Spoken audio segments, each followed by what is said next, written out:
bullets! I need more bullets! I need more bullets! I need more bullets!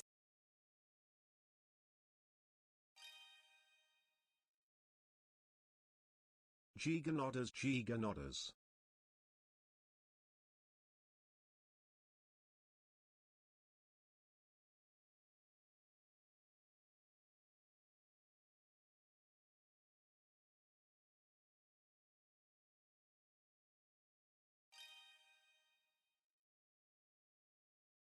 GEEGA dab.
Vibe.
Hello.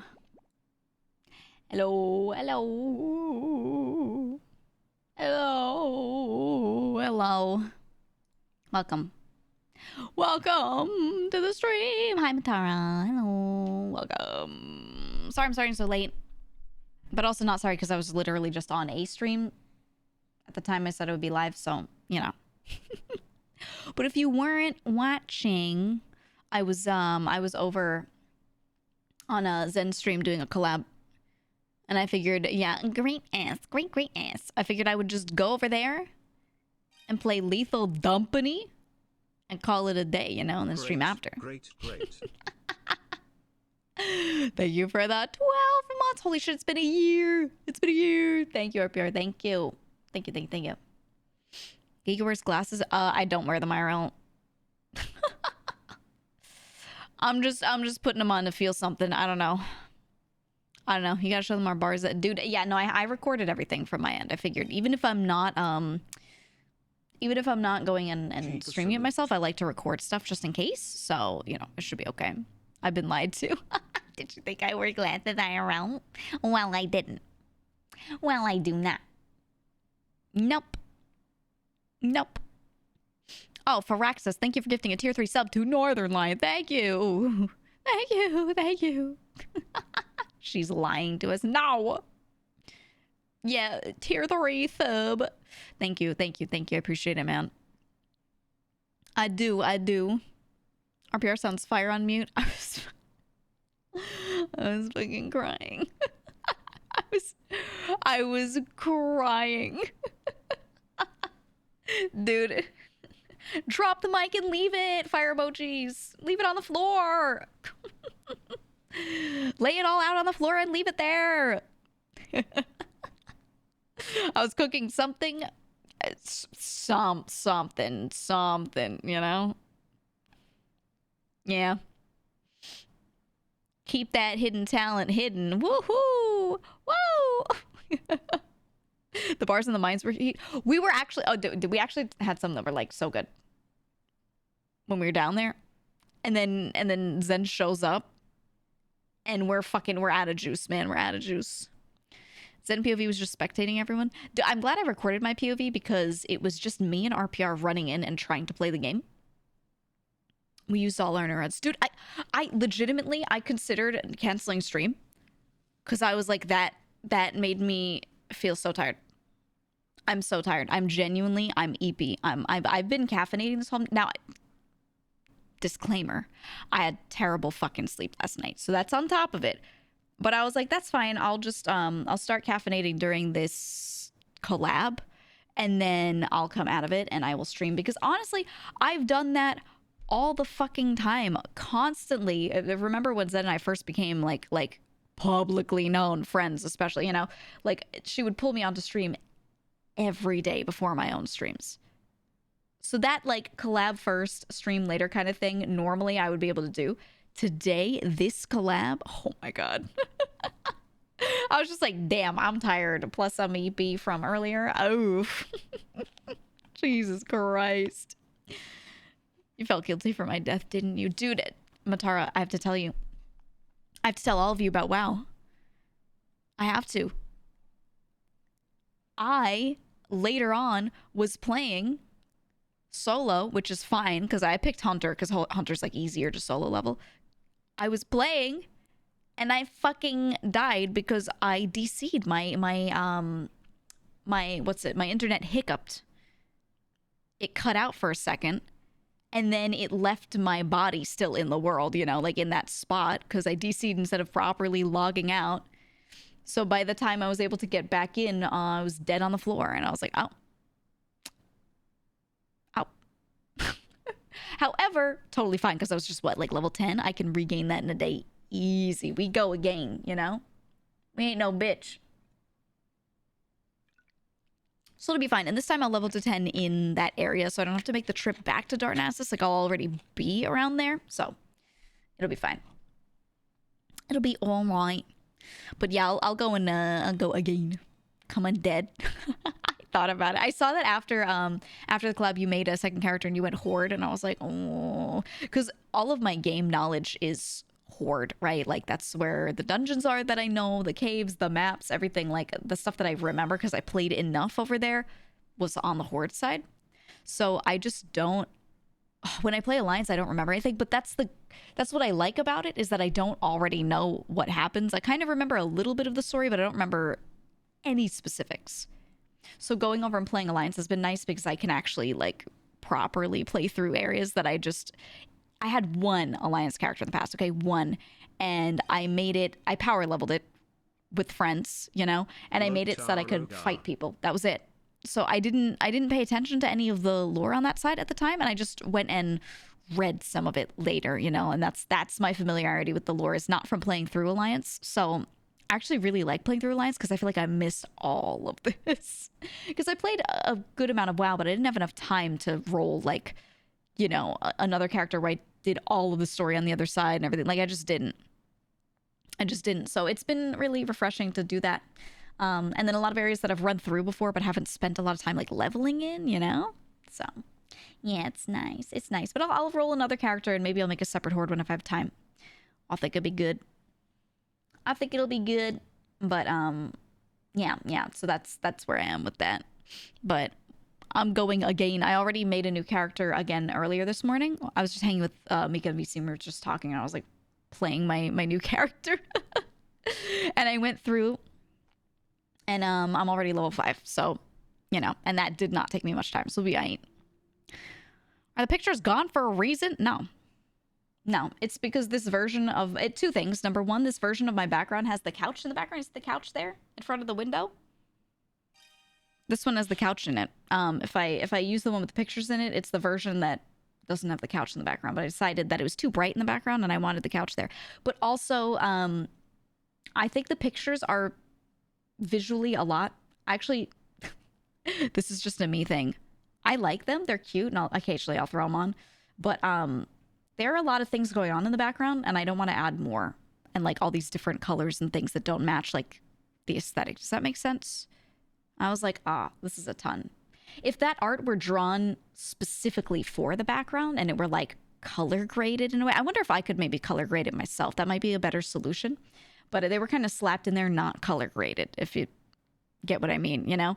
So I just felt like it was, yeah, too noisy. Right. Visual noise. And I don't like visual noise personally. Even here, she's a minimalist. It's true. I've told you guys, like, my own space, I don't like, I try to, even if I have a lot of stuff packed into one area, I Tetris it in a way that specifically doesn't feel like it's very visually noisy, you know? Like, I reduce that in my own space. So in here, when there are all these unique items, having also the pictures, I was like, I need less. I need fewer. I need less stuff. So yeah, I was just reducing number of unique things. That's just how I am. I should be the most important thing on here. Me. You're a maximalist, are you? Like, actually, are you one of those people who loves to like hang a bunch of stuff on the wall, like have a million things around? Are you one of those? Thank you, chat and Jeeks. I'm a complete minimalist. Community. I'm enjoying thank you. You're welcome. Being away for a decade. For the Horde. Yes, is it nice? Like, I really love coming back to Classic. We actually did a little WoW Classic arc, like, with this community a while back. Not really on stream, but in the Discord. And that was fun. We were doing WoW Wednesdays for a bit, so I'm glad we're doing it in this form. Because hardcore is just fun. I love kitschy things. Really? Oh, Jesus Christ. He's so loud! Oh, I even turned him down for you guys a little bit, but he's still so loud. Time to wake up, you say. Oh my God, I know I'm so EEPY today. Last night I went to bed. I went to bed a little late, but not that late for me, honestly. I went to bed at like 3 a.m. I normally sleep like 5 hours, so going to bed late doesn't mean I'm going to wake up late. That's normal for me, you know? So I go to bed around like 3-ish. I'm in bed at 3-ish. I end up passing out. An hour later, I wake up. One of my cats is next to me. He's just kicking me. He's just like kicking me to sleep. And I'm, all right. I roll over. I go to sleep. An hour later, I wake back up. Both of my cats are there, but they're like play fighting. And I'm like, oh, Jesus Christ.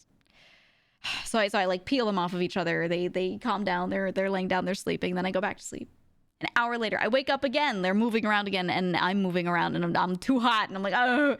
And it was just like one of those nights where, like, normally I'm a really heavy sleeper, and anything they do doesn't wake me up. But for whatever reason, last night I just kept over and over waking up to every little thing. So I don't know. I don't know what shit I was on, but I was on some shit.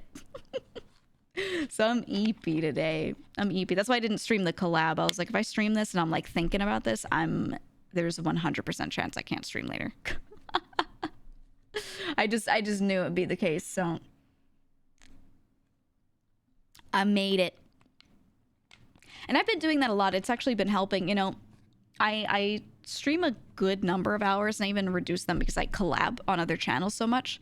But when I collab with other people, I like tend to go all out just naturally, you know? So I've been holding back and trying to like talk a little less, yell a little less, make room for everyone else is there. So they're talking. So I don't need to say stuff every 2 seconds. But like, you know, just take it easy during collabs when I'm not streaming them and everything. And it's been like, that's been helping a lot because my voice is fucking weak. Okay. It just runs out. I just legitimately just run out of voice a lot of the time. So I've been like, working on that. Plus I've talked about it so many times, I get this horrible, like annoying post-nasal drip after streaming a bunch. Like every time I stream, even though, and I'm doing it now, even though I hydrate enough, everything, it just happens. It's just irritation. And I've spoken to a doctor and it is what it is. And I just can't stop that. So I just have to like not stream a billion hours, not run my voice out. You know what I mean? Booger Maxi, not I don't even, it's not even like anything that comes out. It's specifically, I have a lot of irritation in my soft palate right where my uvula is, like right what it's attached to, that little chunk of soft palate there at the back of your mouth at the top. I get tons of irritation there, and from streaming. And they're like, yeah, it's not going to cause you any long-term bad effects. It's just going to become inflamed regularly, and you're just going to feel weird. And it makes me feel like I have to clear my nose all the time, but there's not actually anything in my nose. You know what I mean? So I'm just like, I feel like that just a little bit, even though it's just irritation. I don't know. It's just a weird issue. So by not going so hard in collabs and streaming like a little bit less, I'm doing all right, because I also record stuff outside of stream, and you know, TLDR, it's better this way. But because of that, I'm streaming fewer of the collabs that I'm doing and just kind of recording them and not worrying about, you know, talking a shit ton on stream during them or something like that. Yeah, why'd you call it the oral gooch? I know what you mean, though. When it like is irritated like that, it feels like that, dude. Oh my God. I know what you mean. Let Boris stream in your stead. I'm jealous of people. Sometimes there are a couple of channels where multiple people stream on one channel. And I'm like, man, it's so good to have like that uptime, right? The uptime on the channel where one person can stream, time goes by, and then someone else does. Wow moment of the Stormwind Gates made me want to play WoW again. Yeah, Probably yeah. Convert to a non-Bezosbucks sub next month. Hell yeah, let's go. Yeah, it's World of Warcraft was incredible when it released, and it still is fun to play Classic. Like, I don't know what it's like for you to watch, but for me to play it, it is so fun, genuinely. And I just like MMOs, and it's a little grindy, but it's not that grindy. Like WoW is better than it used to be in that regard. And I don't know, it's just nice. It's nice to play with other people. I think that's part of why everyone's hopping on, is not just ooh, it's trendy, but number one, a lot of VTubers did not play WoW at the time. They did not play Classic, so they missed out on it. So they're like, oh my God, a chance to try it. I always wanted to try it. You know, it's new to them. But then number two, it's fun to play in groups. People are always looking for new shit to do in groups, and we all feel like we're doing the same things over and over. We're playing the same games over and over, you know? So it's nice when something new comes up and like people are like, oh shit, I can play this with almost as many people as I want, you know? And anything server-based where you can just hop in and out with friends easily, it's so nice. So I, for one, welcome the WoW arc because it's glorified podcasts. Yeah, in my opinion, it's basically just chatting and hangout streams, and then you know, the WoW part of it is just like Subway Surfers in the background for you. I think it's lovely. Being in a group definitely trumps solo leveling. Yeah, I still enjoy solo leveling if I'm just sitting there talking to someone. Like I just enjoy physically doing that, you know? I like it. I like it. I hear people like Malta and Ko say, yeah, I never played WoW on launch. Decided to give Classic a try. It's been interesting. It's really nice to see people react to it because I think a lot of people that hadn't played it don't understand how fucking good it was. I think if you just see a couple pictures of WoW, it doesn't, or images, yeah, it doesn't look just from images as cool as it is when you actually get in there and run around and realize how robust the world is, how every little thing is perfectly placed for a reason. And, you know, it's, you see the effort that went into carving out the entire map and every little bit of everything. And it's just fucking cool. It's just cool. And I like letting people see that, you know, I like watching Ross play it. Yeah. He's been having so much fun. He's been having so much fun with it. But, you know, I played it on launch and had so much fun. And I played basically up until Cataclysm, and I played some of Cataclysm later, but I wasn't like up on it in sort of, you know, the time that it was released. I wasn't that super active, and I don't know, I liked it. I had fun. I did a lot of PvP. I did a lot of PvP. That was my favorite thing with WoW. But I don't know, I didn't play past that very much. I would occasionally log on and be like, oh, cute, and then leave. That was it. So I don't know. I liked WoW a lot, but I think there are a lot of other games that I just kind of jumped on at the time that like took me away from it. I think for me personally, group dungeons, then solo questing, then group questing. Yeah, I like solo questing personally. I find that like I'm able to keep myself doing things at a good pace solo, but it's fun in a group. If we're just talking about like doing well with the character, I like solo questing, but you know. Or I think doing this in a duo is best. Because I think when you do things that are with more people, it's slow. It's slow. You're in the same spot for way too long, you know? It's so hard to grind up all the stuff you need. But duo, if you guys, any of you are interested in playing hardcore, honestly, I think you should just do it as a duo. It's with somebody. It's fun. Go into the server. So many people are playing. Which, by the way, if any of you want to play, I made the exact same character again, and I'm in Teldrassil. Just saying. I'm still over there. Just saying. So, yeah, I'm level 5. So if anyone's gonna be a night elf or wants to head over there and is gonna like level, I might do some tonight after stream. Maybe. Hi, Fries. How are you doing, Fries? Yeah, I've been doing hardcore. Yup. Spent too long doing mythic raiding to ever enjoy WoW again. I did that for a bit, yeah, and I was like, I enjoy this. I like the raids in WoW a lot, but it's a lot on my brain, and I didn't have the time to put in after, like, when Cataclysm hit. A lot of me not playing wasn't because I hated Cataclysm. It was because at the time I just did not have that amount of time, so I just stopped, you know? But I later got into 14, played a lot of that, and that's where I was doing a lot of raiding. That's when 14 came out. I had a bit more time because I was just working and playing games, you know? So I had a good time with it. It was a lot of fun for me back in the day. I just don't find the tab style and quest system interesting anymore. Once you've done it enough, you've done it enough. I don't know. I've just been enjoying it. That's it. Might roll another night elf. Yeah. I'm gonna be doing it. It'll be fun. I don't know if I'll stream it at all. That's really just up to you guys if you say like you want me to. But I'm just playing it on my own. For sure. Surprised how many streaming types haven't played though. If you are a console gamer in your mid-20s, supposed it's a foreign country. I mean, yeah, people grew up with different things. People did different things. There's some people that just didn't have one console, so they missed an entire era of gaming because they didn't have that one console. And that's everyone's mix of what they had and what they played is different, you know? There was so much stuff available that I don't expect anyone to have played everything. And if you're some bozo who's like, oh, I played like everything. Okay, good for you. No one else had time. Let's go. Brett Stick, thank you for that 2 years. Thank you. Solo leveling is great for just chatting style stream. That's the thing is if I'm doing this solo and I'm just going, I'm leveling, people in the community are hanging around and we're just going, that's a chatting stream. That's how I feel. So when I see a lot of people playing WoW, I look and I see who's solo leveling, and those are the streams where I just sit around and listen in. Those are my favorite ones because they're just podcasting, man. And then if they're in a group, a lot of the time that it basically is a podcast again too. It depends on the group. It depends on the group. I can't recreate how vanilla felt for me, so I didn't do classic WoW much. You'll never be able to recreate how any game feels for you the first time you run into it, so don't expect that. Just go in if you like it. Have fun with it. Plain and simple, if it's fun, it's fun. I think I say this every time an older game kind of like has a resurgence.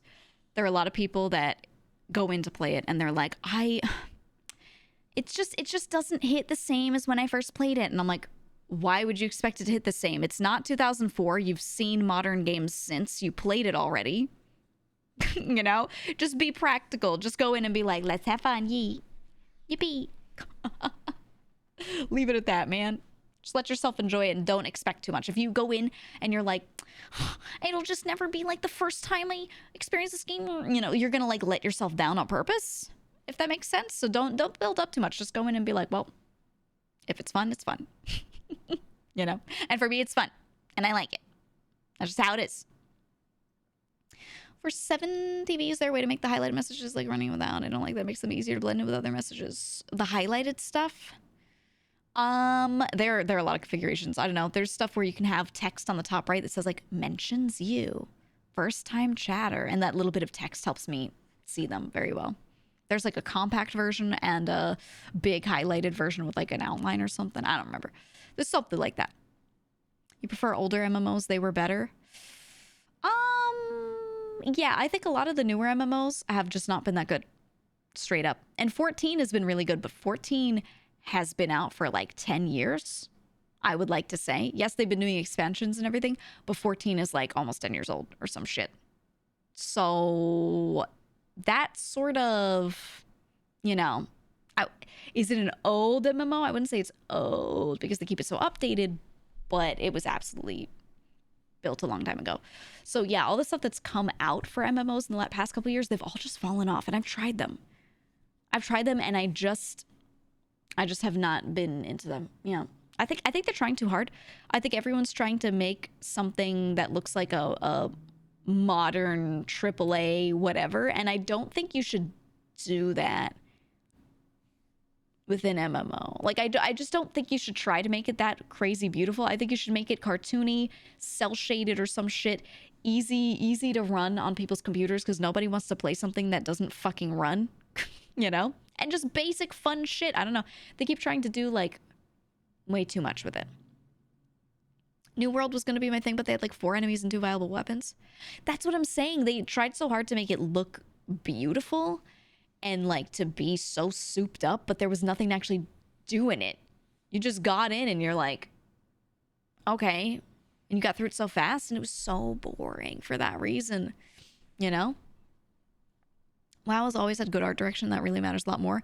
Right. It's about getting into it and feeling like, oh my God, this is a whole universe, a whole world that is complete. That makes a lot of sense. That does not mean it has to look like, you know, the most beautiful game in the world in that you need to walk through and it feels like the same qualities when you play a new console game. Because those games aren't that big. There aren't that many areas in it. Of course they can look that beautiful. I feel like they keep trying to do that with MMOs, but I'm like, this is too much. You're spending so much time on this, and then you're not working on content, right? Like it just, that's all that I think matters. No matter how you do everything else, you just need a lot of good content to do in an MMO, because people are going to grind the shit out of those games. So you really, before you release it, you have to make so much content, and you have to have reasons for people to come back end game, and there has to be a loop. But they don't do that with a lot of the releases. I don't know. You prefer old school sandbox MMOs from the pre-WoW era? They didn't feel like a theme park. Yeah, WoW definitely made it like that, and it made everyone kind of feel like they have to do that. I don't know. I like WoW and 14, and I have not liked any of the other ones since that much. Not so much. So we'll see. But I don't know. I'm hoping that maybe the Riot MMOs is okay, even though that'll be many years in the future. Someone said, will you stream 14? No. I'm not gonna stream it. I have yeah, no. I don't want to change my username I don't want people like trying to join the FC that I'm in and stuff. I want to keep it so separate. So that shit is 100% no. No one in their streams. I don't want to bother them with people coming up to like the house and like, oh, I heard this streamer, you know, like, no, they're all just like normal people. So I don't want to bother them. And I also don't want to leave that one. Like, I want to stay there. So, you know, that's kind of why I keep it on this side. I'd like them to be able to chill, you know? You liked Dark Age of Camelot? Dark Age of Camelot was fun. It was fun. But I don't know. For me, it's 14. I like the raid style. And I like WoW raids, but I don't want to, well, I don't know. Some people are trying to convince me that I should try retail WoW. That retail WoW is like really, really good right now. And I was watching one of my friends play it the other day on stream, and I was like, you know what? This does look really fucking good. But I don't think, I don't know. Would I though? It's question marks in my head. I don't know still. I don't know. Hi, geekheads. Welcome, welcome. Would you recommend someone that got the MMORPGs or wants to get into them? Get into FF or WoW on the current year of our Lord Boris? I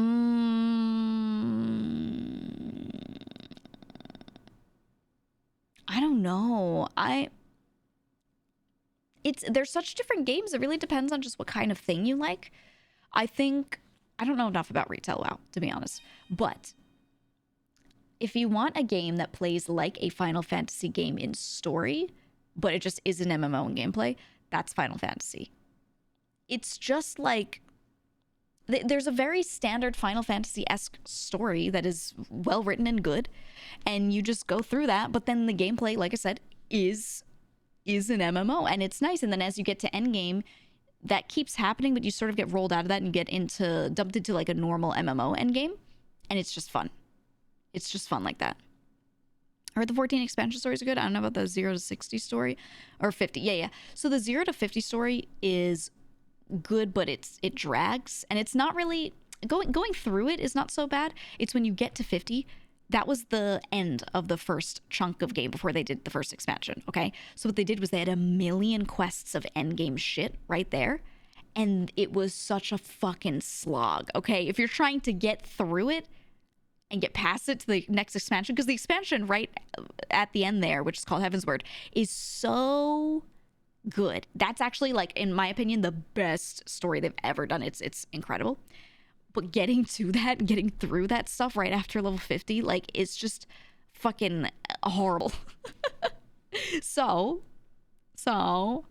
I think it's not too bad to just kind of skip through it and not, like, pay attention to the story there, honestly. I think it's all right. It's okay. And you can even play through the game and just skip all of the story and just watch lore videos and recaps. Straight up. They trimmed that section of the quest a bit. They did. They trimmed it down so it's not nearly as bad as it used to be. Like, they removed a lot of them and they made it set for new players. It's not so bad. I don't think it's that bad as long as you don't mind watching, like, little cutscene based things instead of reading. You just want to sit there and, like, watch the cutscenes happen, you know, in between your quests. It's honestly, it's all right. It's all right. And I think I don't know. I still like it. I just think it's a lot for some people. Personally, I like it. I think if you're not going to get super sweaty, 14 is still really fun for a casual player. And then when you get to endgame content, there is stuff that is really hard for non-casual players as well. I think it's really nicely, you know, balanced that way. I don't know about WoW. No clue. Retail WoW has the time walking where you can play through any expansions now for players to play. How far back does that go? Because what I was saying is that just within stuff when it was considered an official retail WoW. Because I was saying that my dream is for people to be able to go all the way back to literally beginning WoW Classic. All of them. You could choose any expansion, any. That's the thing that I thought was coolest about WoW, was that with expansions, they would go through and specifically let you play through these time periods in the server. Okay, so For example, World of Warcraft was what it was, the map was what it was, and then Cataclysm happened. They had this. Now, obviously, the name is exactly what it sounds like. They have this expansion called Cataclysm, and you get in there, and certain parts of the map are like fucking blown up and destroyed, and, you know, things have changed a lot. And it's crazy. It's really fucking cool. And I remember people being mad about it. They were like, what? Why did they change it? And I was like, but the big thing happened in the story, and it's with the. Did you read? I just thought that was really cool, so I like that they let you go back and like play through some bits of stuff. I think it's cool, man. I think it's neat. It's sad. Burning Crusade is gone, and Wrath of the Lich King will be gone once Cat is out. Yeah. That's what I'm saying. Is like going through that stuff. I don't know. I like the change though. I like the idea of change so long as they have it so that you can go through old stuff if you were never there, like for new players. I think that shit is cool. Maybe they should just have one server that you're allowed to go back on and make a new character and play through the early shit. And then you go to the next one and you play through the next chunk of shit. And you go and you can like transfer the character up but not backwards to keep, you know, the flow of people going or something. I don't know, man. I don't know. There's got to be a way to make this like always work. Most of the world is still in the Cataclysm destroyed state in retail. Yeah. So I've heard, so I've seen, because I was watching my friend play it. I don't know. I like MMOs a lot. I really do. That style of game, it just tickles my brain. It's just wonderful. They need EverQuest progression service. Yeah. That's what I'm saying. It's sort of got this thing where they go back, but the thing is, well, I think they're running it really similar to the way EverQuest did. I'm trying to remember how EverQuest did it because I played it at the time, and not going back. They're called time locked progression servers. Yeah, no, I think they have it. They're running it like that, right? Sorry, I've only read about this. I haven't actually played on them, so I'm like not 100% sure. I think it's very similar. I think it is. I've been playing through Guild Wars 2 for the first time. It's pretty fun. I couldn't get into Guild Wars 2. I don't know why. I loved the first one. Well, maybe that's why. Actually, maybe that's exactly why. I loved the first one so much. And then 2 came out and I was like, yeah, let's go. Guild Wars. Woo! And it just did not hold me. I think that's exactly it. It's just because it wasn't the first game. And I was like, and it wasn't like a better rendition. I didn't like it. I don't think it's bad, but I didn't like it enough to play it over a whole bunch of other shit, you know? But I don't know. I'm just glad WoW Classic is in full swing and people are playing it. So if I hop on the server, people are there, you know? It's nice. Would you say it didn't hit the same? That's exactly it. It did not fucking hit the same. Not at all. Not one bit. No way. Got to max in Guild Wars 2 and didn't know what to do. That's what everyone said. Everyone was like, yeah, I got to the end and then meh. Meh. I don't know. Some of the stuff I was thinking of going back and doing is honestly just playing through Diablo 2 again. They did like this recreation of Diablo 2. Oh, it looked so good. I've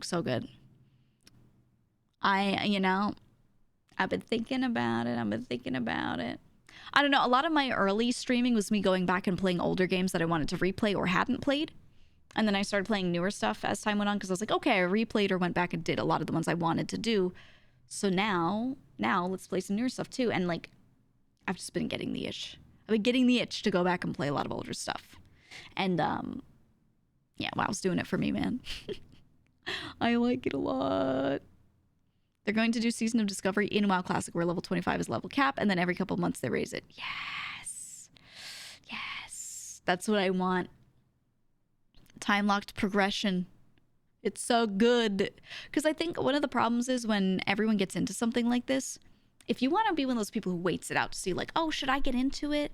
Let me wait for a week or two and see what everyone's doing, see which of my friends are playing. People will already be all the way to the fucking end and done with it after 2 days. And so if you want to show up the next week and play, they're gone. They're gone. It's like if you have to play it day one, you know? So a bunch of my friends are like, you know, almost level 40 in WoW hardcore. And I'm like, what? I just wanted to join in. And thankfully I have friends that are playing with me right now, so that's fine. But still. And I know I could be like, hey, community, anybody have a character around this level? Like, someone will. But what if you're, like, not a streamer? And you're just chilling, you just want to play. It's kind of, you know. So I like when they time lock all the progression, or they like step the levels up bit by bit. It's so much nicer that way. So people actually have to play together. Thank God, man. Speaking of which, have you ever played Path of Exile? No, and it's weird because it's one of those types of games that like everyone assumed I would have played, but I didn't. I didn't play Path of Exile. I've watched people play it though. One of my friends was a big Path of Exile player, and he was showing me how it all works. So I'm like aware. I've seen it, and it's so much. And I think I could get into it if I didn't play a lot of other games and have to stream. I could get into it if I just streamed Path of Exile for a while, but I don't want to do it on stream. And then I just wouldn't have the time to catch up. So I feel like it's futile. If that makes sense, right? Like, it looks really good to me. I'm not opposed to playing it, but I think me trying it would be completely futile. Because if I want to play something like that, I'd want to play it properly. And you know that's not going to happen unless I become just a Path of Exile streamer or something for a while, you know? Yeah, kills the drive. Kills the drive. So, we will see. A lot of fun, very deep though. Right, and that's the thing is I like stuff like that, but as a streamer, you just can't unless you throw all your stream time into it, because I don't have enough time to play shit off stream. There's so many games in my backlog that I want to get into, and a lot of them that I wouldn't want to stream, and I have to just accept that I'm never going to get to a good number of them. And I wanted, like right now, my brain is just like, yeah, I just want to play WoW off stream. That's what I want to do when I'm not streaming.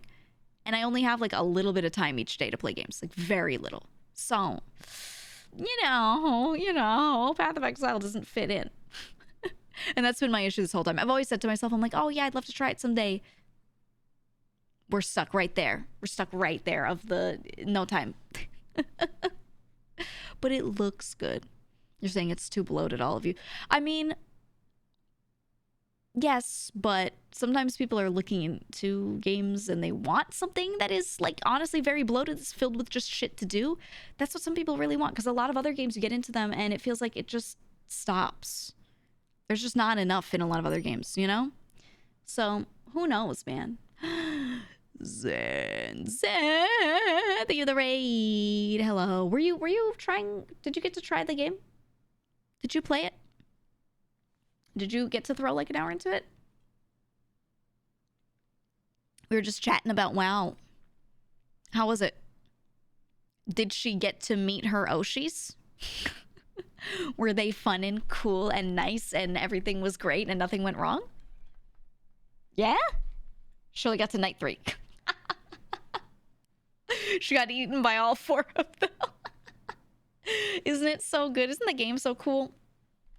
I think FNAF style games, I hate when they start throwing like all this extra lore in that's like super like retconned, whatever, like the later games did.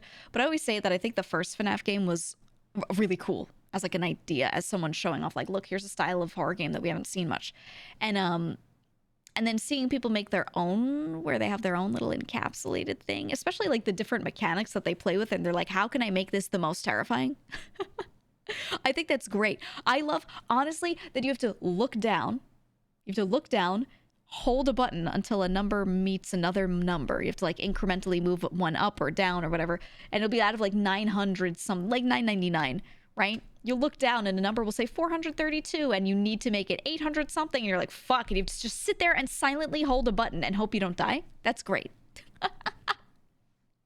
So I like the specific mechanics that I see in this one. Hi, Buff. Hi. Yeah, I was looking at like just how it was designed. I was like, you did a really good job. You did. It came out so well. I like all the animatronics, but my favorite is Rose because she just looks so horrifying. The Rose animatronic where she's just smiling. She's just like peepo teeth, you know? She looks so fucking funny. I like it. Candy looks great and has a fat ass.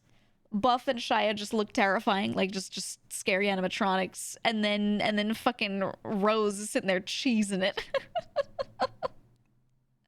Yeah, she's scary. I like it. I like how it came out. I like it. I like it a lot. The flowers that pop out of her face. Yeah, it's cool. The way Buff's neck opens up. Yeah, I mean, just look at her and she's just a top jaw, and already you're like, uh-oh. Candy's is super scary respectfully. She got that, what's the name of the wolf? What's the name? Roxanne. She got that Roxanne treatment, right? Everyone's like, you know, I'm not normally into animatronics, but like, you know, that's the Candy of this game. But Pixar mom body. It's so true though. It's so true. It's ridiculous. What did she say? She said her middle of her body was filled with acid. People kept saying it was cucumber water. Shia's hole was icing on the cake. Nothing's better than Shia just showing hole in that game. Nothing. I love it. Yeah, I like the animatronic designs though. I think they came out really well. I like it. I was excited because I was aware that the game was happening and everything. You know, I was told. And I was just sitting there and they were like, we're announcing something tomorrow. And I was like, whoa, what could it be? Oh, you know. I was like, wow, guys. The people in chat were like, did you see that Vichibon was going to do something? And I was like, no way. What are they going to do? It was a good time. It's a good time trying to pretend you don't know shit. It was funny. I'm glad, though. You designed them? Oh. Yourself? All you? Yeah, no, I'm glad you made Candy like Pixar Mom. It's honestly perfect. He holds every secret. I genuinely... Okay, I need people to stop telling me everything. Well, I don't need that, but like, I just want everyone to know, I'm saying this publicly, that all of you tell me everything. And I get it. It's because I don't tell anyone else. I get it. I understand. They're like, she doesn't tell anyone, so I can tell her. And you can't trust bitches in this community because they mean well, but they accidentally say shit all the time, you know? But still, I keep knowing everything, and it's so hard. It's so hard because someone will be like, person A comes up and tells me all of their secrets. Person B through D also come up to me and tell them all of their secrets to me. And I know what's going on. And then someone will be like, I'm thinking of debuting this thing this weekend. And I'm like, because I know someone else has a major event another weekend that's, you know, it's the same day. And I'm like, but they haven't announced it. Do you tell them so they don't double book? Do you vaguely tell them and go, I think something's happening that day. Maybe you should move it. And then they're like, what do you know?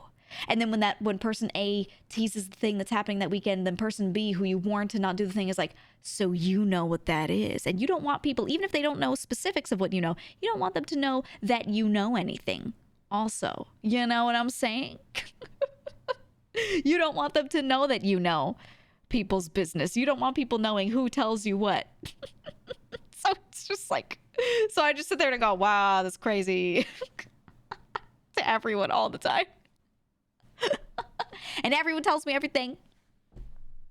Everything. They tell me things that they shouldn't tell me. So, I'm just saying, stop doing that. But as long as you're legally allowed to tell me, I mean, I guess you can. I'll be good. I won't say shit. But Jesus Christ, it's too much. Yeah, I'm the keeper of secrets. It's true. It's true. Drinking game when she says no. No! No! That means they can trust you. I mean, it's true. That's what I'm saying. Like, I know why people tell me shit, because I don't say shit. The only time I say something is if something terrible would happen to someone had I not shared this information, right? Something awful. And I'm like, oh, I gotta warn you, XYZ. Don't do this thing. You know, don't do this day. Even then, like, there are times when you just can't. I don't know, man. It's crazy. The Cape of Secrets. Wait, we can't tell you about our tax fraud? Don't tell me about any illegal shit. I don't want to know about her. Don't tell me anything you're not allowed to tell me.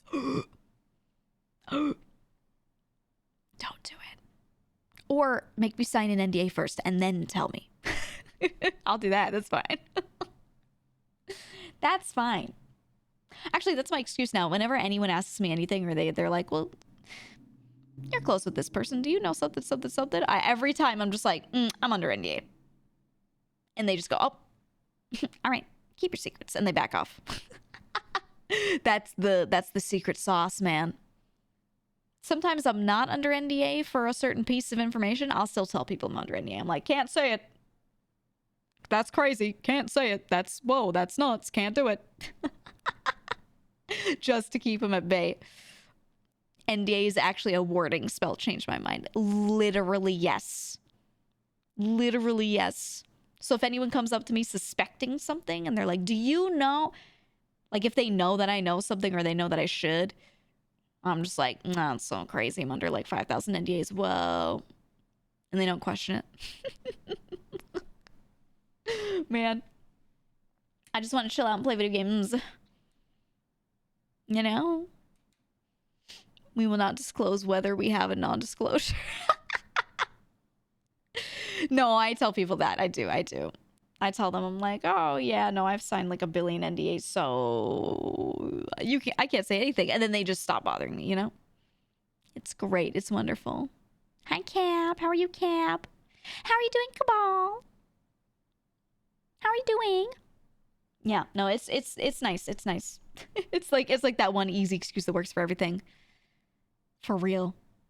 Like when you want to get out of something and you just need an excuse. You don't want to go to school.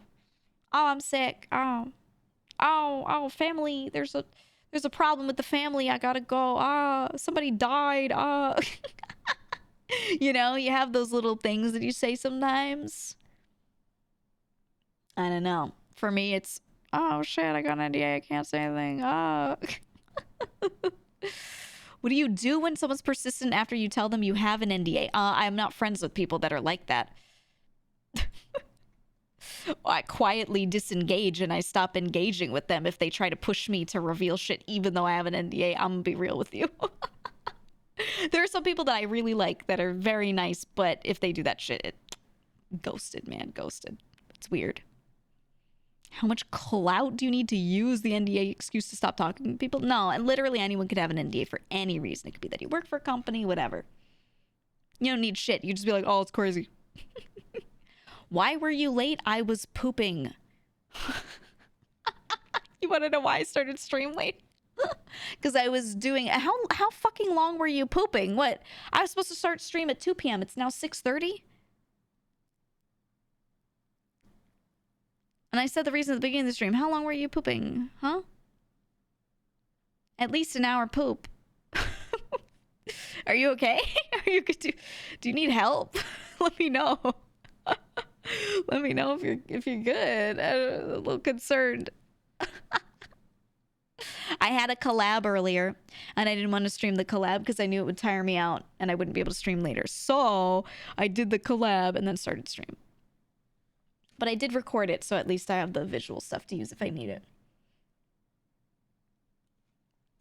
But during that collab, I was like half laid down in my chair. Oh, I've been so EEPY all day because I had shit sleep, so I'm chilling now. I'm chilling. We're just chilling tonight. We're chilling tonight. Giga, I've got something to tell you, but I'm going to need you to sign this NDA that puts you under an NDA about whether or not you sign the NDA.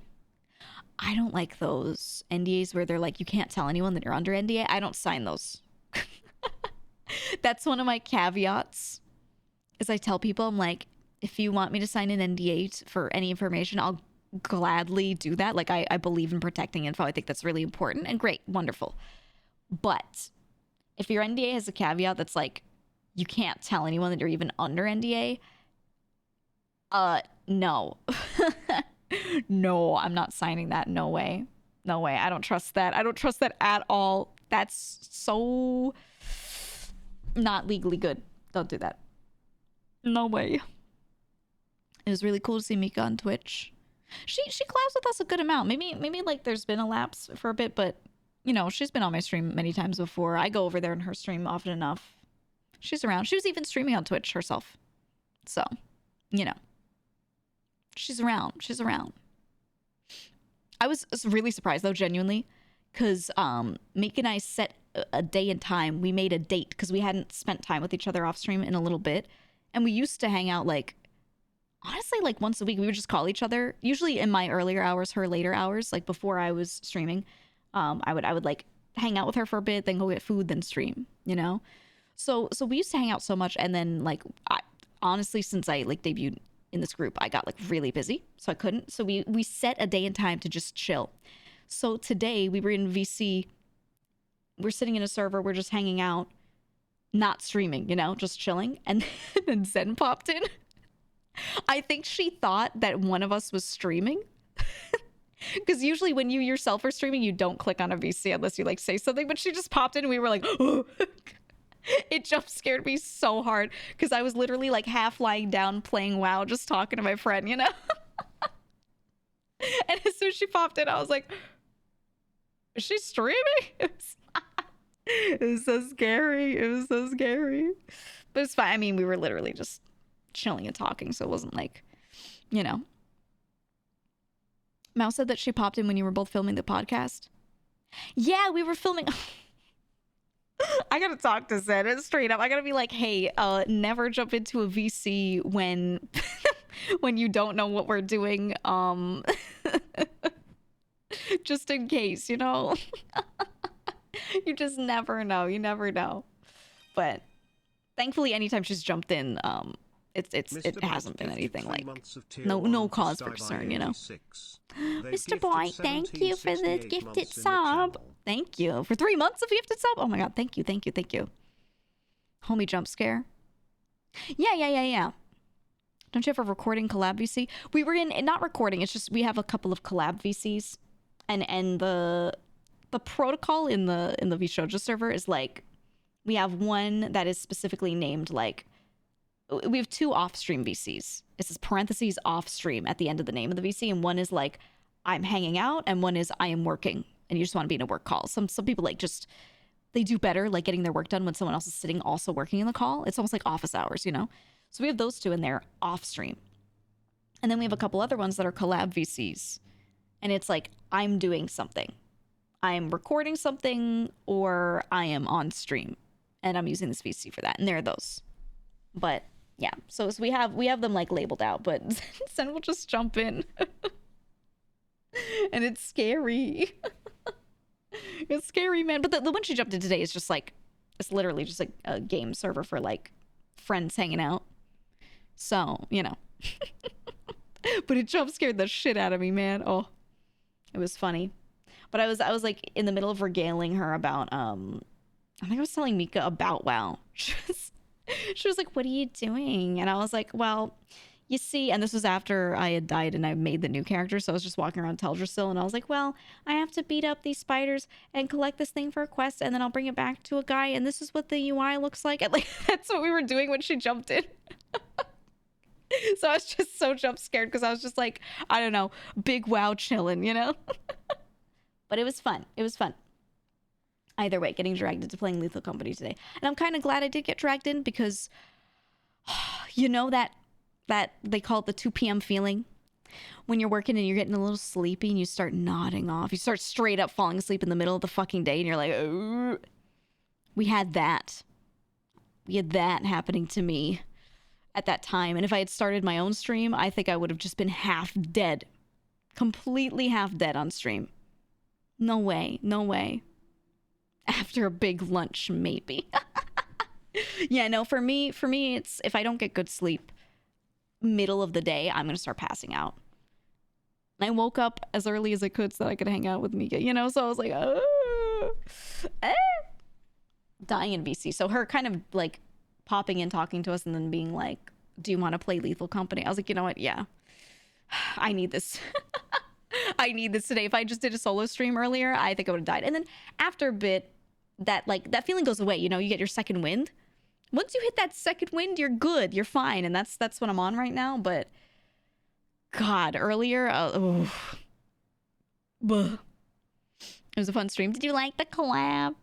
I like Lethal Company. The deaths are really fucking funny. They're really funny. But it was me and RPR carrying. And then the other two just dying. Or I was laughing because I don't think Zen tried once to actually follow the objective of the game. Not once. Our PR and I, and somewhat Mika would... Mika was trying, she was just dying a lot. But the three of us would run in and try and grab shit and bring it out. Zen would just try to get us killed or close doors. And then at the end, we'd still, like, we would defy her and get out most of the time anyway. And then she'd be like, hell yeah, we made lots of money. And I'm like, who's we?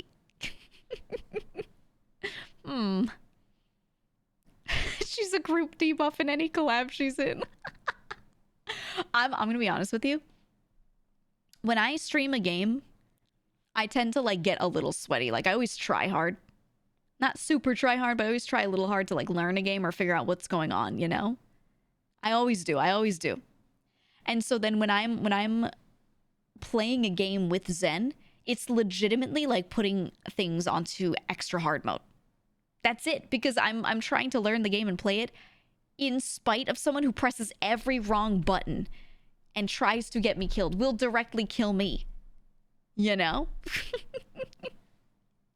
So it's just like that's her default mode, you know? And I've gotten so used to it that it's like games are too easy sometimes when she's not in there. You know? The muted gaslighting bit went on so long. Oh my god. I haven't done one of those bits against her where like I try to make her think she's muted in so long. So I was like, I'm gonna see how long I can make her think she's muted. I just went for it. And I was looking at her and I saw her, she kept opening options. She kept going in and her brow would furrow. She'd be like, She'd get this thinking face over and over. Oh, it was so funny. It was so good. So stupid. She opened her menu like 50 times to check sound settings. That's the thing, is she kept checking sound settings, and there are 2 settings in sound settings. Number 1, are you on push to talk or not? Number 2, what button is push to talk set to? That's it. Oh, number 3, sorry, I forgot. What device is your mic, right? That's it. There's like nothing else. So she was checking the menu a million times and looking at the same 3 options over and over. It was just so funny. You thought she was muted? It was a ploy? Yeah. No, she was not muted. We were just pretending to see how long we could drag it out. And the thing is, we didn't say anything to each other. I just started talking over her on purpose to like start the bit. RPR immediately knew what I was doing. Immediately, he was like, got it. And we just start talking to each other. Mika as well. She just like sees us and she's like, got it. And she just starts talking. I was crying, man. Oh, it was so good. People got upset with that one, did they? Oh, good. It was so fucking funny. I was crying. Everyone understood the excitement. You know, that's what I found. When I am making friends with other creators, I know quickly if I'm going to get along with someone, if they like get it, if they can understand the assignment quickly, right? If I start a bit and they pick up on the bit and they just join in really fast, that is how I know that I can be friends with somebody. That is it. She's still being mean. Dude, let me tell you right now, people always do this. Every time I play a prank on a friend during a collab, there's always someone in the chat who's like, why are you being so mean? And they actually get upset. I'm just gonna say right now, it is the streamer's job to tell someone if they're getting upset. And we all do. We have Discord open. We have the chat open. We can all type to each other and be like, oh, calm down on this, which we do if anything needs to be calmed down on, or we're like, hey, this bit is going on too long. We all actively do that. We're all adult people. When I see people actually get upset on the streamer's behalf, I'm like, shut up, man. If they were actually mad, they'd let us know. And we're all friends, so we immediately, if someone says something, we're like, oh, okay. New bit, done, you know? So when I see people get legit, like, upset for them, I'm like, it just feels to me like they're ignoring the fact that this is an adult person. You know what I mean? Like when you start doing that. Me personally, if someone does that on my behalf, I feel very like, do you like not respect my ability to think for myself? That's how it feels to me, you know? I don't think they're thinking about that way when they do it, but it feels like that from the streamer side. So yeah, whenever I see people get legit upset, that's why I'll just flame those people in chat. I'll just make fun of them. I'll be like, little did you know, we're adults who can talk to each other. Like, I start doing that because I think those people just don't get it. They just don't get it. If you're too nice about it, they still just don't get it, you know? But yeah, people are chilling. We let each other know if something's too much. And it rarely ever is, because we're just so close with each other, even off stream and everything, you know? So we know each other's limits pretty well. Or someone earlier was like, oh yeah, I feel like life has treated her badly. That's another thing. Oh, that's something that, I get what you're saying. That's something that bothers me. There are a lot of streamers where, yes, life has treated them badly. And because of that, people in their chat will try to like baby them. Like when someone makes fun of them or makes fun of a thing related to some issue they have in their life, they're like, you can't do that. They get sensitive on the streamer's behalf. Stop. Stop. Again, everyone knows their limits and they'll say something. You know? Oh man, that just gets very, I'm like, ugh. Because they acting like they know them, but they don't know them like that. You know? You can't push Mouse down a hill. She's in a wheelchair. I make jokes. That's the thing. I make jokes to Mouse about her health well more than often enough, you know? And we just do this. We do this off stream.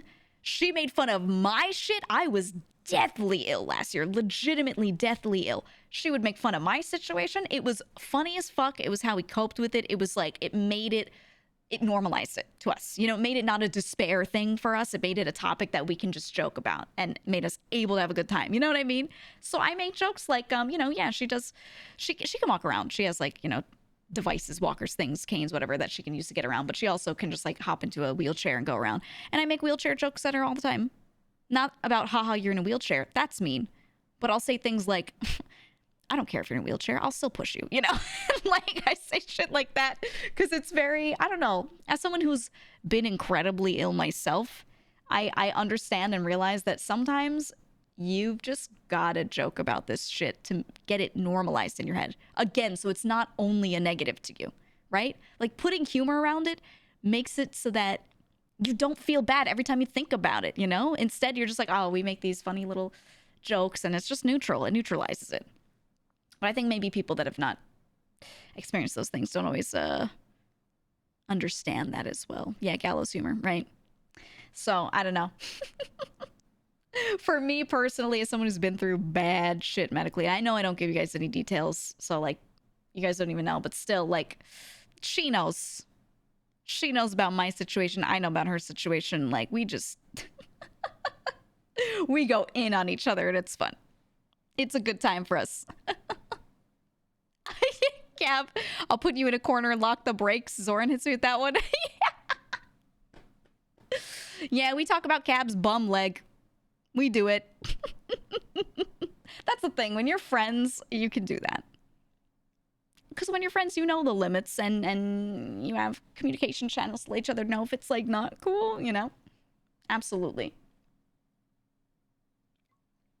Absolutely, always. He said that's why people with depression are the funniest people. Honestly, I think when people go through a horrible experience and either become depressed or become like terminally ill or something like that, they go through this comedic transformation. For real, for real. I'm gonna be real with you. It's a buff, man. It's a buff. It's true. And it doesn't need to be like emotionally depression, like even just straight up like standard medical stuff. You go through this beautiful transformation, man. Yeah, what doesn't kill you makes you really funny. Yup. Mm-hmm. Absolutely. Absolutely.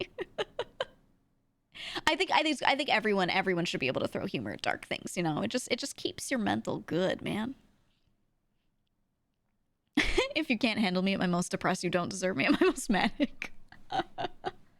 Yeah. Yeah. I get you. If you are chat though, let the friends make the joke and stay out of joking with it. Oh, that's a good point too. Right, right, right.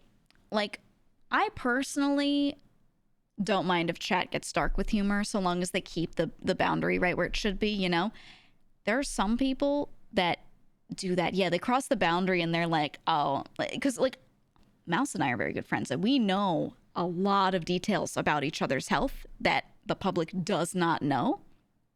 Even she who is more open with things, there's still a lot that you have no idea about, right? We don't sit there and regale you with any. I didn't say anything about my condition. Mine was horrible and I didn't tell you shit, you know? So we know each other's situations. Sometimes I see that. I get what you're saying. Chatters that don't know, like, jump in with the dark humor. Sometimes, like, in a way, it's like, I wouldn't say that unless I was friends with that person and knew what was going on. Yeah, right. I like dark humor is racist, right? That kind of shit. I'm like, Or they're like, oh, I just love poking dark humor, dark fun, haha. And then they say some shit that's like way assumption-y, over familiar. I'm like, ooh. I don't know. It's all a balancing act. It's all a balancing act. Just keep the worst humor to like your friends, you know, to your friends. Then you're good. Then you're all right. Yeah. It's hard to tell sometimes where that line is, though, so I don't always blame people. My friend after they woke up from a 6-month trucking accident was if he was the MC or not in his second. Yeah. Yeah, like I've said this before. I don't think this is too dark or new for me to say or anything.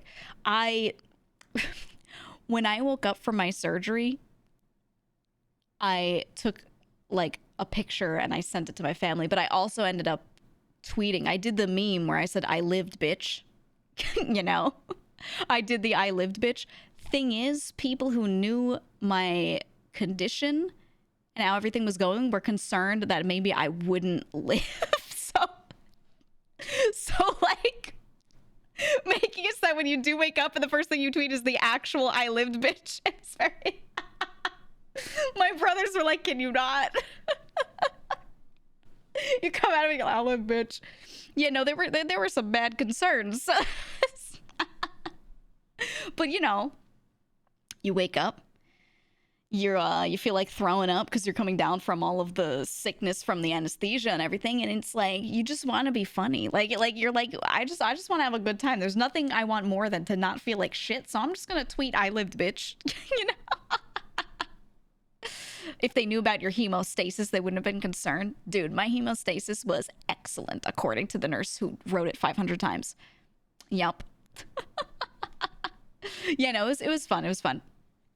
It was a good time. But then, you know, I tweeted that. Or no, I don't think I actually tweeted. I think I scheduled a tweet for it. Yeah, I scheduled one. And I basically, like, two of my brothers came with me, and we're there when I wake up in the room, and I sent a scheduled tweet and handed my phone off to one of them, and I told him, I was like, okay, if things don't go well, can you cancel my scheduled tweet? Hurt, you have a heart attack and check if they're okay, and if they are, then you start laughing at them. Exactly, that's exactly how it goes. But I was like, hey, just so you know, this is my scheduled tweet. In case I like for some reason I'm like comatose or like something happens, don't like undo the scheduled tweet. And he was like, oh. Oh, it was funny. It was so funny. But I woke up and then he was like, you good? And I look over and I'm like barely cracking my eyes up, and I was like, yeah, I'm good. And then I started throwing up because you know, I've never had that much of a problem with the anesthetic like that. For that surgery in January, oh my God, I threw up so many times when I woke up. And that, of course, like throwing up, it's like a full body, especially when you're laying down, right? You're in bed laying down, and then you have to turn and get up to throw up. Oh my God, your whole body just goes like and contracts, like from your fucking knees all the way up to your shoulders. That's not fun when you have incisions, man. Oh my God.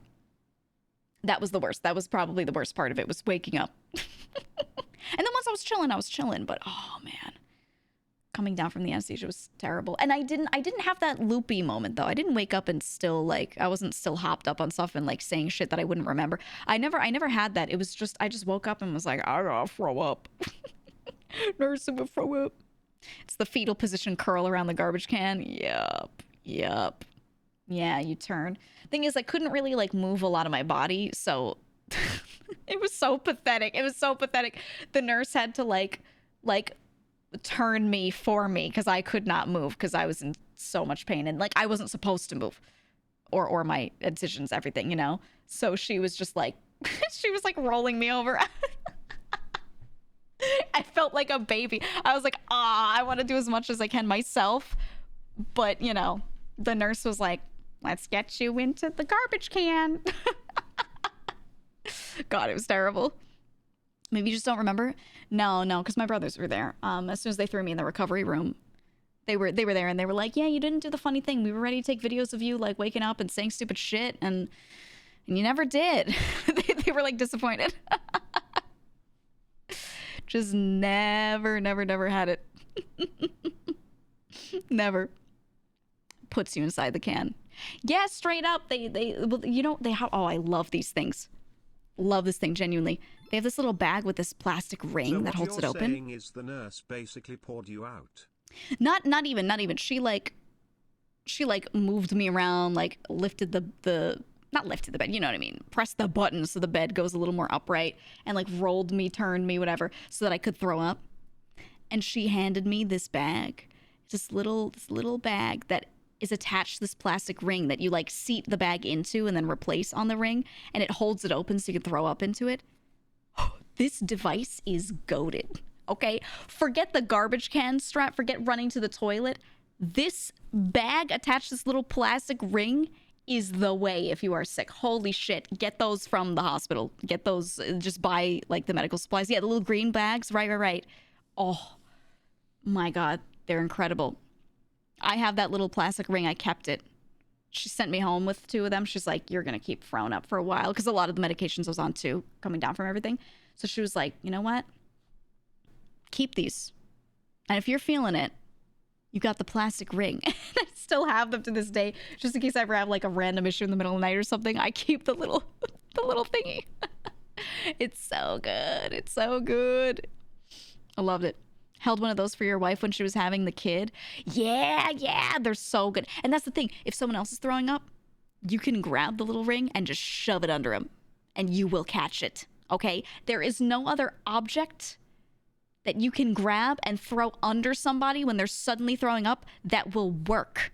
Okay? It'll get in the way. Their collarbone, their chest area is there. You can't put the fucking garbage can underneath them.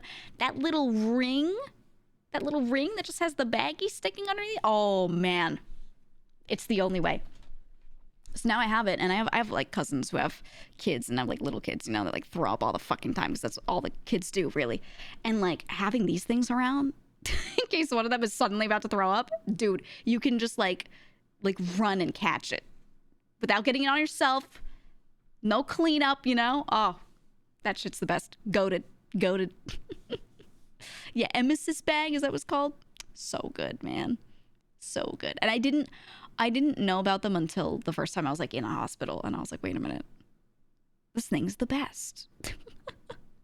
This thing's actually the greatest. Emesis, is that how you say it? Yeah, I wasn't sure. They're the best. What the heck? Kids throw up all the time? Who would have thought? Yeah, no, those are the best, man. Oh, love that thing. Looks like an accordion. Let me find a picture. Hold on. The little plastic ring.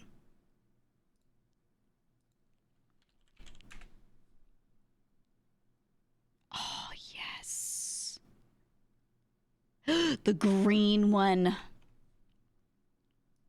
I'll show you. This thing is goated.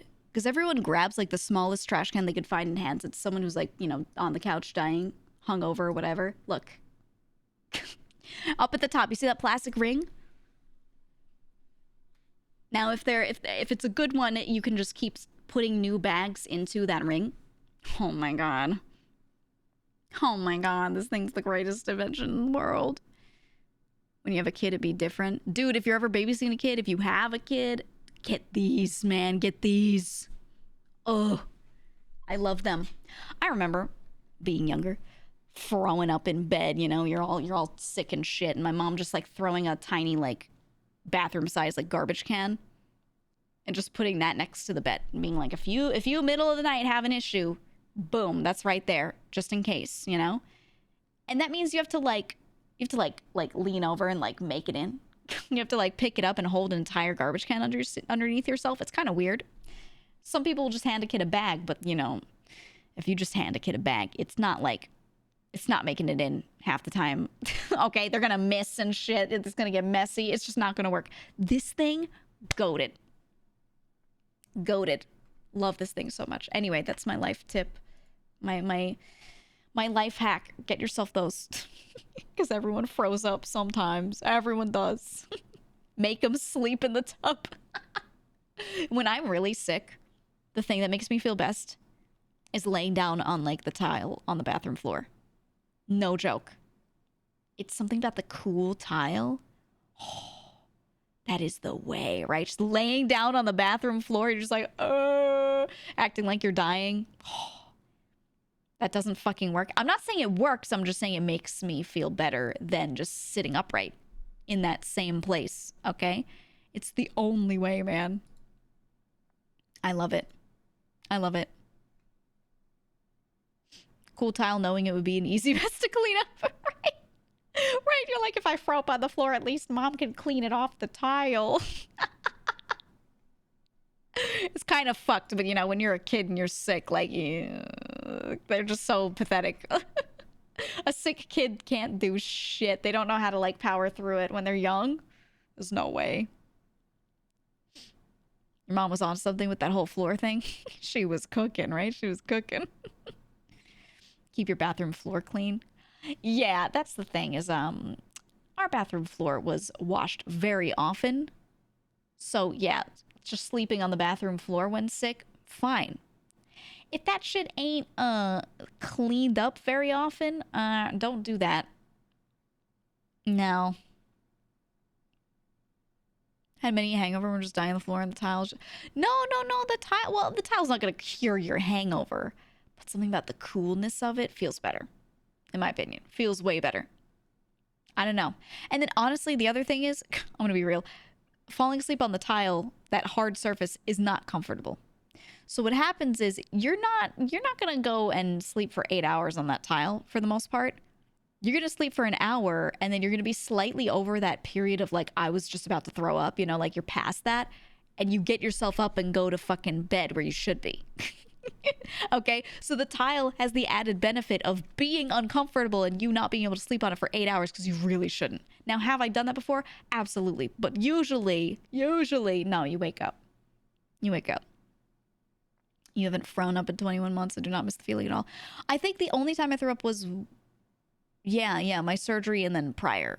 Honestly, I was throwing up all the time before my surgery. I was really ill in like a million different ways, and that was just like a side effect of my illness. It wasn't even like the main part. I just ended up throwing up all the time. Before that, never used to. Never, ever, ever. And I'm so glad that is over. I have not felt that kind of sick since. Honestly, it's been really good. Really good. Ace, thank you for the 2 months. You had food poisoning a few nights ago. Food poisoning is literally the worst. Food poisoning is the worst because it's not just that you have to throw up. You get that full body, like everything empties out, and then you have like the sweats, and then you're just laying in bed feeling like you look like the Peruvian alien. You're like dried up and shit, and you're like, and everyone's like, drink water, you'll die. And you're like, I can't drink water because I can't lift my hand. You know? God, it's the worst. Yeah, sweating but shivering. Oh. No, thank you. I do not like food poisoning, man. Ooh, at least it's over quick, though. And you could tell when it's food poisoning. So usually, like, you have that thought in your head if you're like, this is food poisoning for sure, and it will be over. I will empty my body out, go to bed, and wake up dehydrated, and that's it. You know? Usually.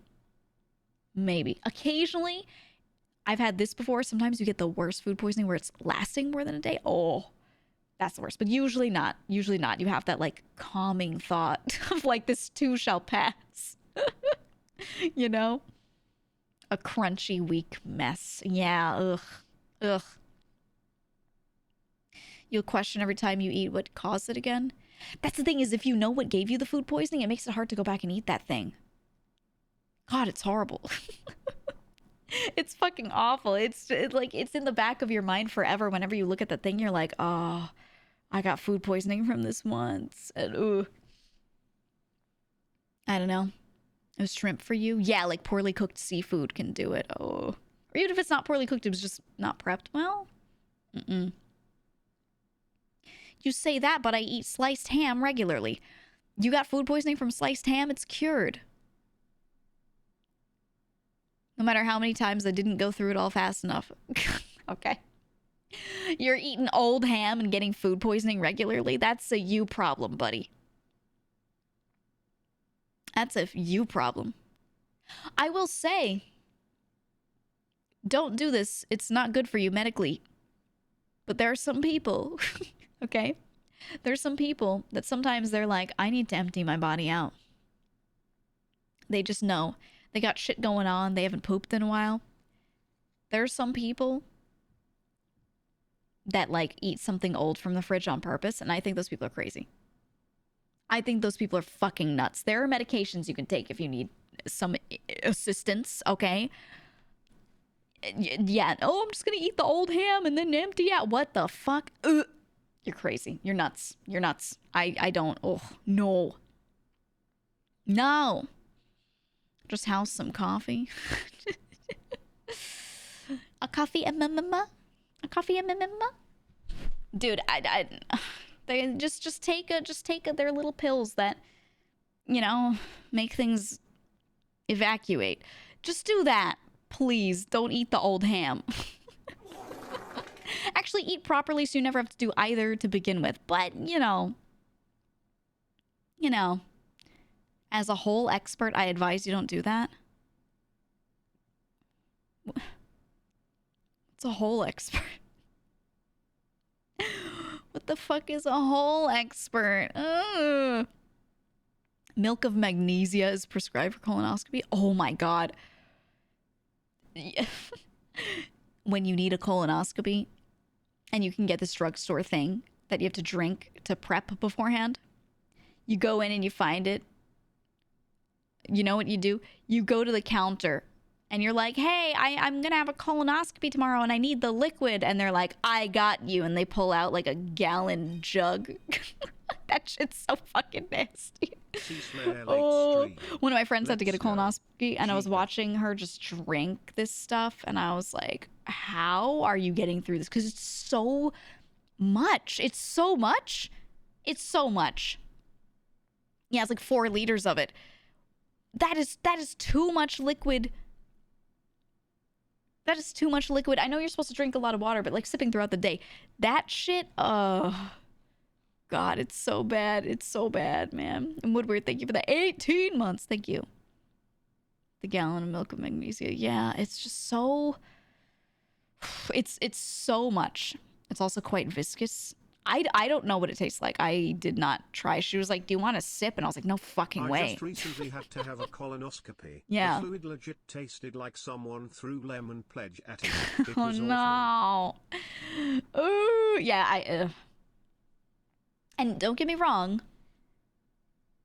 You gotta get a colonoscopy at some point. There's a certain age where you gotta go get one. So you gotta do it. Okay? But like... that shit is so nasty. I smelled it and I was like, oh. Gotta make sure your gut is sparkly clean by the time of procedure. Well, you do, because they're literally looking in there and they have to be able to see every little thing. Was the worst thing ever. I was like 11. I had you had to one at drink 11? like half a gallon of laxative mixed Gatorade. Oh. I never had that flavor again. I was literally pooping liquid by the end of it. You had one at 11? You must have had an issue, yeah. No, that's crazy, man. It's crazy. I'm gonna schedule colonoscopy so I can get the lemon water. God, man. Ugh. Dude, I will say, after my friend got her colonoscopy, we bring her back. Me and some friends were helping transport her and, you know, keep her company through this because she was very unexcited to have this colonoscopy. And it was to check for a potential issue that was like, it could have been really awful, you know. So we went with her and everything. We bring her back and she wakes up and she's like, I feel so much lighter. And we were like, yeah, because you shit your brains out. Like everything is out of your body. You are emptied. Of course you do. And she went, she's like frail, weak, sitting on the couch, wrapped in a blanket. And she goes like this. She goes, am I a skinny legend now? She asked if I a skinny legend. I was like, no, you're dying. Please drink this water. I was like, please eat this food. No, you're not a skinny legend. You're a wayfish dying woman, okay? We need to get food in you. She was so fucking funny. Am I a skinny legend? And she was like, she had been awake in the car and everything, you know. They're not going to send you home asleep or anything like that. But she was like going in and out. She's very EEPY, you know. She kept passing out. So just seeing her like we wrap her in a blanket, she takes a nap, wakes back up, and that's her first like really true normal sentence is, am I a skinny legend? Was she joking or completely serious? She was obviously joking. She just thinks that shit's funny. That's how we joke. It's that friend group. I walk in the room, and every time I walk in the room, I go, sorry I'm late. There was traffic. There was no traffic. I wasn't even late. I say it every fucking time. Okay, that's just, it's, the friend group is just like extravagant for no reason. You know? That's just how that group of IRL friends is, you know? Sorry, there was traffic. Yeah, limp wrist moment.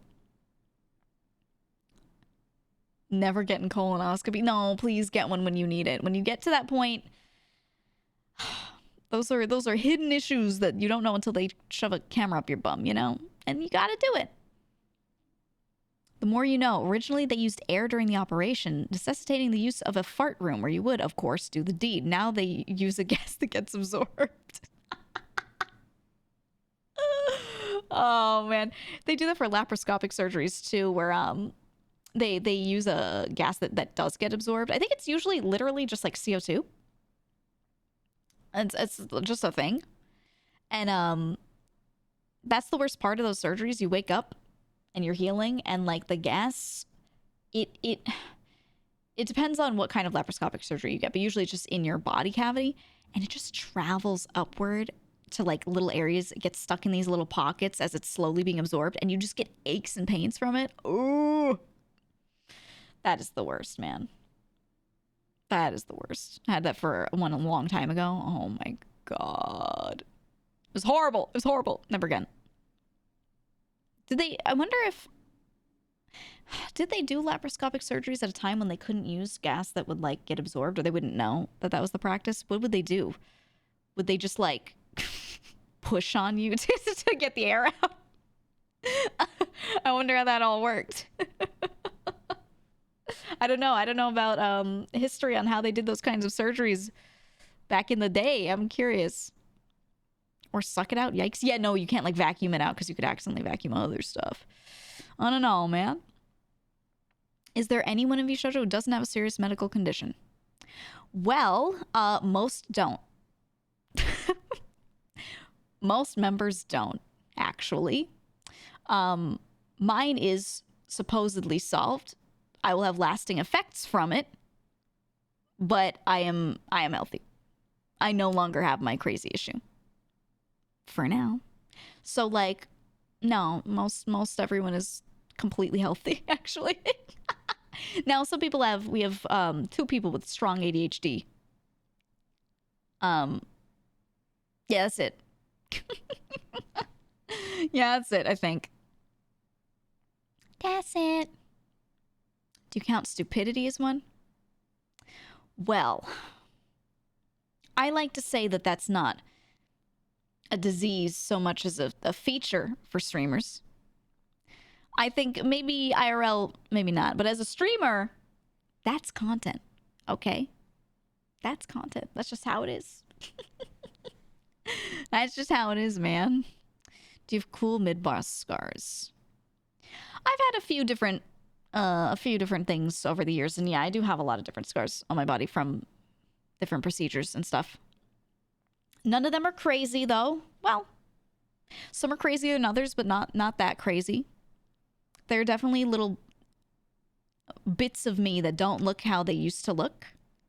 And that's a very weird feeling, actually. I don't feel bad about it at all. I kind of like scars and things, but there are some parts of my body that don't look how they used to look at all, like completely changed. It's very weird to just look at a part of yourself and be like, that's not the one that I had, you know?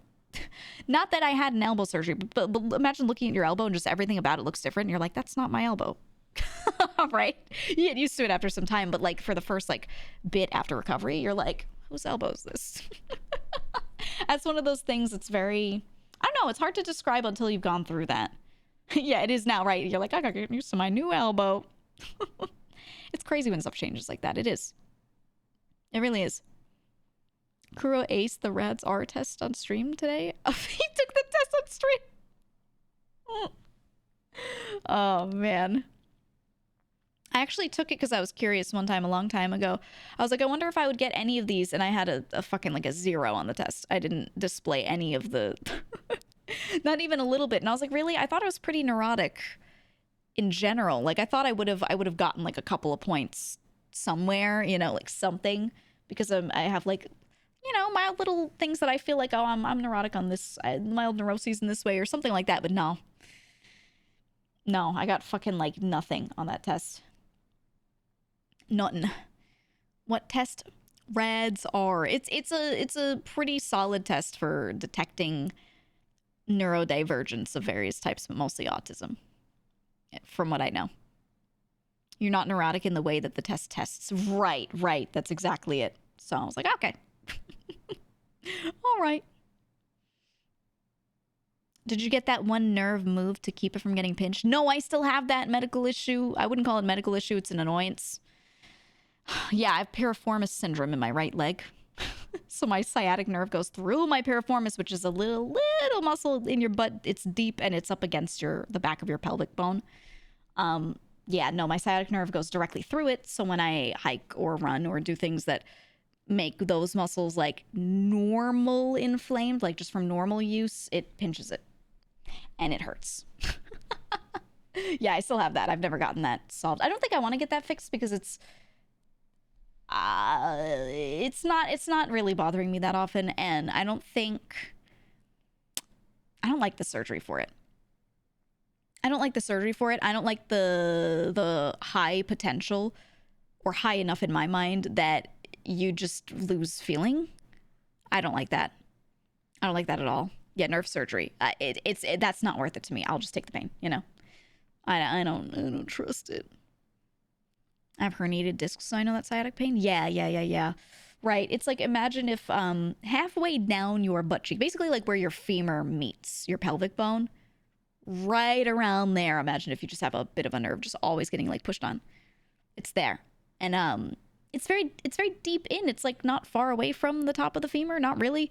So it would be so invasive to get it fixed. And I don't do, even with like bits of working out and stuff, I don't do enough to get things inflamed enough that it's going to hurt me that often. So I'm like, I don't want to get it fixed. I don't think. I'll just leave it. They'd have to splay open your whole butt. Yeah, like they have to go through so much other muscle. No, I don't think it's worth it. Too much for that. Too much. And even then, like I was saying, like one of my big pastimes used to be that I would always go hiking and stuff and like do long walks and everything. And it would ache. It would ache from that, but it wasn't this horrible pain that I couldn't deal with. You know what I mean? Like, I just feel like it was okay. It was aight. My mother has that forwarded to myself. Oh, yeah. I get it from my dad, I think. I'm pretty sure he's the one that has it. It's rough, man. But it is what it is. You have good posture, stretch a lot. There you go. You do what you can. Sometimes it's just not worth like the surgery. It's not worth the procedure, going through the whole thing. I don't know. after having been through surgeries, I'd love to not get any more ever if I can avoid it. I don't like them, especially if they're not necessary. I had to get like multiple things done in one surgery, which was nice. It was kind of like a one and done. But yeah, I would never split things out into multiple procedure. It's just stressful and I don't want it. I don't want it at all. I was lucky I only have back issues in my family. Yeah, my family doesn't actually have a lot of historical medical issues. It's not actually, yeah, my family's pretty solid on a lot of that stuff. It was my issue that I did have might have been mildly related, but it seems like it's likely not. It seems like it's something that I just truly developed on my own, you know? So I was like, okay, good to know. But yeah, no, it's a very low chance. So it is what it is. Who likes surgery? Yeah. I mean, no one, I don't think anyone does. I don't think anyone does. But yeah. You have tall people issues. Oh, all the back stuff. Yeah. As a short person, I don't have to deal with that shit. Proud of you. Develop on your own. Differentiate there, queen. Thank you. Yeah. My issues are my own. I made them myself. Concocted. You know, what I had was really a very weird rare case of something, and caused a bunch of little cascading effects that turned into like a waterfall of other symptoms and stuff. And it was, once we finally figured out what the root issue was that caused all these other things, we were just like, oh damn, that's crazy, super low chance, but looks like this happened. It's just what it was. It was just what it was, you know? You deal with it. Since I started strength training, most of my physical aches have diminished, but I still have a few issues here and there. Honestly, yeah, if you have like, you've got some back pain, you've got some issues with nerves and muscles, whatever, honestly, just working out a little bit and staying generally rounded in a full rounded kind of way, somewhat fit, will help a lot. A lot of the time when you're like, oh, I have this problem on this one side, like just strengthening your abs will help your back. It'll help you have proper posture. Maybe you have anterior pelvic tilt. Okay. You strengthen your abdominals. You know, like stuff like that, like is the easy, quote unquote, easiest. I'm not gonna say it's easy, but the easiest solution for a lot of those things to keep them at bay. Yeah, flexibility, maintaining a stretching routine, which is so much easier than ever now because you can just throw on a YouTube video and just some lady will be like, and now hold this. And she does a stretch and you do it too. And she just goes, okay, now other side. Like you can just do that shit. You know, just throw on a YouTube video with like a at-home workout, core strength, do it yourself on your living room floor or whatever, you know? A little bit of that, even if you're not like getting yoked and shredded or going to the gym, that stuff is honestly goated for keeping those little problems at bay, especially if, you know, you're a gamer and you sit all day, you're a desk worker and you sit all day, your hamstrings are super tight. Guess what? That's going to give you problems later, you know? So, yeah. Keep stretching, please. Don't develop issues you don't have to develop, man. Please don't. ASMR stretching routine. I thought about it. And I was like, it'd be really fun to do a series of like little workout videos with a 3D model. Workouts for gamers. So like super light, easy shit, but truly for people that are starting from absolutely fucking nothing. Because I feel like when you go onto YouTube and you search for little exercises, a lot of the time they're assuming that you can like do this shit in the first place. All right. They're like, do a push-up now, just 5. And I'm like, you know, some people can't do one. Some people can't even do a crunch properly, you know? So like there's some that exist. There are exercise routines for people starting from fucking nothing, but I feel like there should be more, to be honest. Those sorts of videos tend to cater toward people that are already baseline fit, you know? Yeah, starting small. Right. I think there should be more of it. As someone who can't do single push-up, I agree. That's what I'm saying. Good for post-atrophy.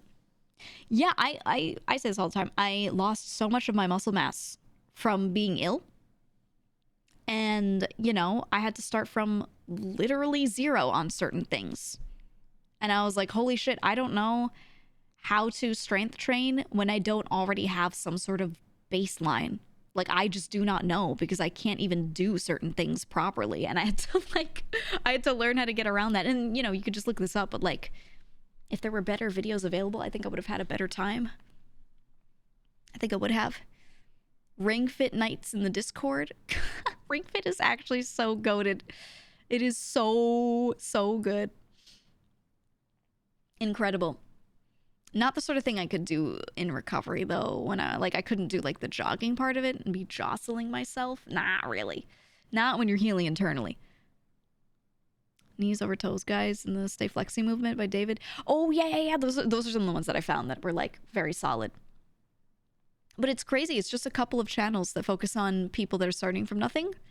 And I'm like, you know, a lot of the people sitting around watching at home are people that don't do any of this at all. And, you know, maybe they need a little help there, you know, some routines for their selves that don't do anything. You know? ATG split squat. Dude. I had some guy who was like, this is an easy one for beginners. And he starts doing goblet squats. And I was thinking to myself, what if someone doesn't have the balance? Try to do a goblet squat right now. If you don't have good balance, especially if you're overweight, if you're very overweight and you're shaped a certain way, you try to do a goblet squat and you're going to just fucking fall over. You're going to fall over. Like I was like, who is this for? Who is this for? What's a goblet squat? Okay, put yourself into squatting position, squatting form, and then make your feet go out a little wider. And then you squat until like your ass is touching the floor. Okay, you are squatting like all the way the fuck down. It's not that butt backwards thing, and then you're getting your tops of your legs, the femur, to be like parallel to the ground. It's like ass to grass. Okay? And this dude was claiming, he was like, just don't use weight for it. Just use your own body weight and do a goblet squat. And I was like, yeah, your knees. That's what I'm saying. I'm like, what? You feel your hamstrings tearing. Man, yeah, your shins. I just straight up was like, who is this for? Like, if you are relatively flexible and you have okay balance and your body type is one where you don't have a lot of stuff in the way trying to do this sort of shape, you can do it. That's like not a lot of the people that are trying to do beginner workouts. You know, I was just like, what the fuck is this guy doing? And then yeah, he was saying don't even hold something, and I'm like, the point of the goblet squat is that you're holding a thing. Yeah, like someone was saying, like a kettlebell is like one of the most common things. You're holding it and then you do the squat. I don't know. And this dude had like 5 bajillion views. And I was like, what are you doing? Giga, I hurt myself. Stop. I'm not telling you to do it. I'm just describing it. I don't know. Nothing like I'm just attaching saying. a treadmill to your PC and breaking your shins trying to jump and run like V1 from Ultra Kill. Oh fuck yeah. You know what I got that I might start using? I have one of those little under the desk ellipticals. Oh, so you could sit there and you have this tiny elliptical. You could a little resistance, so you could elliptical at your desk. Ooh. I need to unpack it. I have one of those. Chat's dropping like flies. Everyone's trying goblet squats and they're all falling over. I think it's relatively easy if like you have a little balance, but if you just don't, you're just gonna fall over and die, dude. I'm barely flexible enough to do normal squat. You gotta work on that, man. The flexibility. If you don't want to work out and you're realistic with yourself, you're like, I'm never gonna work out. At least stretch. Just do that. He's not doing workout videos. He's doing stealth fetish content. It's so true. Let me tell you. Okay, so when I was doing home workouts, right, and I was working on stuff and I was doing PT, I was looking through videos for workouts and things that you could do with body weight. Also, Velila, thank you for the 31 months. I was going through and I was noticing that a huge number of the videos seemed not normal. Something was weird. Especially stretching routines. Liz, thank you for the raid. Especially the stretching routines, right? The yoga videos and everything. There'd be like a woman stretching. She's like, hold this for 1 minute. And she'd do some posts and she'd hold it. And the camera angle would keep changing and panning around. And the angles were all sus. And I was like, what is this? Who is this for? And there were so many videos like that. Russian booty stretches. Yep. There was just this abundance of stuff like that. And I was like, this is just not a stretching video. I get it. It's not for stretching. You know? And a lot of these people were doing the stretches poorly, so you can tell the creator is not even like they don't even know what they're doing here, you know? Right, you know who it's for. You absolutely do. Stealth fetish content, man. I was like, that's crazy. Or these the other side of that. What do they call it? What's the term? Oh, it's called fetish mining. Do you know about this? It's when someone does a certain kind of content or they're online doing a thing and you're getting something out of them that is your fetish, but they don't know. For example, someone is genuinely doing stretching videos, genuinely, and people that want them to do a certain thing start commenting a lot. And they're, can you please do more videos on stretching like ankle stretches? I really need to stretch my ankles. And now this creator's like, oh, the people want ankle stretches. Sure. And they do an ankle stretch video, but really it's just some sickos that wanted to see her like move her feet and ankles. That's a thing. That's a thing that like people will try to like, they'll try to coerce people into like doing certain things because they really want to see it from that person. And like sometimes the person obliges and they just don't know. One of my friends had like a fashion Instagram, and this some person who was disguised as some like nice girl who likes fashion online. It was actually just a dude with an account. Kept asking for more like shoe videos. I was like, oh, I'd love to see more shoe reviews on Instagram. And then eventually, like at some point, propositioned her to pay her for some of her old shoes and was trying too hard. I was like, oh, I wear the same size. So, you know, you do so many of those shoe videos. If you're ever looking to offload those shoes. And it was a dude pretending to be like a nice girl with the same shoe size. It was not. It was not. And like the alarm bell started going off, you know? She was like, I don't think this is it. So at some point she was just like, look, if you just want to buy my used shoes like that, just tell me. Like, I do that kind of content. She said that to bait it out, and the guy was like, oh, thank God. I was so tired of pretending. And she was like, got him. I was like, oh, man. Ugh. Like, there are people who will do these kinds of content for you. Just find them. Find them. They exist. They'll try to trick random people into doing whatever shit you want. I don't know.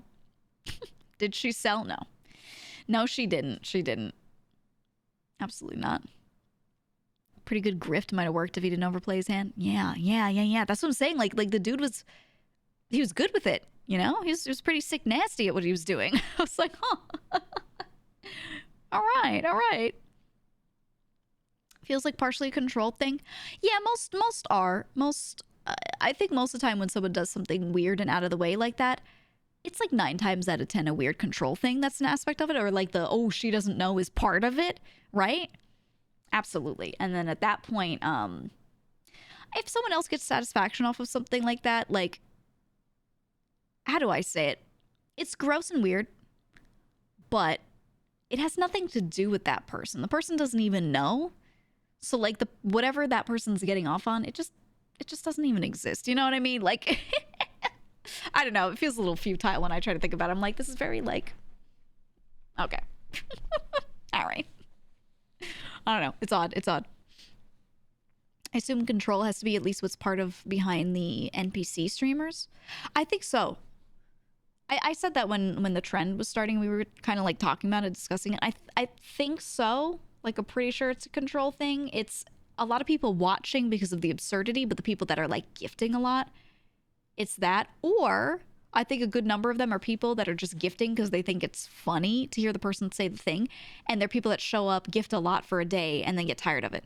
And then there's just like a new one of those every day, you know? The ones that are there that are gifting to these NPC streamers and are there for a long time, not just like a day, I'm pretty sure that's just like, yeah, that's just control shit. I was trying to make the break character. For the people that show up for one day, definitely, I think. Yeah. I don't know, man. People are crazy. People are crazy. But I won't judge. You can be into whatever you're into as long as you don't do wrong by somebody. It's a no judgment zone. You know? The fuck is an NPC streamer? You missed the boat on that shit. Go look it up. Go look it up. Go look up I Need More Bullets and Glizzy Overdrive. Because out of all the NPC streamers, most of them give me the fucking creeps. But those two are goated, okay? Those two are the ones for me. I like those two. The rest of them can fuck off. The ones that creep me out are the ones that do, they do literally an idle animation. Like, they sit there and move around, and they move like they think they're an animated Disney character. That shit, hate looking at it. I don't know. It's so uncanny, and I don't like it. My brain is like, I see it, and I go, no, no, no, no, no. I don't get that one. I don't. The 13th century parody of NPC streamers is genius. Dude, yeah, have you seen the one that Blazing mentioned, the starving Victorian child, the woman that keeps coughing? To interrupt this conversation, yeah. but Henu expressed interest in playing WoW, but was worried that her English wasn't good enough. Was wondering if you and Zen could kidnap is she her thinking for a about it? collab. I can ask her about it. You cannot come here and demand that I go collab with someone. However, I'm down with the first part of your statement. Yeah, knowing that she was saying on stream that she was worried about her English. I feel like she could do it, but it might be hard to figure out systems and stuff. It might be. But yeah, don't ask us to do anything in particular about it. Just let me know what she's thinking, and that's where you can end that. Yeah, we're friends, so she could just ask me if she wants. She could just ask. Is there no JP language for WoW? WoW Classic is different. I don't know. I know when you go to the language options to change spoken language, there's nothing but English. It's only ever been said in English.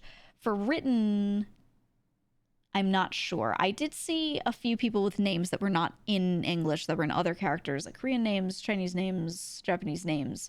I saw them running around, just a couple of them.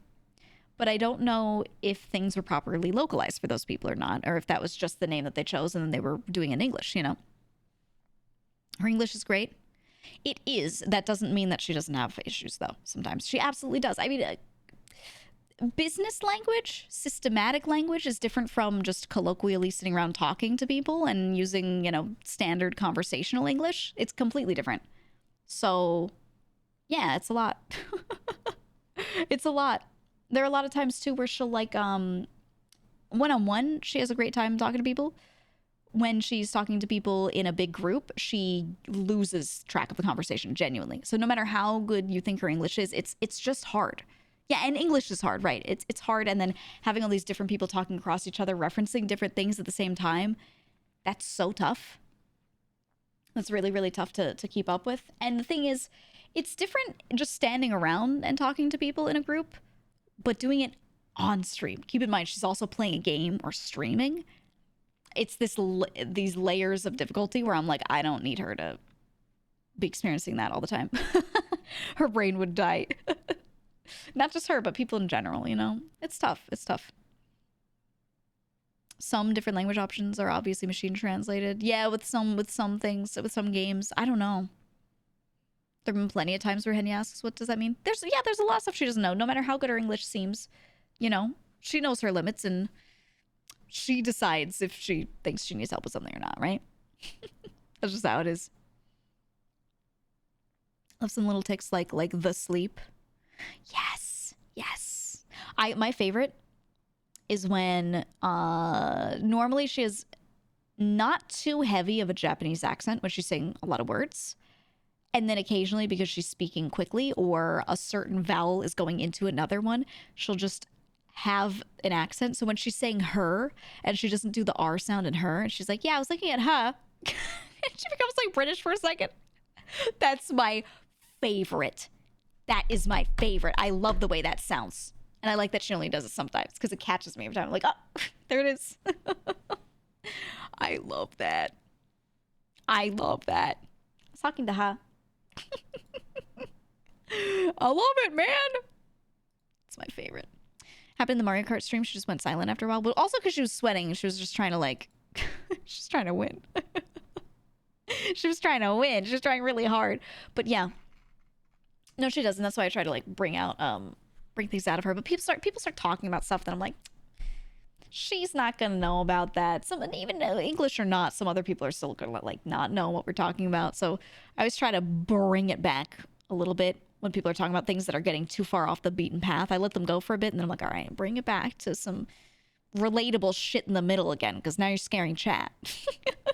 You know? That's just how it is sometimes. Wake up, it's near 2024. How long do we have? We only have a few weeks left, man. Ugh. Ugh. The years need to stop ticking up. I don't like it. I don't like it. So Japanese is not one of the localized languages? Ooh, okay. Really sorry, didn't mean to cross a line just now. You didn't do it too poorly, which is why I didn't, like, snipe you. But, yeah, no, I'm just stating it. It's like the head on the pike thing so that everyone else can see. Remember when Vlad the Impaler would put heads on spears outside of his castle as an example? It wasn't fuck that guy in particular. It was just like, hey, just in case. It's one of those moments. It's that moment. When I call things out, it's usually not that I'm mad at that individual. I'm just like, hey, everyone. Sidebar. You know what I mean? Yeah, I was there for that. Yeah, remember? Remember good old Vlad? Wasn't just heads, it was whole folks. Well, right. He would do the whole body. Well, you know. You know what I'm trying to say. You get the point. Absolutely. Like when you had to bring up dog breeds to save a conversation. And when people start talking about certain shit, there's a point where I just go, we're talking about puppies now. Every time people start getting like really into it and they're starting to talk about shit that we need to get off of, I'm like, we're talking about puppies. No segue, none. It's just you just gotta pivot. You gotta say, guys, we are changing topics entirely. It's always like that. Puppies, I'll be like, oh, I took a cute cat picture, everyone look, like something like that to just get the brains off of it. You have to, man. Yeah, force derail. Well, and then some people, okay, love them to death. Some people take certain jokes and like beat them to death, like the bit has gone on too long. And one of our ways to like tell each other that the bit has gone on too long without like DMing each other like, all right, you know, or something like that, is we just do the hard pivot. Someone will just be like, what's your favorite flavor of ice cream? Right? Yeah, the meme is like just gone on too long. That's one of our ways of getting each other to like clue each other in like enough with it. And people are like, okay, all right, I get it. Because I have some friends that you don't need to tell them that, and then some that kind of do occasionally. So we all kind of have our little ways of hinting things to each other without like awkwardly directly being like, this bit's too long, or, you know, super diplomatic. Yeah. Or, oh my God, I've some friends, we have safe words. If someone's getting on a topic and it's like, oh, I don't want to talk about that. Like that's a no-no. Sometimes we have safe words where they just bring up a thing and everyone's just like, ah, you know, pineapple. It's always stuff you would never guess, but it's very helpful. Very, very helpful. So who else read the Bible? Yeah, right. When they start talking about shit that's like too much. Love that Bible, don't I? But yeah, that's the kind of thing that I think is really genuinely really helpful with keeping stuff chill. Heavenly seems like you'd need several tiers of safe words. It's so hard. It's so hard for both of us. Him especially, but both of us to not just start going. And I'm really good on my own streams. I'll have you guys know I am so well behaved. No matter how crude we get here, we keep it so nice, okay? I go to other people's streams. Sometimes I'm like, I'm gonna fuck it up. It's so terrible. Bring out the worst out of each other. He says it to me all the time. We hang out a lot off stream, and he always says it. He's like, I can't stream with you sometimes. I can't. I can't. There's a reason why I don't go into his Risk of Rain streams. There's a reason why I'm in that Discord, but I don't pop into those VCs. Okay. That's just how it's got to be. Oh, I'm out of water. I need to refill my water. But it gets a certain way, and, you know, sometimes you don't need to mix certain things in. Still need you, Heavenly, and Mike in a stream? Oh, that's horrible. Who would be a horrible fourth? Oh, that's terrible. We have to do it. Wait, me, Heavenly, Mike. Who else is cursed? Fred. Oh, man. Joel. Tyler won. All right. Okay. Bada. Fuck. Wait, do you mean Bada like Bada Boom, or do you mean like the VTuber Bada? Because if you mean like Bada Boom, oh man, that's the way. And play for the King too? No, too boring. I love games like that, but for that group, Heavenly and Mike would not be able to fucking concentrate on the game. Okay. They would just be sitting around chatting and they'd forget the game existed. I'm gonna be real. Oh man, honestly, I think that group of people is horrific. It'd be so funny, so funny. You think Girl DM would be able to keep up? She is so PG, and I love her to death. She and I hang out. I love her. Sandstone, thank you for the 14 months. But like, she's so PG. I couldn't put her with that group. I could not do it. No way. No. She's PG unless she's in unhinged mode. No offense, her unhinged mode is not that unhinged. Okay, it's just comparatively you're just not used to it. I need someone terrible. Vinny.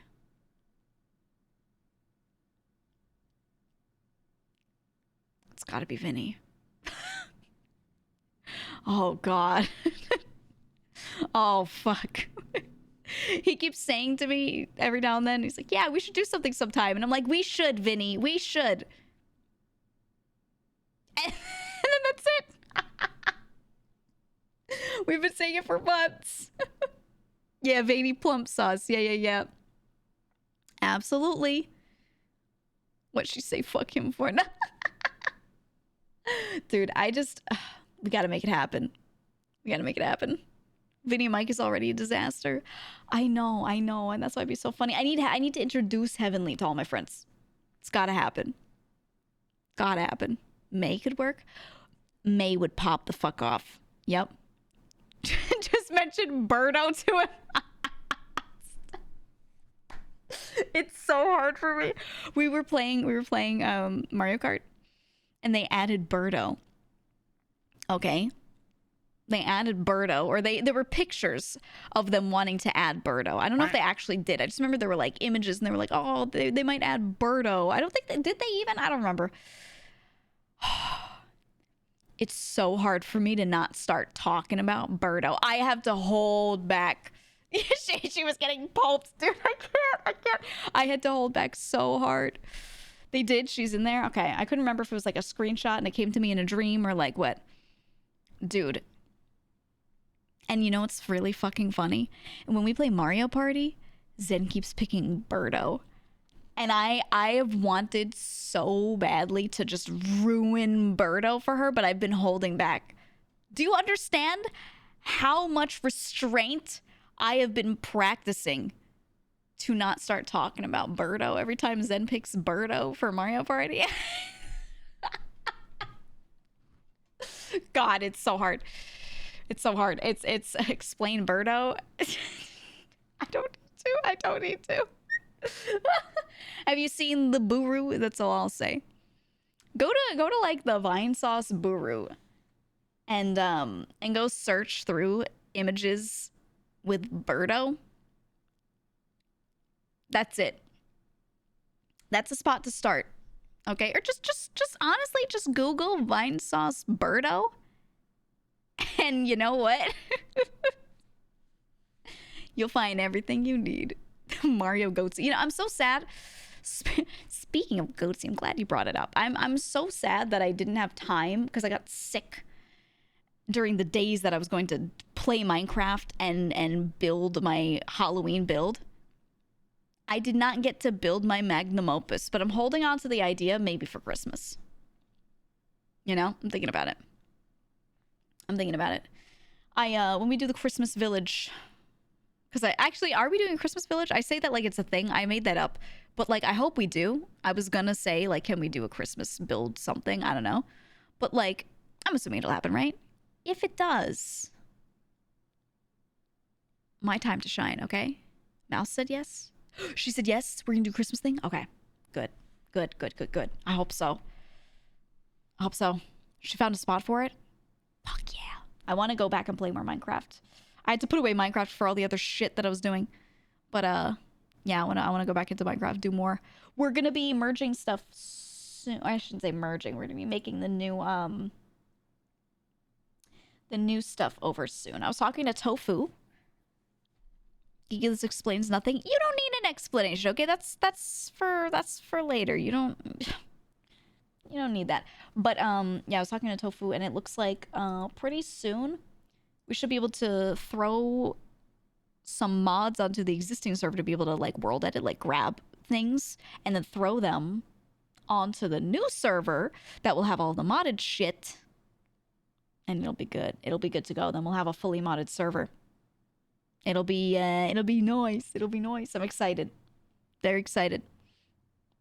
Because that was sort of why I held off playing a little bit recently. I wanted to like do Minecraft like once a week if I can, you know, just do it more often.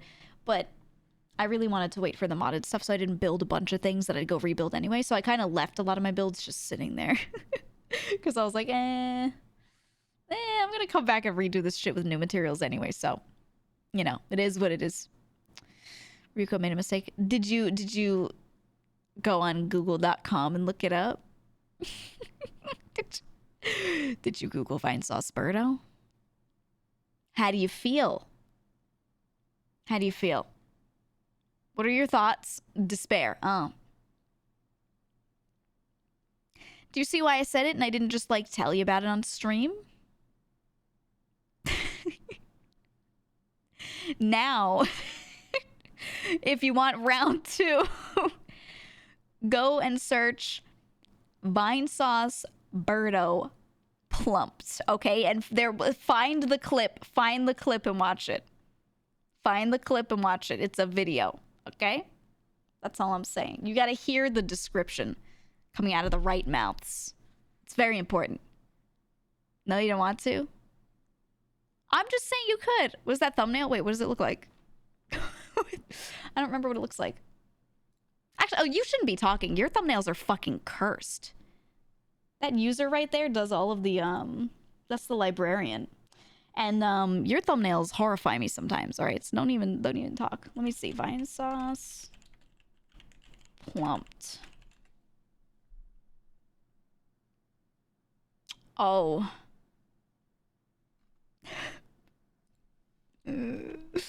Oh. That's, yeah. Yep, that's all. Yep. That's all. Yeah. Listen? What do you mean listen? There is no listen. I've seen them. It's too late. They're there. Some of them are just demented. Yeah. Find an example. There was one I saw the other day that was just horrible. Let me see. Which one was it?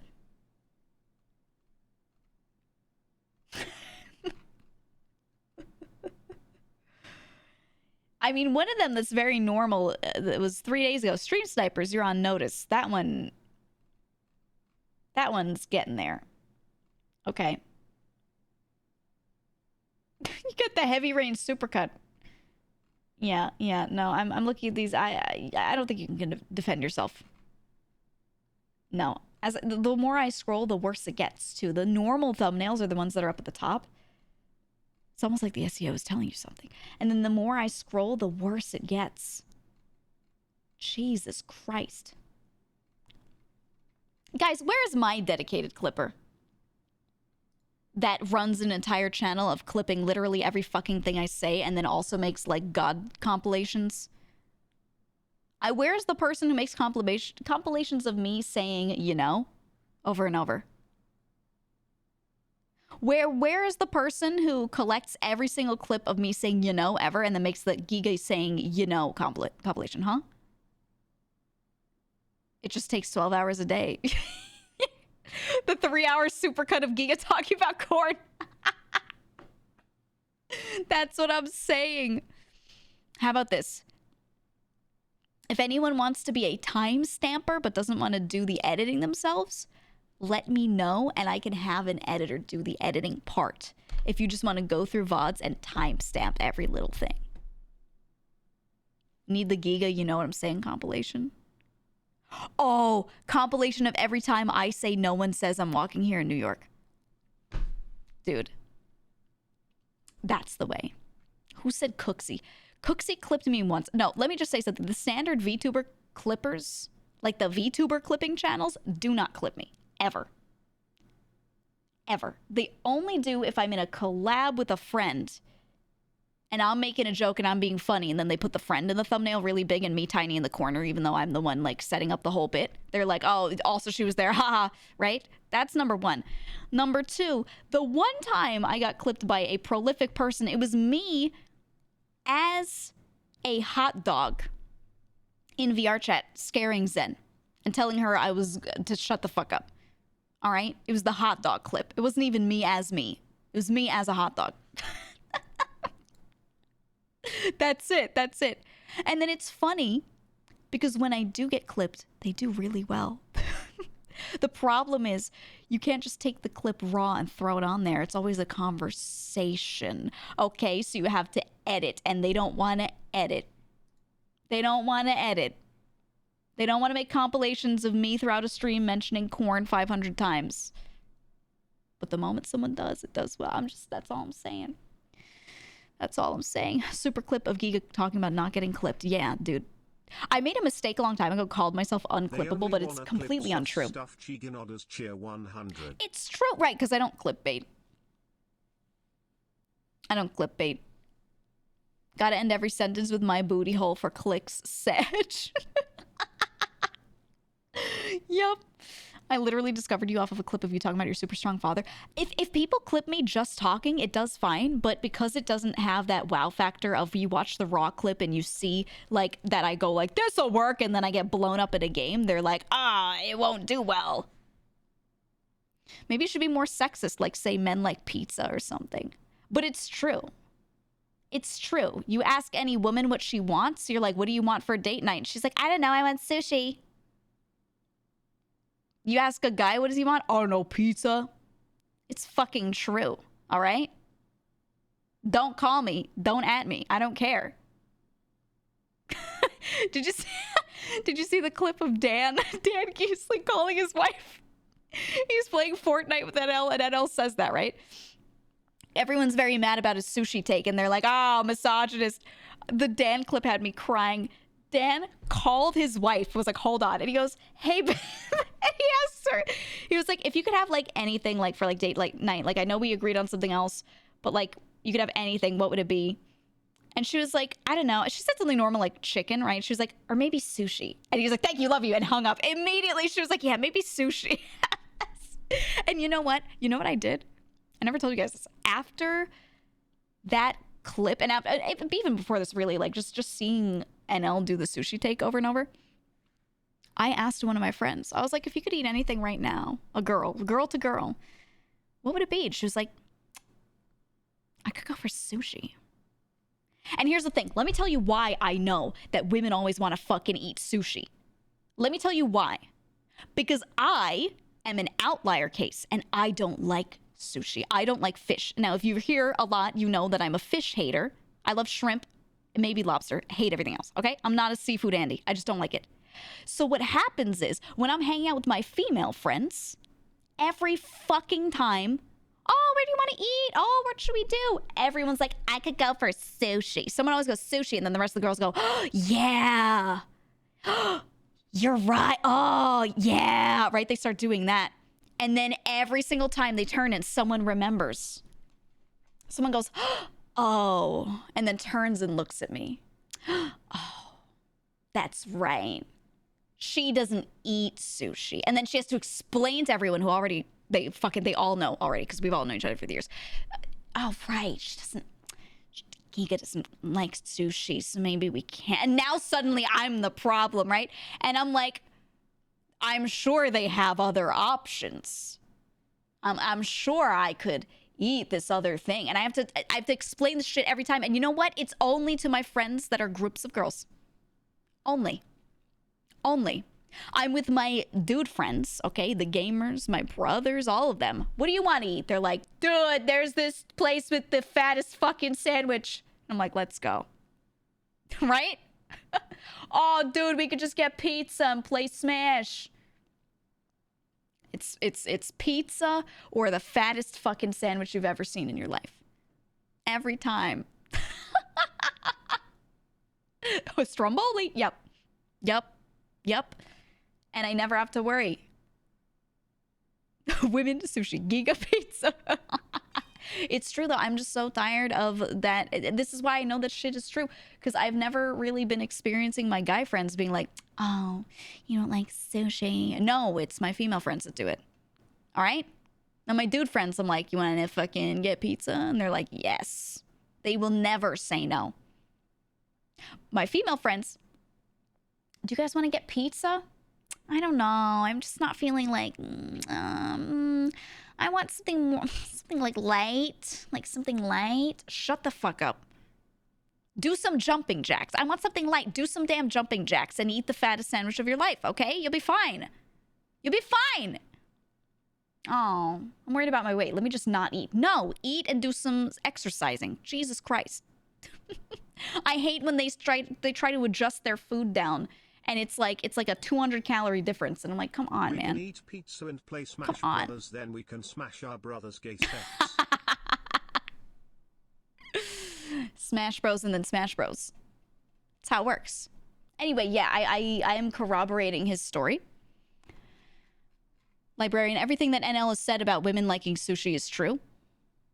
And while there may be some outliers, on average, you can make this generalization that is absolutely fucking true.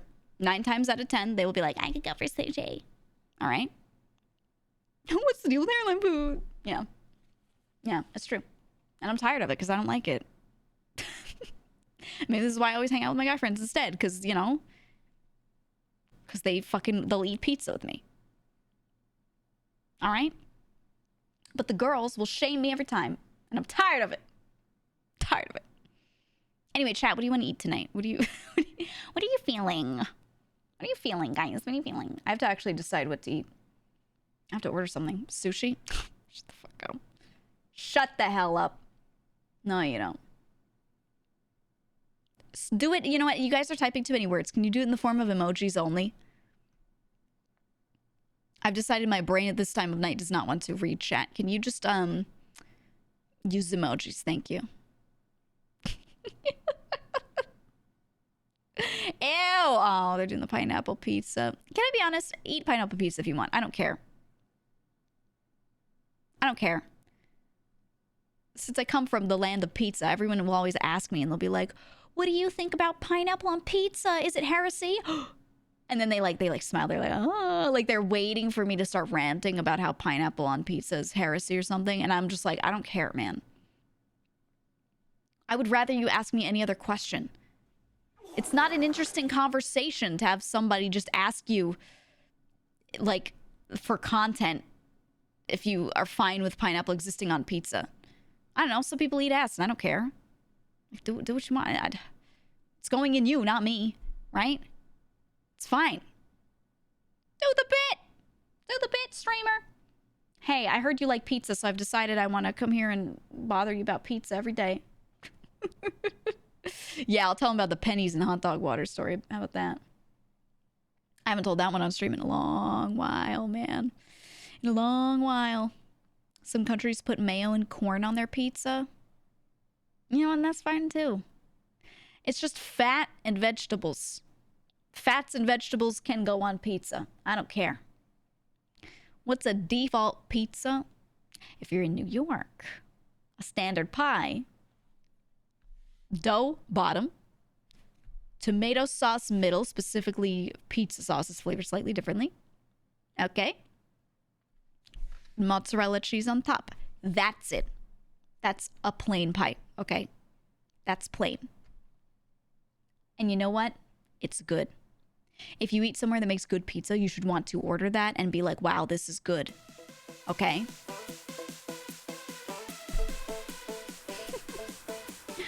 You know? Fine. Play your song. Thank you for the bits.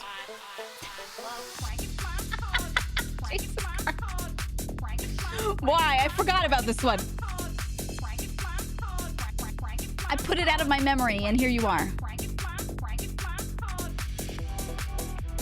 Perfect timing, because I have to open a thing. God damn it. Cranking? Anyone up cranking they hog? Can I ask that on Twitch? Anyway, all right. Here we go. I have to do a thing. Oh, Sir Bananas, thank you for the 5 gifted subs. Thank you so much. Also, Kate from earlier, thank you for the 3 months. Thank you. Thank you, thank you, thank you. Can you add some basil on that pizza? Okay, respectfully, yes, you can do basil, but you know what? This time is good because I have to refill my water. I have to. Country music makes me so mad because it's just a guy listing You know. stuff. I love corn. I love my wife. I love. I'll be back. I love my country. Give me 2 minutes, 3 minutes. I love jeans. I love tractors. Crank and clap hog. Crank and clap hog. I love my truck. I love my wife. Grandma's casserole. I love corn on the cob. I love jeans. I love tractors. Crank and clap hog. Crank and clap hog.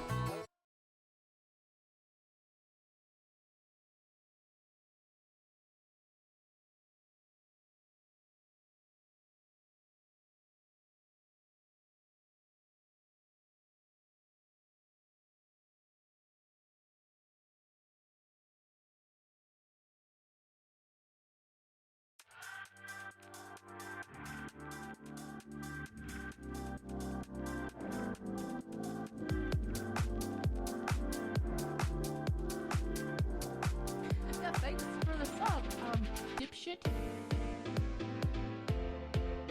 Dipshit, dipshit, dipshit. Dipshit, dip, dip, dip, dip, dip, dip, dip, dip, dip, dip, dip, dipshit, dipshit, dipshit, dipshit, dipshit, dipshit, dipshit, dipshit, dipshit. Thanks for the sub. Dipshit.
I was about to come back because I thought that was going to be the last song. I was very wrong. That's perfect because I have to fix something with my headset. Keep them coming. I'm fixing my shit. Bits for boys. I miss Numi. You know, listen to her. I miss her.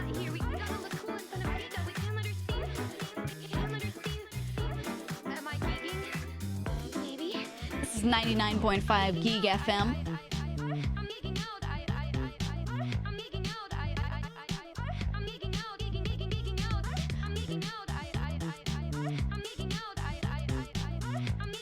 Dude, I need one of those crazy radio intros, right? You're listening to car crash sound, Geeg FM, right? I also got a snack. I do have to order proper food, though. Okay, Boris, go back to your hole. Go back. Okay, okay. I also need...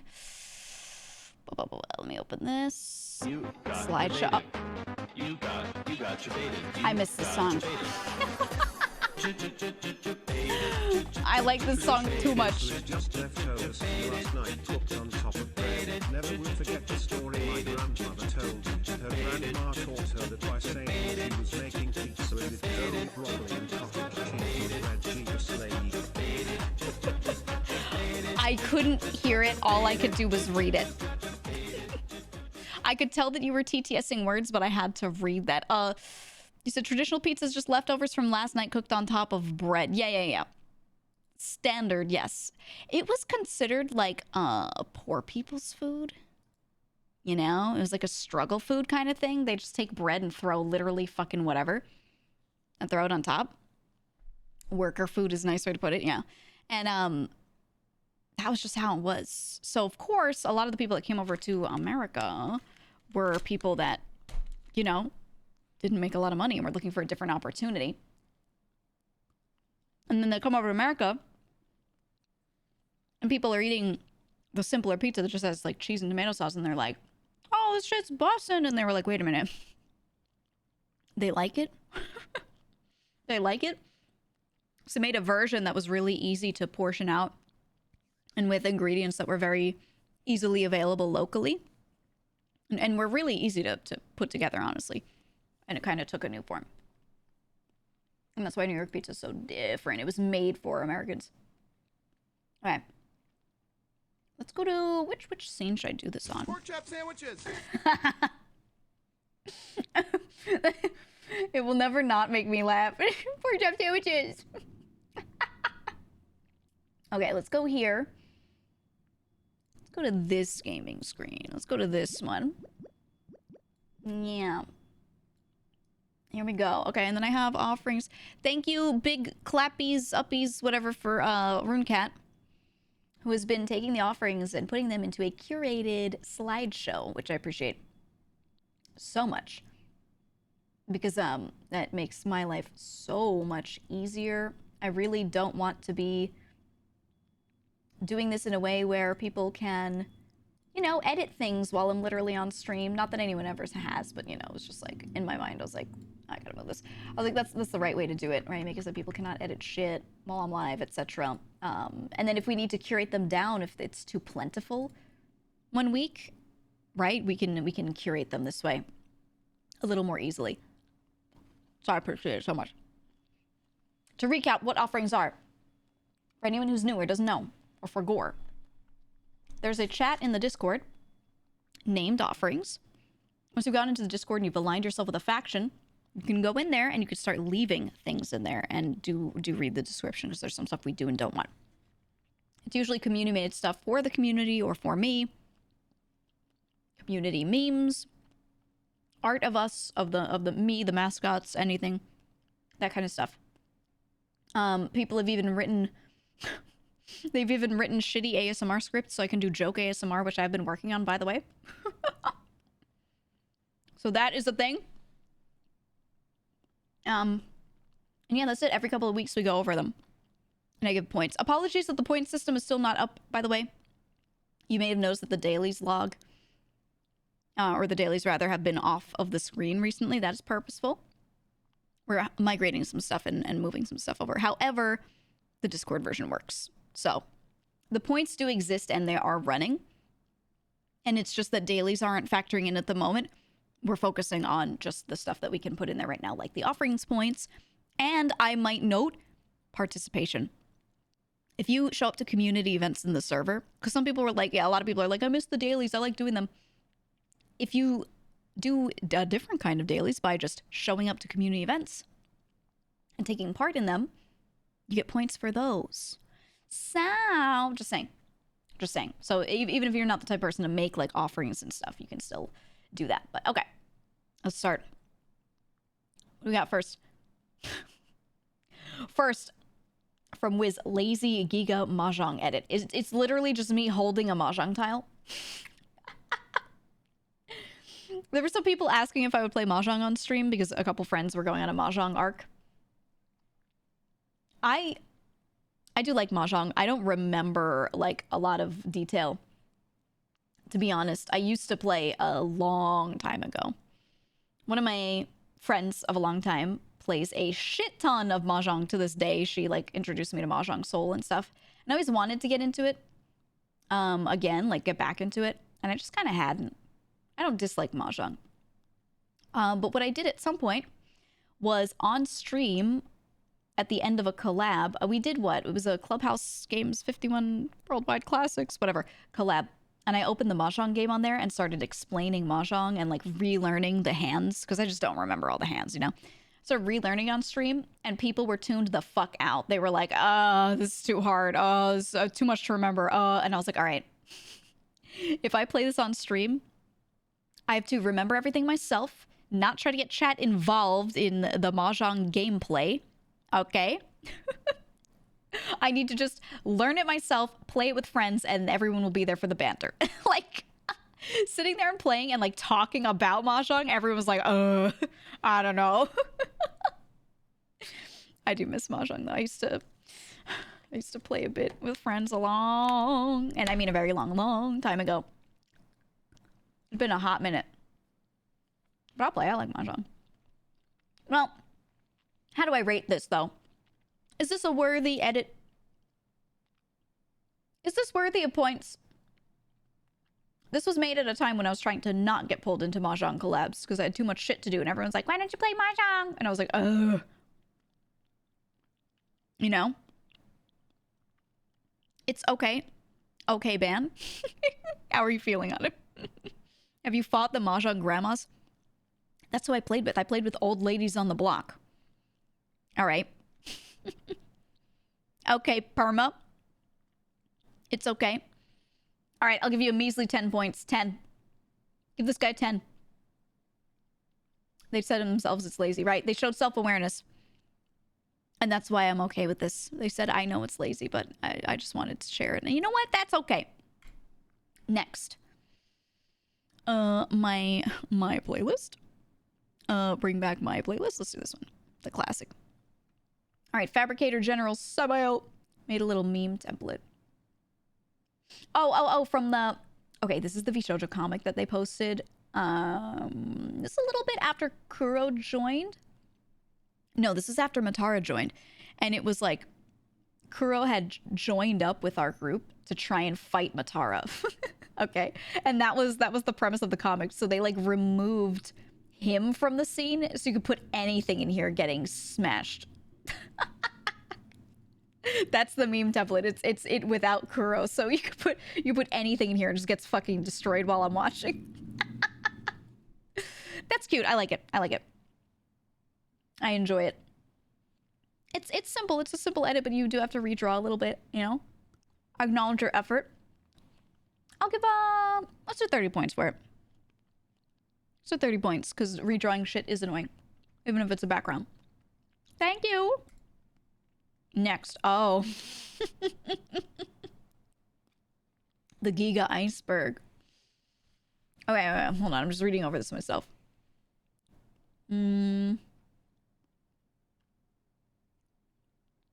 put Mark Rebier in the pre-stream on the right, which means this is a person who's watched me for a long time. Not super long, but long enough. Or they're aware of older VODs, at least. Corn. Chicken fried. They put hunting, can you defeat me, and chicken fried down at the bottom. I don't think these are that obscured. I don't think they're very obscure. And chicken fried is not a me meme. Actually, I hate that song. And I think it's heresy that you even put it on my iceberg to begin with, I would like to say. I think there's so much missing. Why is the bottom not really filled out? Do you lack the deep knowledge, perhaps? Chat, I think we should take his blood. The country club? Yeah, there's a bit of heresy here as well. Okay. Country girls make do is spelled normally, right? But then on the bottom right it says the country club. That's not how we spell the country club that we're talking about. When you take the O out. So it spells cunt, okay? They left the O in the country club. How dare you? How dare? You don't know about the real country club? Oh my god.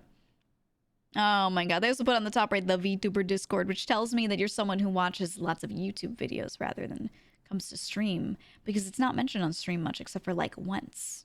But it was mentioned in my most watched YouTube video. Yeah, they didn't even put Ultra Kill mentioned. They didn't put the easiest thing to put at the absolute tip of the iceberg, which is Ultra Kill mentioned. I think this is a good start, but is nowhere near the finish line. Minus 20. Thank you, Midas. Minus 20. Good try. Nice try, but you could have gotten this from, yeah, like 2 bots. Now we need an iceberg for the other members. Well, how about we need a good iceberg for me first? Yeah, they didn't even put crosswords on here. No, there's so much more.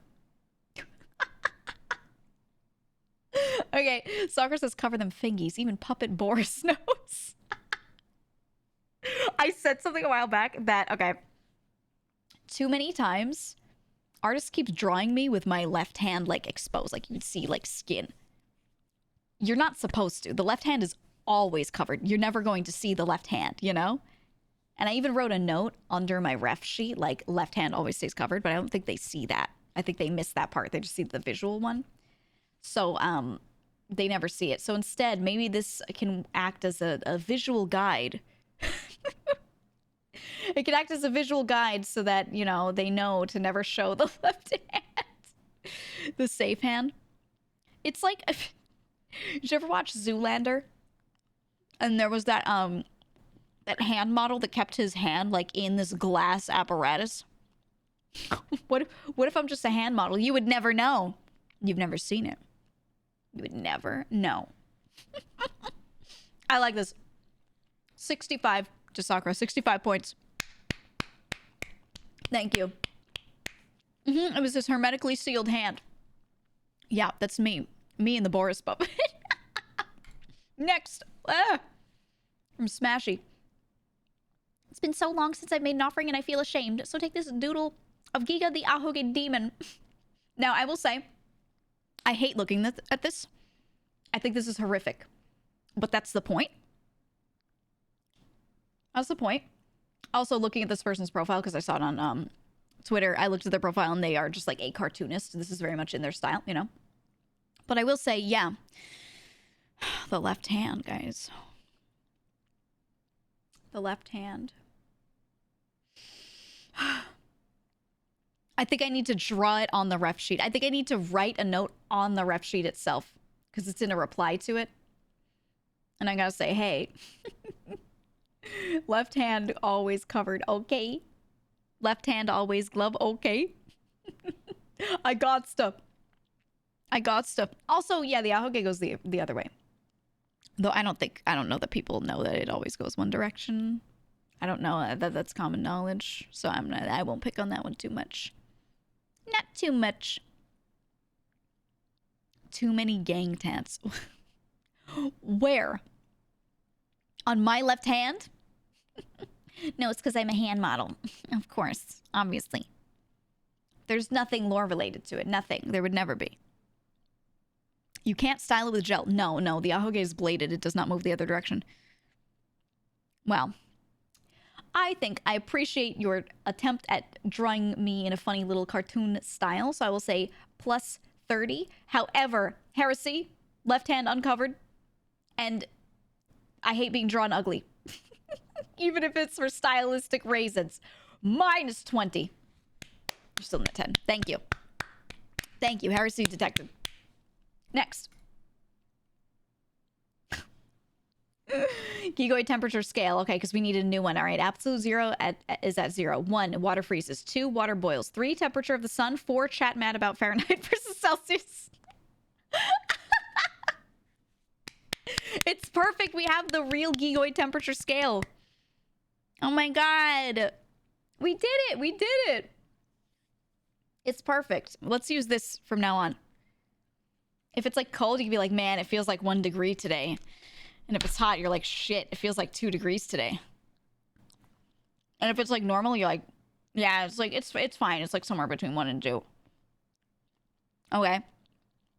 We now have a perfect scale. Feeling like a 1.25 today? Oh, yeah. What if we make this closer to like an American sort of thing, though, just to piss people off? So we say like 1 1/4. It's like 1 2/3 degrees, kind of is like how it feels. Let's do that. No decimals. No decimals. Fractions only. 1 1/4 G degrees. It's perfect. I like it. I like it a lot. I like the difference between 1 and 2 versus the difference between 2 and 3. That makes me real happy. That's beautiful. That is beautiful. I like it. And I'm sure we could actually... Okay. This might be too much, but I think later I'm going to check the differences between 0, 1, 2, 3 and actually see if I can figure up the exact calculation of how you... how you would go through and be able to convert everything over. Because this is very doable because you have these relevant numbers, the other ones. You have one?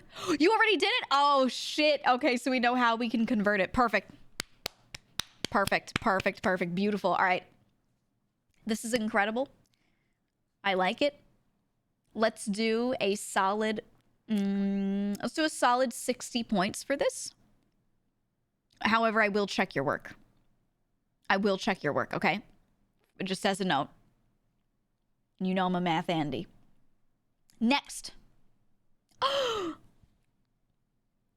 Boris asset. More assets for Boris. Thoughts. Why does it move automatically?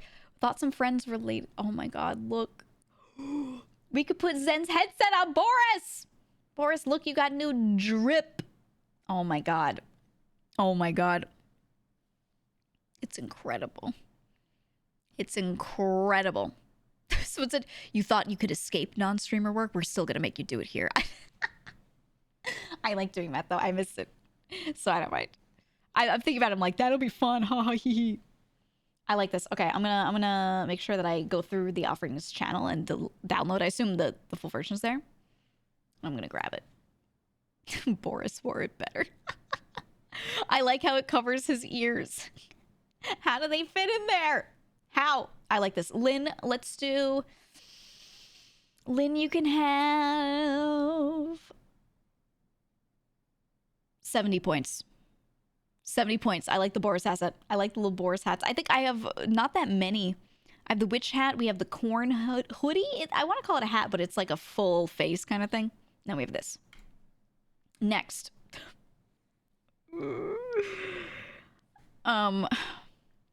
All the talk of Thanksgiving really got me thinking.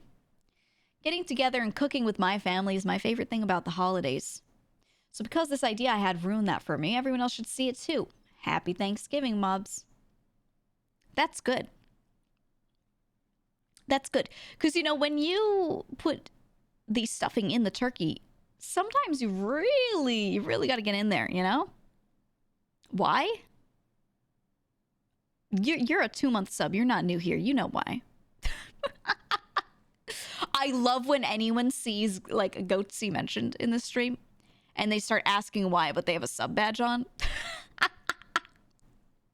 it's cute when you guys are like theatrical, you know? You know? Like you're singing Gethsemane, you know, and you're falling on the ground. You're like, watch me go! You know, it's very theatrical and funny. I ask why rhetorically. Yeah, exactly. Well, I like this. Let's add this for Thanksgiving. Sakura, make sure you provide the link, and yeah, we could throw this in. It's wonderful, and I appreciate you guys contributing to the Thanksgiving holiday spirit. Also, side note, getting real tired of people thinking that I'll be angry at everyone who doesn't like Thanksgiving. Specifically when someone who is not American says, yay, it's Christmas time, and people start saying in their chat, haha, Giga's gonna be so mad. Why would I be mad at a non-American not celebrating American Thanksgiving? What? Also, some people just don't love Thanksgiving, and that's okay. The only people I'm mad at are the people who are putting up Christmas decorations in fucking malls and then pretending Thanksgiving ain't there when they used to always decorate for Thanksgiving. That makes me mad. That makes me mad. Because it's very, you know, corporate. They know they make more money from Christmas shit. And that makes me angry. I'm not mad at anyone else. I'm mad at the people decorating the stores. They can fuck off. All right, well, this is beautiful, Sakura. Thank you so much. This is gorgeous. Let's give this a solid 60 points as well. Thank you. Thank you. Some people think America's the only thing on Earth. Yeah, and then some people think that all Americans are like that. It's almost like everyone generalizes because it's a very human thing to do.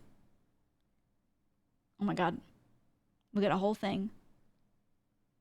An accompanying website to discuss the new measurement. No fucking way. Hold on. I don't know how this will open, so I'm going to do this real quick. Boop.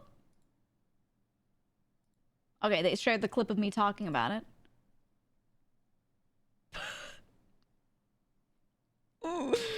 Okay, there's a conversion site where you can, you can convert Celsius, Fahrenheit, Kelvin to and gigoids. Oh man, it's real. It's real. And I think this was me saying it.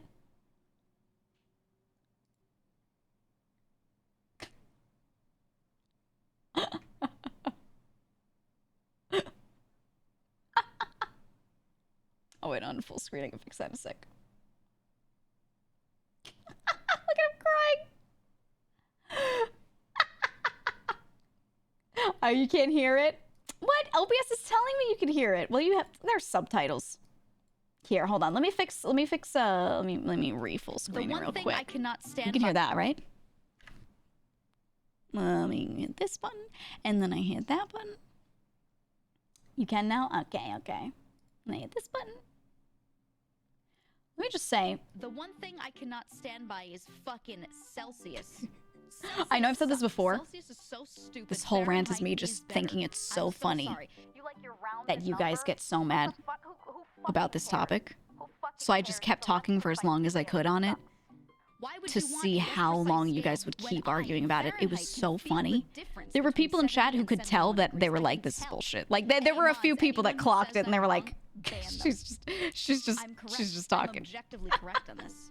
Especially when I said I am objectively correct. Like, why the fuck are you using decimals? Just expand the scale if it needs to be that sensitive. When I said, why the fuck are you using decimals? Just expand the scale if it needs to be that sensitive.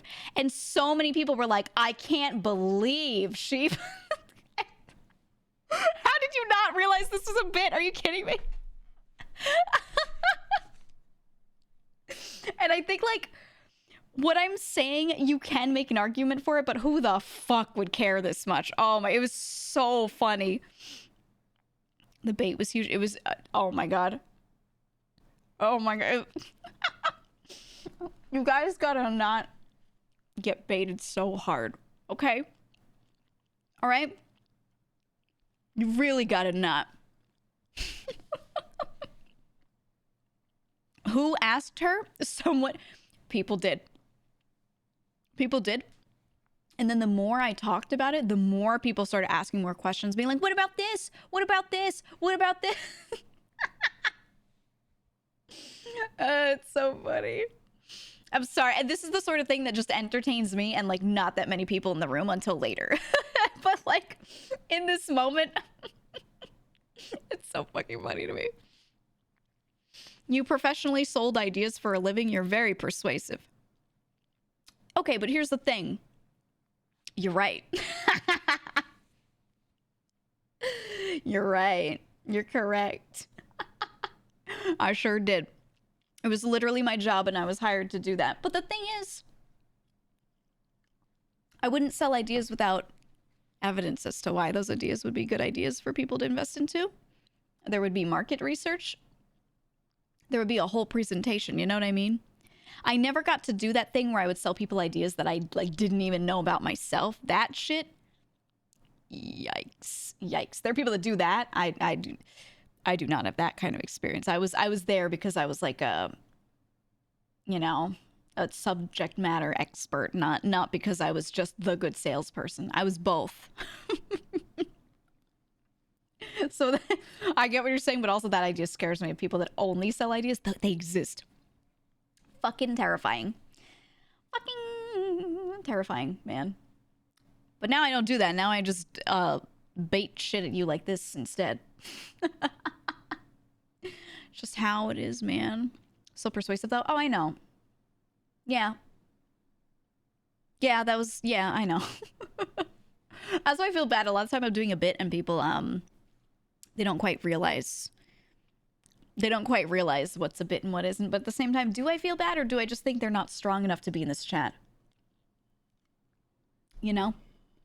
Or I did a ukulele bit. Oh my god, go to V Shoujo's Twitch? Their YouTube. Go to the shorts that they have posted. Scroll down until you find the short where I talk about ukuleles and just go read the comments. Look at how many people think I'm serious and how many people think I'm talking about every fucking ukulele. I said ukuleles are not an instrument, is what they think I said. What I said was, if you say you play ukulele, I don't fucking believe you. And then I started to go on a long rant about how a lot of people use it as their personality and they don't actually play it. Right? Now, I'm talking about something so specific there. And I literally say it in the clip, I'm like, it's these people that fucking pick up ukulele and start pretending they know how to play it. They don't play it. Right? 80% of the comments are people going, actually, there are people that shred on it. Or, tell that to Hawaiians. Oh my god.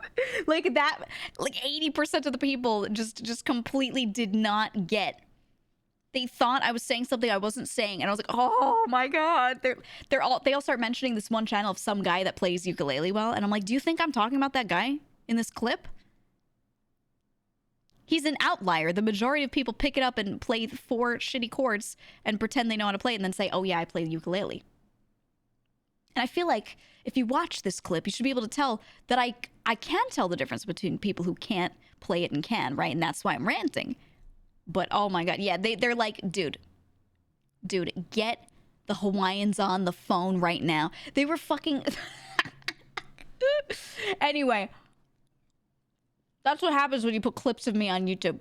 It's so fucking funny. Also, I'd like to call out this guy. Actually, no, I don't want to call him out. I'm just gonna hit a button. I think you know who. There we go. All right. Well, I like this website. Thank you for making the calculator. I have to check the math, though. I still do. Let's do, how about... It's a lot of work. It's like not a lot of work, but it also is at the same time, depending on your skill level and how much you've done this sort of thing before. And I don't know how much you've done this sort of thing before. So I'm going to err on the side of caution and say this is a fun, lovely project for you. And let's do 80 points. 80 points. Thank you. I just looked up some ukulele through the fire and the flames covers and these kind of slap. That's what I'm saying. They, like you put them next to some girl that plays like 3 shitty chords and goes like, hey there, Delilah. And like the difference is crazy. Now, I'm not saying everyone has to be the best player ever to say they play an instrument, but like you can't play 4 chords on something and tell me you play it, all right? If you couldn't even read sheet music or like tabs, right? And go and translate that over.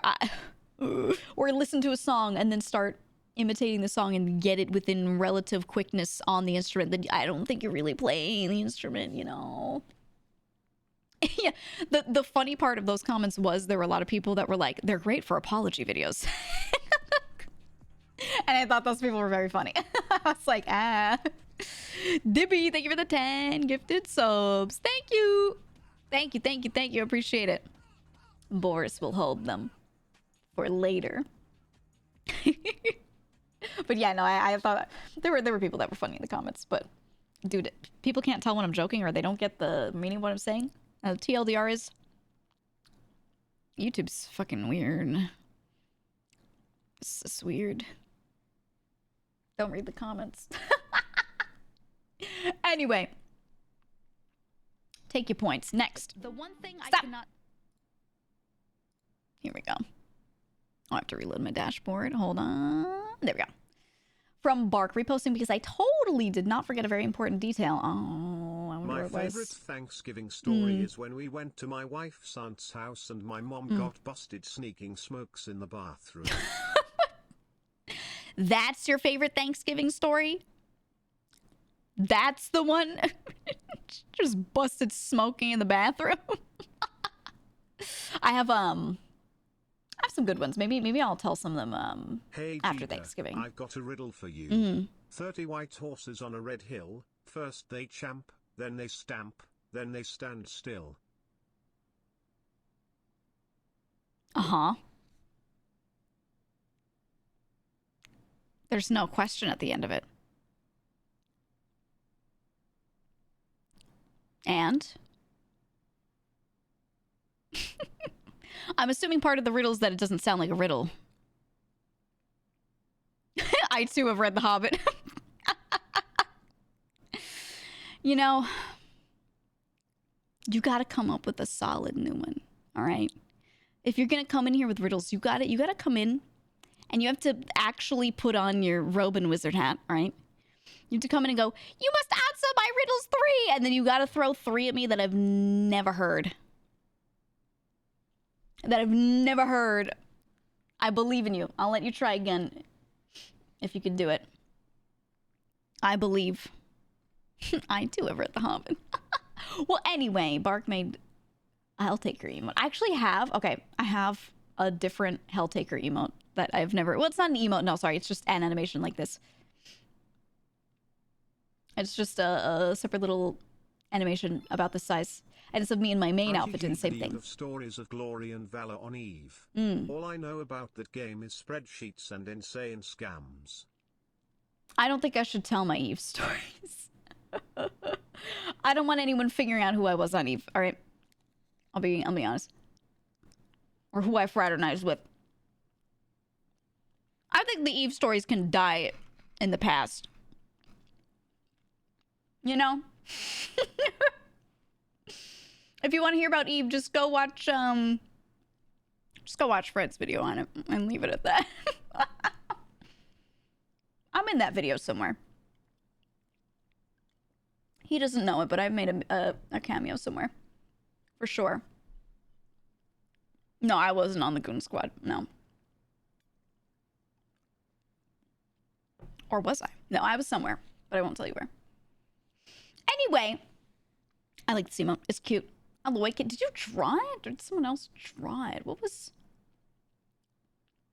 Did you draw this, Bark? Do you draw? Does Bark draw? Have I ever seen Bark draw? Or did someone else draw it and then he, like, animated it? I don't even know. Either way, I like it. Yep, you did? Oh my god, he draws. Let's do,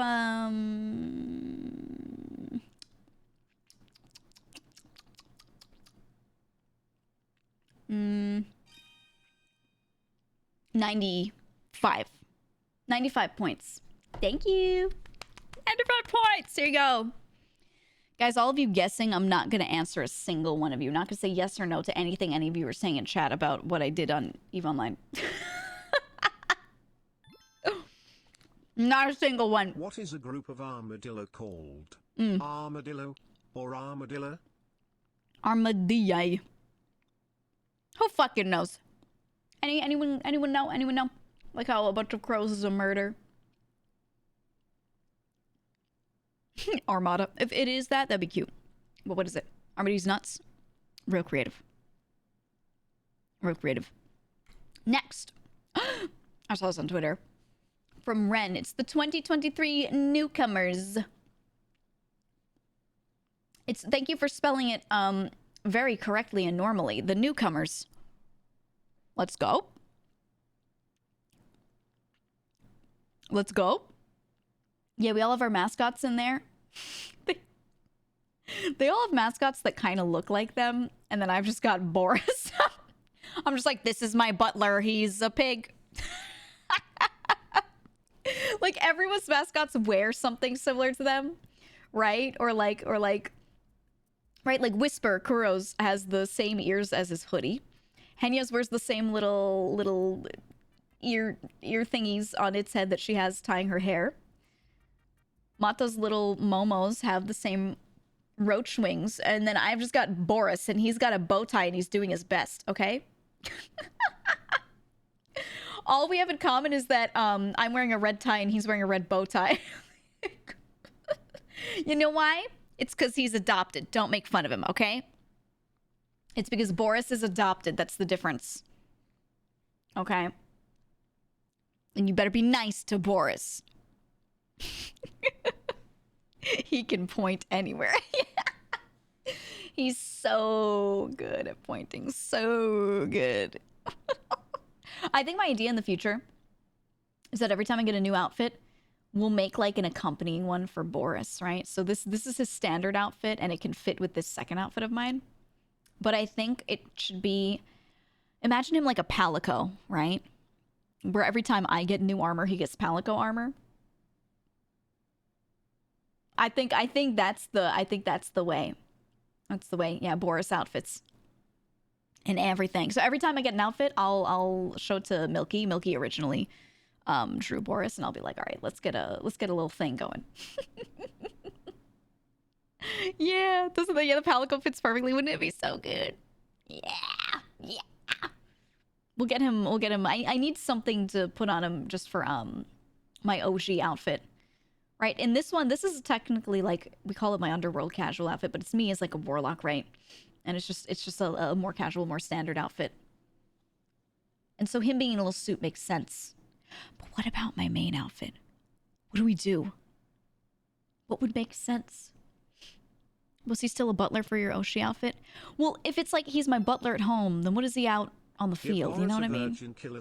My squire? A virgin killer sweater!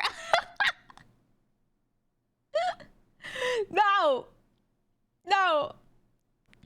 A squire, a caddy, yeah, that's what he would be for like the main, right? I think I'll do something for every single outfit. We'll figure it out. I'll ask Milky about it. I have a third one being worked on now, so I can show it to Milky and be like, "Her, what do you think? Her." Anyway, I like this art a lot. I like art of us. I like when people draw us together. Especially the four of us, just anyone who's like a new member and they do group stuff. I actually notice a lot of people don't draw that much like group art of these shoujos. Does that make sense? They draw us all individually a lot. Everyone's art tags are pretty full. Everyone's art tags get good love, but they don't actually like draw us together that often. Why?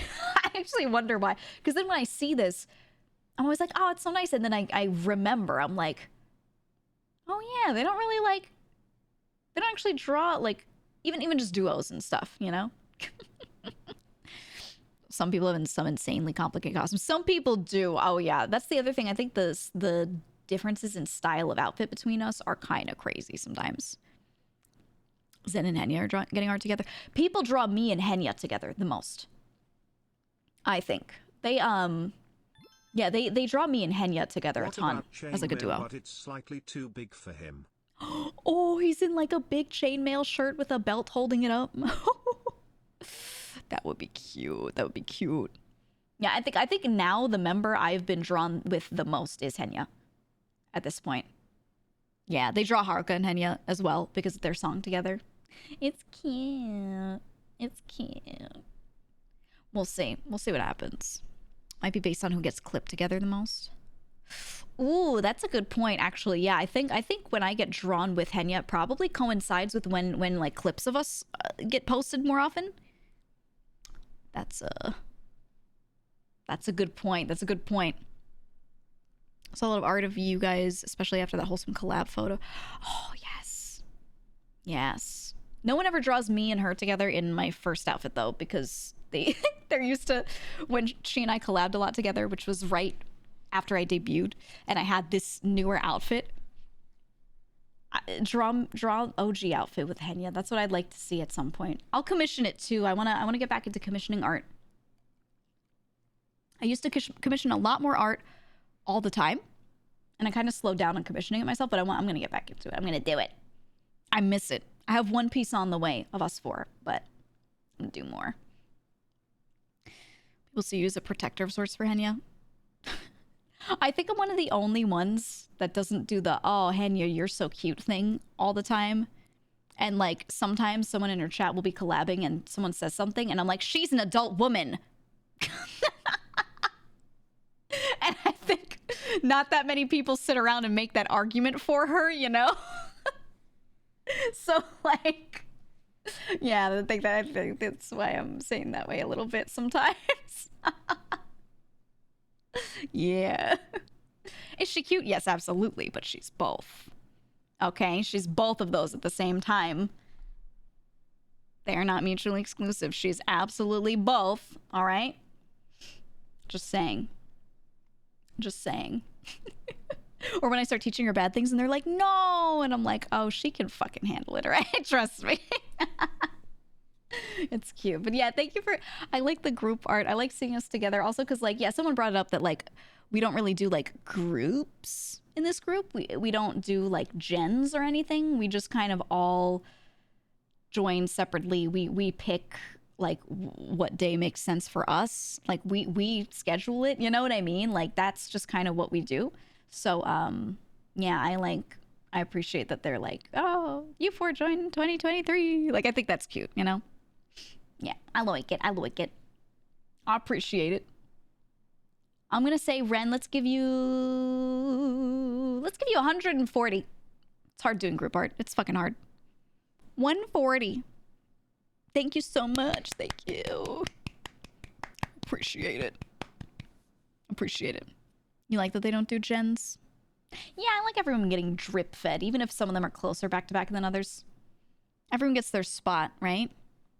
Be like, all right, it's GEEGA month, and then after that, it's like, all right, it's Kuro week, and then all right, it's Manta week. Like I just like it like that, because then internally as members, we all get to celebrate just that one person and focus on them and help them, and it's very like we help this one person with anything they could need, and all of our resources are like there, like all of us as friends are there for them. You know what I mean? And you could do that with gens. You can absolutely do that, especially when you have a big company and you have a lot of people. But like, I like doing it one at a time like that, because I feel like literally anything they could ever need will make sure that it is taken care of, you know? I like it. I like it. Skaten, thank you for the 6 months. Thank you. Every month is GEEGA month. It's true. It's true. These two had October. Now that we're in November, it's GEEGA month again. Thank you. Next. Oh my god. Gun design? When I posted the Monster Darkwing Duck gift, Giga said she would like a mafia outfit, so I drew her as a mafia boss. Yes. Don Giga from Shoujo. So a lot of people have actually said that they're like, oh, I really hope you do like a suit for an outfit at some point so you could just be Don Giga. I don't know if I would do like a completely on the nose suit like this, but I've thought about it. I think it'd be pretty good. I think it's not similar to this, but I think if you like this kind of concept, you would like the next outfit. Well, they're not that similar, but like if you like one, you're gonna like the other. That's what I'll say. You love it. Design the gun in Igor Dragon's like style. Yeah, I like the gun design a lot. It looks good. I like how I'm standing outside. They're like beautiful cherry blossoms on the upper right, but in the background there's some like, I don't know, smoky, cloudy looking mountain. Like where the fuck am I? Where the hell am I? Wherever it is, it looks nice. It looks nice. Lynn, thank you. New Jersey. You can't pay me enough to go to that damn place. Let's do 95. 95. Thank you. Thank you, Lynn. Appreciate it. Iceland? This does not look like Iceland. Get out of here. Next. Husky, I did an art collab with my friend Tyro, drew the sketch, line art, and coloring, and she did the rendering. Yeah, I saw the fully rendered piece on Twitter, which you can see here. But this is the piece without the rendering that their friend did. So it's just the part that Husky did, for the record. So if you want to see the rendered one, that is on Twitter. I did see it. I like how so they drew the gauntlet looking at it like top down, like from the back of it. Most people always draw it like sideways, and it's kind of nice because then you get to see the like the lines of it. You know, people avoid it.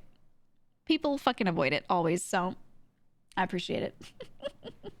There's some people that are just like, you know what? I want to draw the armor. I want to draw the metal bits. And it's nice to see. Thank you. I like it. And I love art in my OG outfit. I like it. Let's do... It was a lot of effort. And there was the finished piece. 110. 110. Thank you. Thank you, Husky. 110. You twerked. What? Because of the song? Is this your favorite song? Every time this song plays on this playlist, everyone just starts going, oh, shit. All right, next. From Bouts of the Blind. Adventurer GEEGA. Okay, every time he draws me, he does new designs all the time. He's been doing this, which is exactly what I was talking about. Making a little, like, Palico outfit for Boris. He kind of looks like, I want to say Goron-esque, right?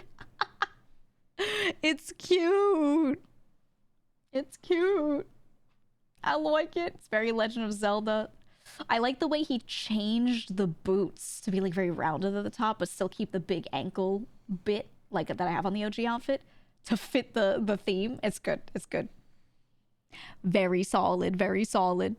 Is that Goku from VShojo? How did you know? How did you know? I like it. You know, I fucking love Zelda. You know, I love it very much. Thank you for anyone who suffered through me playing Breath of the Wild Master Mode straight into Tears of the Kingdom and just spending months playing like almost exclusively Zelda in between random variety stuff. You the real ones. That was like, what, last year? Like when I came back from my surgery and beyond or something.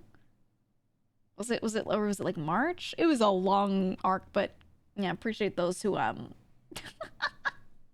who suffered through, even though to me it's not suffering, but you know what I mean. Can't forget about the Discord streams. I also played the game so much in Discord in between everything. Oh yeah. Oh yeah. But thank you for this. Thank you, Cole. Let's do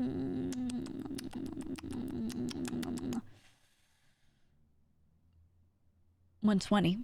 120. 120 points. Thank you. Is it time for Hyrule Warriors then? It runs like poo-poo. So while I don't mind playing it on my own, like that doesn't bother me playing from that perspective, I don't want to stream it because it runs like poopy. Next.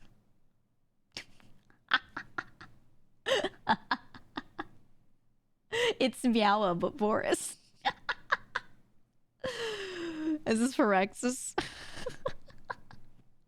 I like it. I like it. You know I love Meowa. It's a goated emote. I don't know why I like it so much, but it's just goated. When you don't know what to say and you have nothing to contribute, you can just post Meowa, you know? Like, it just works. And I just appreciate that. I appreciate that. I like it. Let's do, did you redraw the mouth? He doesn't have a mouth open version. Yeah, you did. You did. I'm sorry, I was staring at it. How about 80 points? 80 points for the Boris Meowa. Thank you. Next. Ooh. Boris is not only the perfect butler, he's also a 5-star chef. Okay, so we have a jacket, rolling pin, and hat emote asset. Oh my goodness. Oh my god. That's perfect. That's beautiful. We haven't done any just watching videos in a long time. Like, I make fun of React ending, but I really don't actually care about it. Like, it's fun to do occasionally. And I wanted to do one of those streams where we get bingo cards. And we specifically watch, like, those really sus, like, weird, like, poorly done food videos and play bingo. You know, the bit that Tom does? I want to do that. And this is literally perfect for that. I want to dress him up for it. I want to dress him up for it. Finger family stuff, not quite that bad. Yeah, stuff like Henry's Kitchen. No, I have some terrible channels that are really fucking funny. Really funny. Because if we're doing something where we're just watching stuff, I have to pair something with that. I don't want to like just watch stuff, you know? I could if I was super tired, but like I got some stuff cooking, so we'll do that. We'll do that. I have good ideas for it. You're gonna like it. You're gonna love bingo. You're gonna love bingo. But I like the assets. They're cute. I will use them. Lynn, let's give you how about, let's do 80 points. 80. Thank you. No, you guys are saying Kay's Cooking and Meat Canyon. No. I have ones that are not as well known, okay? Not the sausage guy. Everyone's seen those on streams. We have some other ones. Okay, that I will get for you. Don't worry. I got the secret sauce. Yippee! Yippee! All right, there's nothing to say. It's just yippee! I like it because now I have one that goes next to the other girls for Girls FC. I noticed that everyone has one now. And I like it. I like just seeing them next to each other. Yeah, you covered the left leg. You got the whole assignment. It's perfect. Completely perfect. Let's do, how much do I want to do for this one?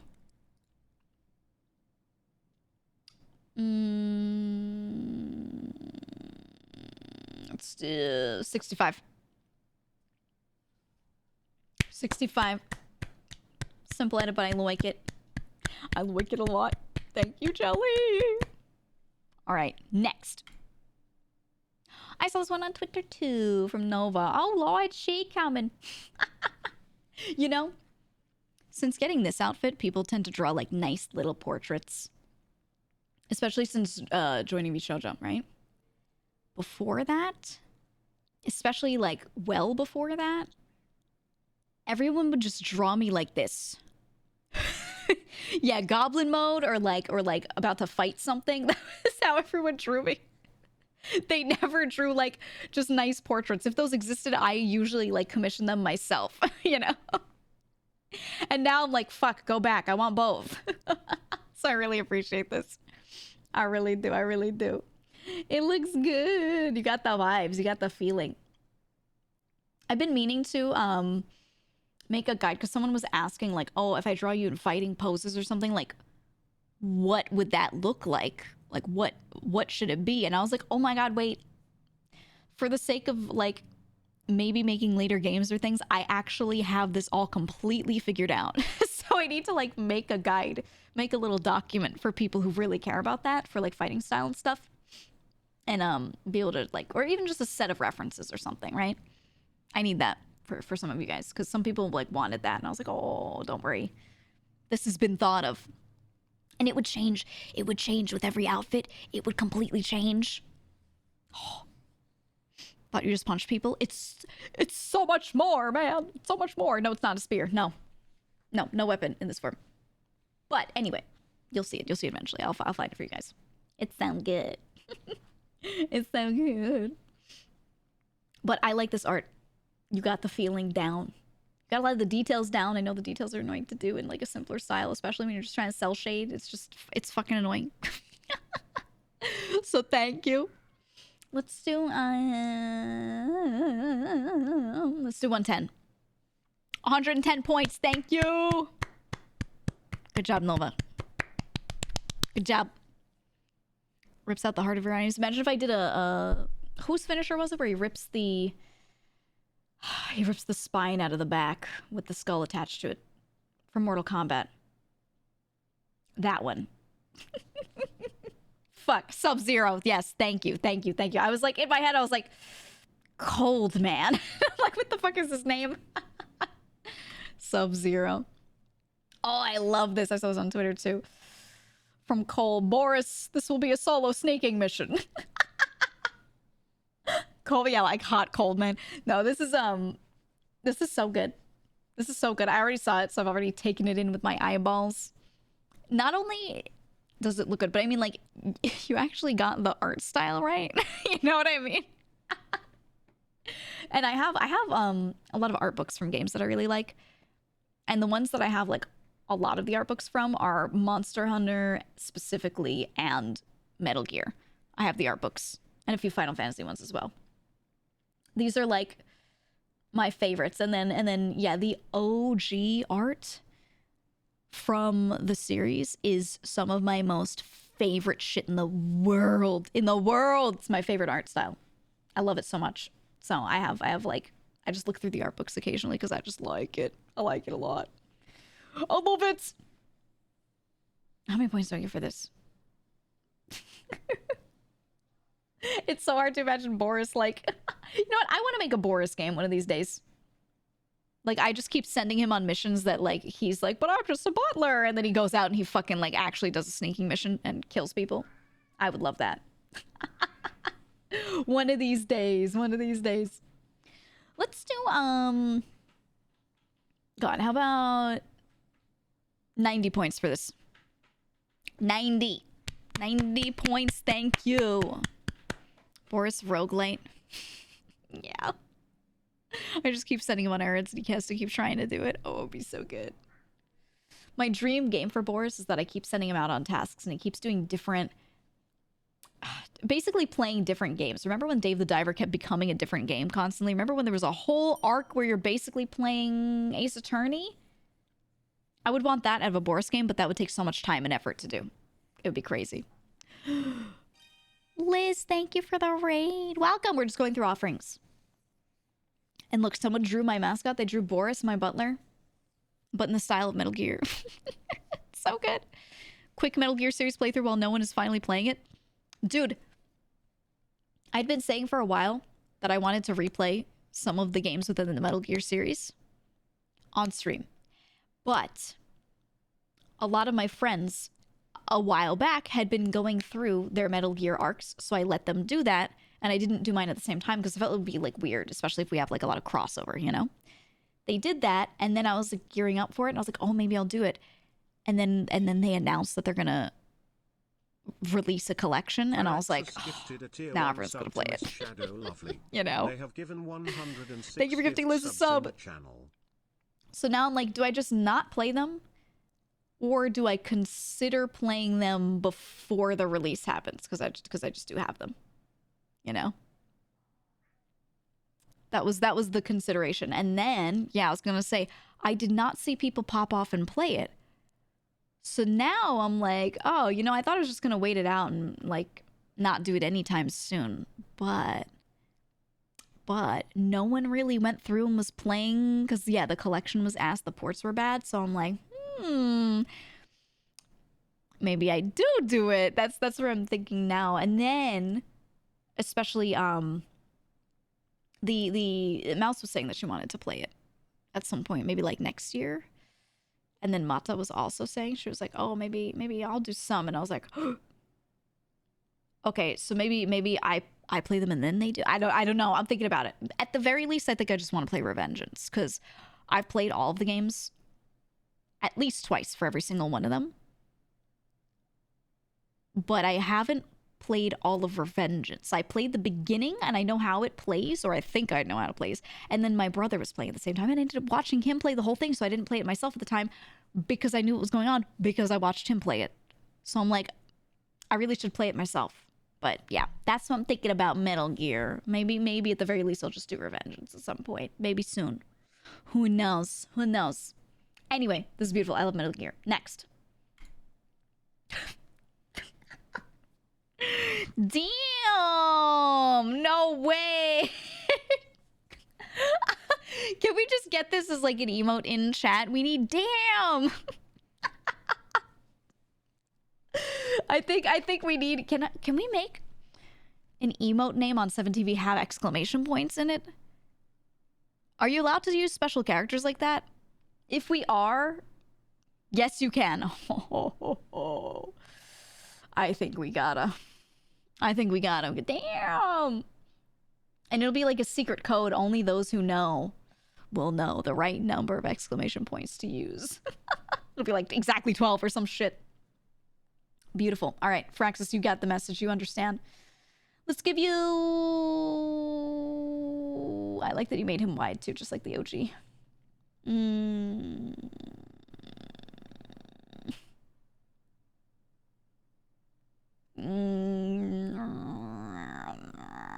Let's do 70. I like it a lot. 70. Thank you. Thank you. And I'm gonna see if I could fit this onto 7TV. We might have to like stretch it and make it wider or like make it square. I might need a square version, but if you can still leave him stretched to make it work. I think it can be done. Probably. We'll figure it out. How many exclamation points do you want? I don't know. A lot would be good. I think, honestly, a minimum 12. Minimum. Next. But it should be more. For the right width. Spartan Elf. For whenever it's been a week. Remake of the classic Tintin and Captain Haddock panel. Okay. It's Wednesday. I remember this one very well. I see this all the time. It's good. It's me for real. That's very Boris energy. That's him. You understand? You get him. I like it.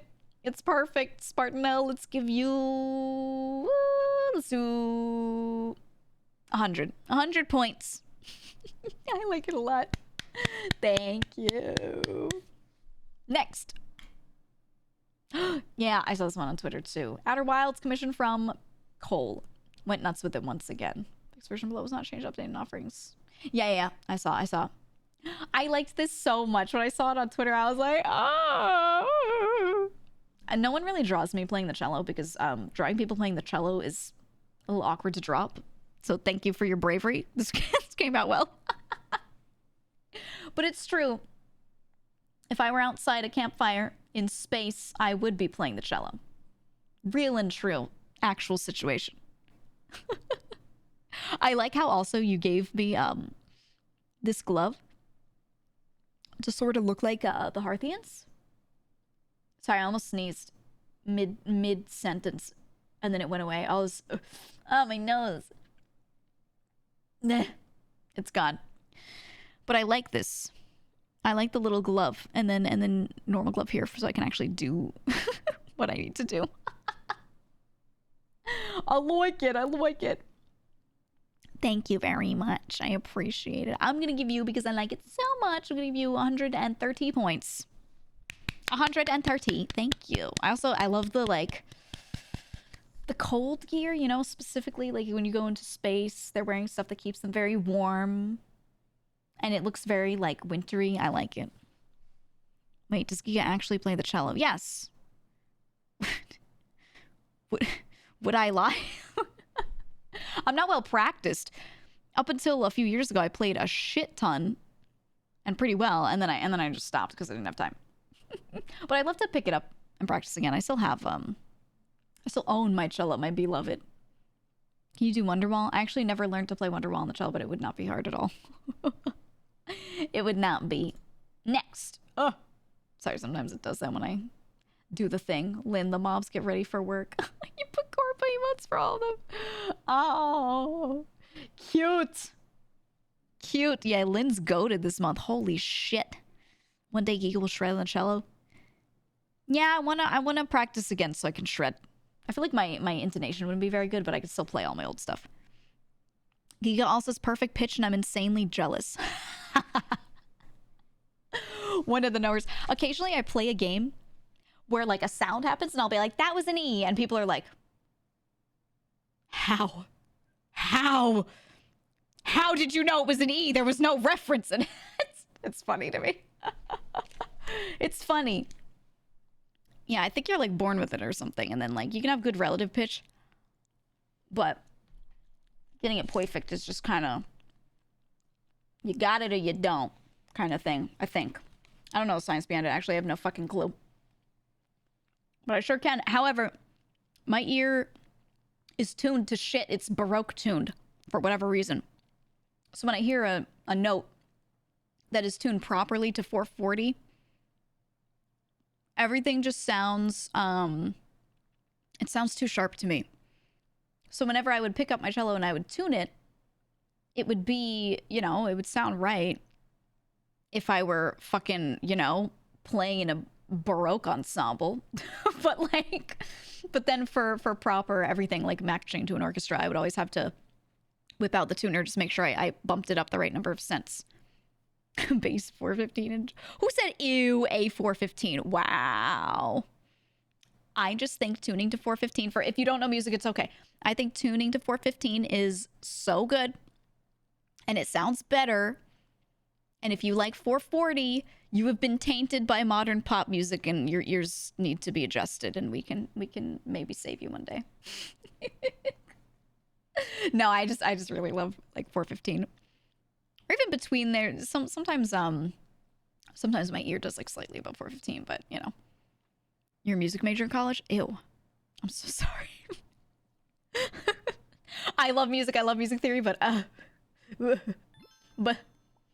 majoring in it. I had to test this for myself. Yeah. If there is no doo-doo brown, then how will the general protect me from the Golden Corral? Oh no. Speaking of, veterans get a free buffet on Monday TH13. Don't go to Golden Corral, you'll shit yourself. No, they're just trying to bait you in for free food poisoning. Actually, we bumped it. It's at 333 now. It does still exist. It's at 333. Yeah, this poor dude is traumatized by Golden Corral. But the cotton candy, they have cotton candy there now? Ugh. Ugh. It's just spun sugar, man. It sucks. You want that with dinner? You're crazy. You're crazy. You're all fucking crazy, man. You're all just absolutely Go to nuts. Golden Corral to prepare for your colonoscopy, Jegniza. Yeah, for real. Honestly, you gotta like, you're just gonna shit yourself, man. Ugh. When they have the chocolate and cheese fountains, it's worth it. Yeah, so I can just dip my fingies raw straight in there and then lick them and then put them back in the chocolate fountain. You know how many children I've seen put their hands in the cheese fountain at various establishments? Ugh. Disgusting. Would you say my chicken tendies and cotton candy chaser? Get the fuck out. Yeah, just somebody take that guy out. Take that guy out. He must be stopped. All right, Lynn, I like these. Cute, beautiful, cute. 50 each. 50 for each. Thank you. Thank you. You're about to see an adult do it now. Oh no. Next. Oh, yeah, I saw this. I have to retweet it. It's in the batch to be retweeted next. Rat. No other explanation needed. Rat. I love rats. I love them. My favorite animals are rats, owls, and corvids. They're the best. I also kind of like badgers, but I don't know why I like badgers. I had to test There it is. He'll take a free buffet and deal with the consequences later. Can't stop the trucker. Shoot. Honks truck horn. You're gonna eat Golden Corral and you're gonna shit yourself. And you know what? If you do it on the road, I'm so sorry. It's just how it's gonna be for you. But yeah, I like rats. I like badgers. I like corvids. I like owls. Them's the favorites. Always the favorites. Noble, thank you for the Prime sub. Thank you. Thank you so much. I like them all. I like a lot of animals though, in general. But these are the best ones. And rats. I think rats are me. I think rats are my spirit animal. I think if I had to kin an animal because I was cringe, I think I would be cringe and kin rats.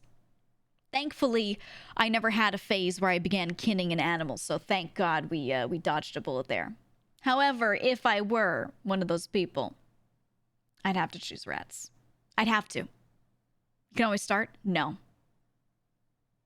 No. Just because you can doesn't mean you should, okay? That's what my mom always said to me. She always said that just because you can doesn't mean you should. And I think maybe I should not start kinning rats. What is to kin an animal? If you don't know, you have dodged a bullet and you should not look it up. You are living in a great, wonderful world, okay? To kin a mockingbird. All right. It's beautiful, Ryuko. It's beautiful. I love it. It's perfect. I'm going to say... I love the tired eyes. I love the tired eyes. In the future, I want to make my eyes look more tired. Dark circles or some shit. I need it. They're there, but they're too small. People can't see them. 95. 95 for the rat. Thank you. Eating little pasta. It's perfect. It's perfect. Next, are there any more? How many are there? I don't remember. From Helium. I made this little animation for the creature slime based on the way the slimes in Slime Rancher wobble when idle. Although it might not appear so, this is a 3D model. I was going to ask because of the way it looks. You made a 3D model of it? Dude. What if we made a little Slime Rancher style game? We could make something that looks and acts like Slime Rancher. We could make a little mobile game. Ooh. A mobile game that's a little Chow Garden-esque. Mob Rancher, yeah. Or, yeah, I was going to offer that one too. Slime Rancher mod. So just mod in the models to make that, you know, a little easier. A little easier. Rather than building a whole fucking thing. It'd be so good. It'd be so good. We need them all in a cage. All the mascots would be thrown in a cage, actually. Actually, they all would. I like this a lot. This is so cool. And I like that it's a 3D model. Let's do, how about... 65. 65 for this. And then if you do others, you shall get more. Thank you. I'll pay money for a mob slime Chow Garden. You know, speaking of Chow Gardens, at some point, my main 3D is being worked on. It's almost done, but we're fine-tuning and adjusting stuff and getting real specific with it. But I have a different 3D model that is not me. It's just something else. And I will use that relatively soon once I fix some shit. But it's really good. I promise. It's really good. It's the equivalent of me being a hot dog where it's me being absolutely like not me, you know? It's really good. It's not a hot dog though. It's something else. It's something else. You'll see. I'm getting it ready. I have this issue. Really quick to explain it. My iPhone that I use for VTubing is on an old version. And it is on this old version, and I stopped going and updating it because after a certain point, iOS's Face ID, which is what people use the software, or really the tech, that they use to do face tracking for VTubing, they changed it after a certain update so that instead of doing mouth tracking on the actual mouth itself, now mouth tracking is tracking the outside of the face because people started wearing masks around COVID time. And they were like, oh shit, we need to recognize if these people are these people and see expressions through a mask. So they started changing it. So it makes sense for everyone except for VTubers. So my phone is still, I stopped and froze the updates. It's still on that old version so that I have proper mouth tracking. The new stuff isn't really that bad. It's gotten better, but like I kept it there. Because of this, I cannot update and use the program on my phone to track for 3D. Which means I either need to get a new phone that is, you know, updated and recent, or try and see if maybe my iPad could do it, which I'm gonna check soon. Maybe my iPad can, because that's properly. I never use my iPad, but I have one, and I can update that. I don't know. It's a conundrum. And I'm like, fuck. I really wanted to try this like shitty little thing. I have this really funny model that I want to use, and it stinks. So yeah, I need to do that. Get an old phone to keep on the old version, update your phone. No, you can't buy an old phone and keep it on that version. It will just be on the newest version. Unless I find someone who magically has an old one that has that version. I would have to keep this one and get a different one. But this is not my real phone. This is just only for VTubing. So do I end up with 2 VTubing phones? That feels so excessive. So that's my conundrum right now. I'm like, Jesus Christ. Do VTubers usually get dedicated phones for tracking? I don't know how many people do. I did because I didn't want to fuck up my battery. Because I leave this like plugged in while I'm streaming a lot. And I want to be able to use my phone if I need to for some reason and not have to worry about this. And I don't want to get notifications while I'm using this and like just all that shit, you know? So I bought an old one. But yeah, that's my conundrum. That's why I haven't been able to use like my even like joke 3D models because of this software. So fuck, I'll figure it out. Anyway, thank you for this. Next. From Verka. It's Boris moderating very happily. He loves moderating the chat. He's so glad to do it. Yay. Yay, he loves it. I love the me and him with our papers out like next to each other. That's so good. Like Giga paper and Boris paper right next to each other is funny as hell. It's perfect. And then his, yeah, if you post the emote in chat, he's like specifically shorter too. It's so good. It's so good. Thank you, Mirka. I like it. Let's do, how about, thank you for the pin. How about,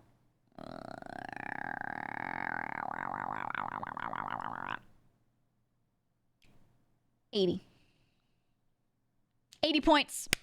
Thank you. I like it. Reminds me of Ryuko whenever Kika plays a puzzle game. Dude, actually, can I talk about how people were so good about Talos Principle 2 and not backseating too hard? Because number one, the game was fresh and people hadn't really played it yet. And then number two, a lot of them just did not fucking understand the puzzles, so they couldn't backseat. Because they hadn't played it. They just were there to watch. It was actually really nice. I was like, oh my god, I can play a puzzle game and people won't backseat it. Oh, very nice. I've been continuing it on Discord. So if you do want to watch it, I was thinking about maybe playing it tomorrow. Maybe in Discord. I do want to continue it, but yeah, I've been recording when I play through as well. So we shall see. But it's been really fun. I like the game a lot. Talking about on stream. The one I did on stream. I did day one of it on stream just to check it out. And then, you know. My ass is not comprehending. Can I rant for a second? I was so mad because the last puzzle that I did on the last time I streamed on Discord, I was taking forever with the simple puzzle and not understanding like what the solution was because... Thank you for the bits. Because I had made an assumption that a laser could not pass through a certain type of wall. It's like this purple wall that you can walk through, but you can't bring objects through. I thought that you couldn't pass lasers through it, so I was trying different solutions and getting completely stuck on a puzzle. And I was like, holy shit, how the fuck do you do this? I'm missing something. It turns out I was operating on a wrong assumption the whole time. And the puzzle was easy. And the moment I knew my assumption was wrong, I was able to solve it immediately. And I was like, oh, thank fucking God. I thought my brain was dying. I was like, have I lost my touch? I started having a little bit of a crisis internally. I was like, there's no way I'm taking this long on one of these puzzles. There's no way. I've tested every possible solution that I can see. What is going on? And then it turns out that I made an assumption that was wrong. It was stupid. Got tilted by the fact that it's a Delta puzzle too. Yeah, I thought it was going to be so hard. Oh my God. Anyway, the game will get harder. We'll play more of it in the Discord. I love it. Oh, that was the last one. Oh, we have reached the line. We have done it. We have done it.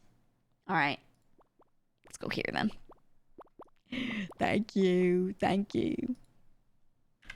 Close it. Thank you for all the offerings. Thank you so much. Appreciate it. It's been everyone's been sending in really good shit. The past while, really. The past like several months. Everything's always been good, but there's just been like a lot recently, and I appreciate it. And thankfully I've been able to get through all of them, like look at all of them on stream. In the future, if things ramp up or I decide I just want to make this like a 1 hour something, we might like whittle it down. And again, thanks to Rukat for putting stuff into, you know, slides for me. But we'll see. I think right now it's okay. I like to look at everything if I can, but it's a thought. It's a thought. Maybe in the future. Oh, thank you, Bark, for... Bark sent me the full size of the little Helltaker animation that he made. But also, I'd like to note that it says on his status in our DMs, it says playing Cuisinier. How many of you have been playing it? I saw a bunch of people mention that they bought it and have actually been really liking it. I want to know, when I think I like a game, like I want to know if you guys get it too, like if you actually do like it or not. I've been playing more of it. I actually threw it on my Steam Deck and it runs really well in there. And it's been like the perfect lay down in bed and play it kind of thing. It is so nice. Yeah, a good number of you have played it. Ooh, yeah, I saw Roomcat playing it earlier because I saw you on Steam. It's really nice. It's like, it's not too complicated or anything, which is what I wanted out of that style of game. It's been fun. No lifing it for real, for real. Me too, me too. Playing it as soon as I'm done with Dave. That's going to be a good transition, honestly. They're very similar.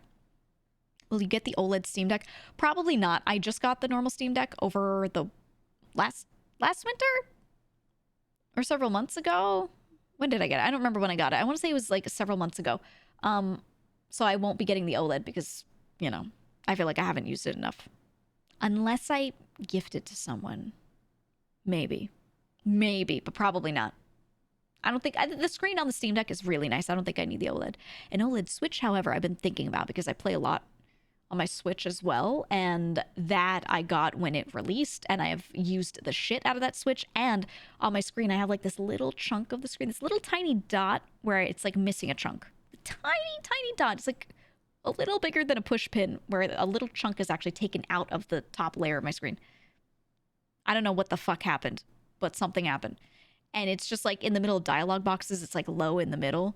And when I read dialogue, it looks like there's like a little smudge on the screen. I'm like, oh, and I always go and like touch it with my finger. And then it's actually just the spot where it's pushed in.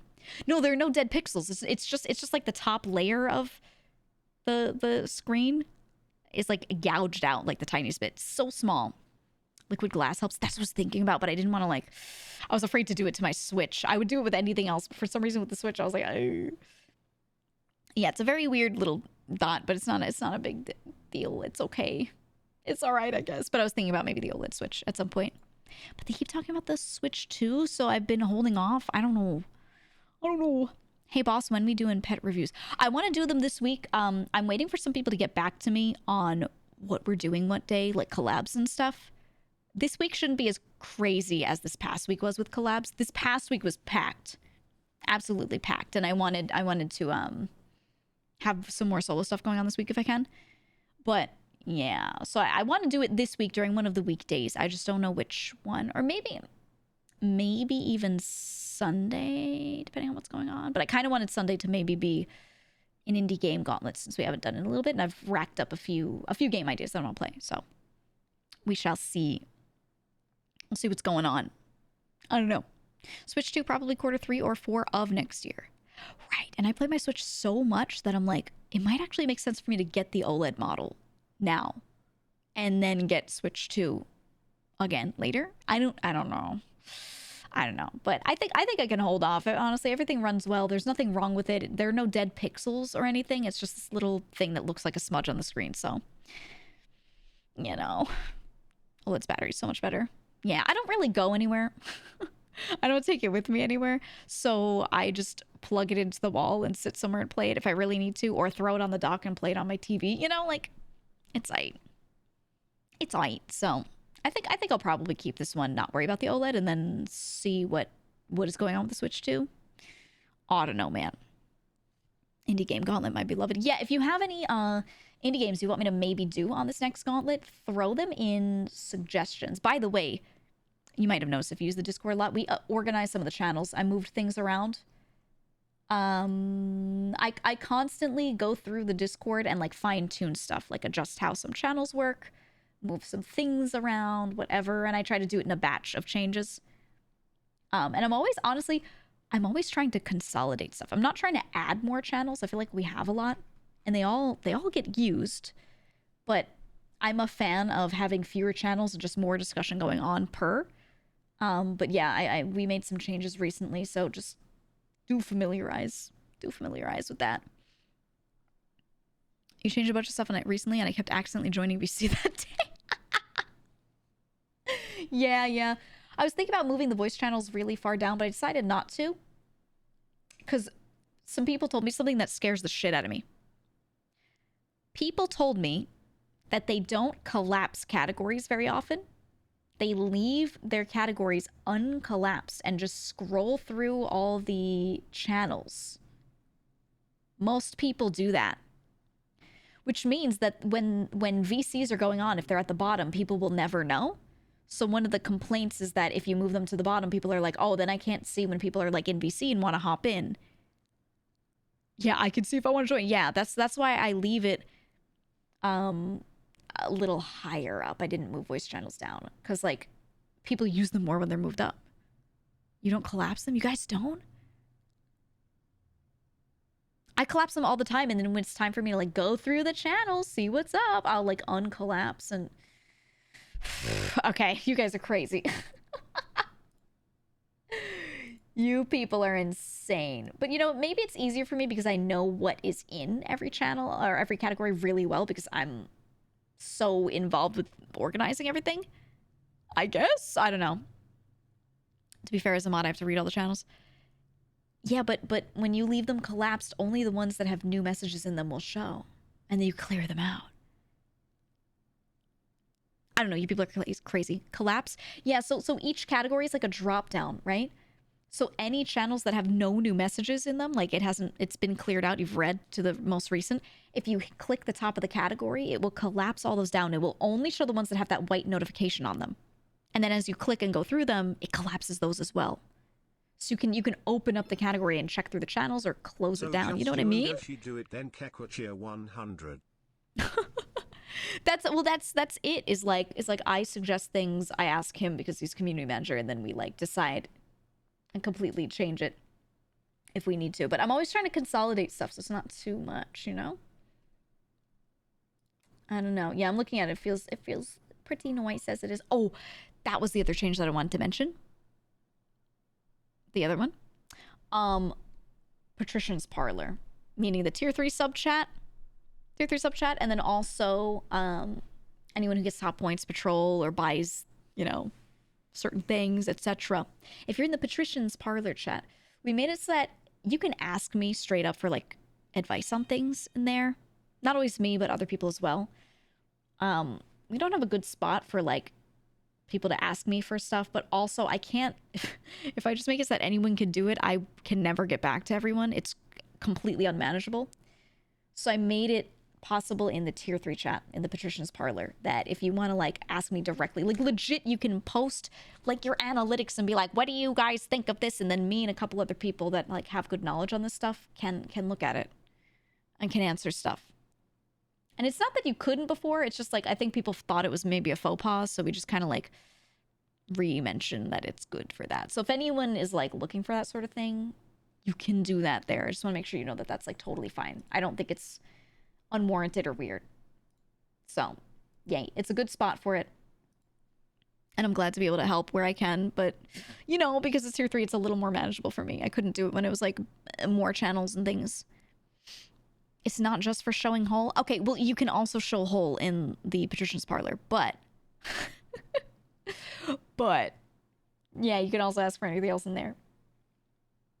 Maybe. Now that I know I can favorite channels, time to become a collapser. Yeah, dude, you can favorite shit. It's crazy, man. How do I get 10 million subs? I'll let you know if I get 10 million. I'll tell you my strat. I don't know, man. You tell me. Any knowers? Cheer 100 seats, that's our secret. What about the showing hole? Oh, sorry. Yeah, in the patrician's parlor, they just talk about puppies, and I don't talk at all in there, and I never talk about holes. Never ever. I wouldn't do that. That's crazy. That's crazy. Oh my god, late stream. Welcome. Yeah, I started late today.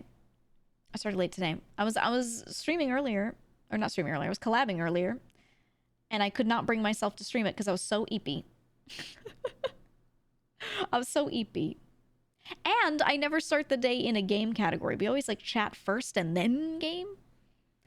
Which, do you guys care at all if I just started with gaming first and then chatted? Or do you feel like you'd be less likely to like click in or something? I wonder what the behavior is there. I just have to test it, I think. I wonder.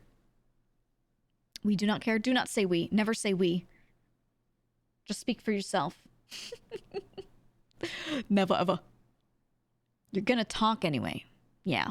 Great ass, great ass. Dude, I love collabing with RPR. He's one of my favorite people, man. He's so funny. I don't know, I show up for the whole thing anyway. Yeah, but you're an outlier. Most people only show up for a little bit. So I'm just curious, like, if you prefer a certain thing at the beginning, or you know what I mean? I don't know. I like the chat starting. We're a hive mind.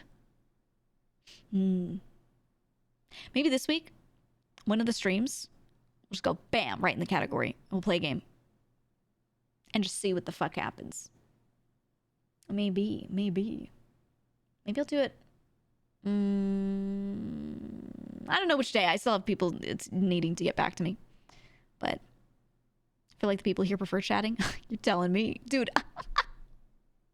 I think it's not just the people here. I think it's like VTuber viewers in general, and a lot of streamer watchers, a lot of viewers like across the whole damn place. I find that when you're in just chatting, everyone's like, "Oh, I'm gonna be so activated. Let's fucking go!" And you start playing a game, and even if it's a game that you could talk over, they just leave. They're just like, "Oh, that's my cue. I'm gonna go take a shit and eat a sandwich, and then I'm gonna meh. Like they just the moment it's something about the fact that you changed categories. Like you did something that changed things, and it reminds people that they've been watching for a while, and they're like, "Oh shit, that's right. I should do whatever." And they just go. I don't even think it's necessarily that people hate gaming that much, especially if you talk over it. I think it's literally that if you chat for a while, they've been there for a while, and then you're like, "Well, now next activity," and they go, and then you know, like you give them that chance to think too much, and they're like, "Oh shit," and they get up. It's something like that, I think. I don't know. It's very interesting to me thinking about these behaviors. Like, why do people have these behaviors? And like, is it related to the quality of the stream, or is it literally just that it's like behavior? You know what I mean? Like, I wonder about that stuff. And it's very interesting to think about to me. It's like ending a chapter without a cliffhanger. Right. It's like there's a nice moment of closure. So they're like, okay, I was here for the chatting. Time to get up now. Or something like that. I'm trying to pad my Twitch stats for the Twitch recap. Gotta get that recap watch streak. You gotta. Don't give them time to think. I think that's like that's the strat for like YouTube shorts, right? You make it so that your shorts loop really well so that people accidentally like watch twice and get that watch time up to over 100% because they keep watching the beginning of it and then going, "Oh, it played again," and then they move on. You also make it so that the hook is so fast and it doesn't give people time to think. So they're just like, "What is going on my screen?" instead of going through. Because if you tell them exactly what's going on right in the beginning and you don't give them a weird hook to make them curious, they're going to go, "Oh, I'm not interested in this," and scroll. Right? It's weird. And I think that almost applies to streaming too, right? When you have like a nice moment of closure, every time you have a nice moment of closure, people go, "Oh shit, my laundry." Right? I think it's a mix of different things that roll up into like that kind of behavior. I don't know. It's an easy exit. Is it hard to click off of a stream any other time though? Or is it like when someone's talking, you feel engaged, you feel like you're in the middle of something and it's hard for you? I wonder. It's very easy for me to be like, "Oh shit, I gotta do something." Oh, My table! It's broken! There are a lot of people that tell me what they do is they like, when I switch to gaming, they take me off of their computer, they put me on their phone or a TV, and then start doing chores while I'm gaming. There's several people that have said that, and I'm like, that's interesting. That's very interesting. They're like, yeah, I still want to watch, but it's like my cue to like do something. So something about that, like, even if they're still watching, something about the switch in categories that happens.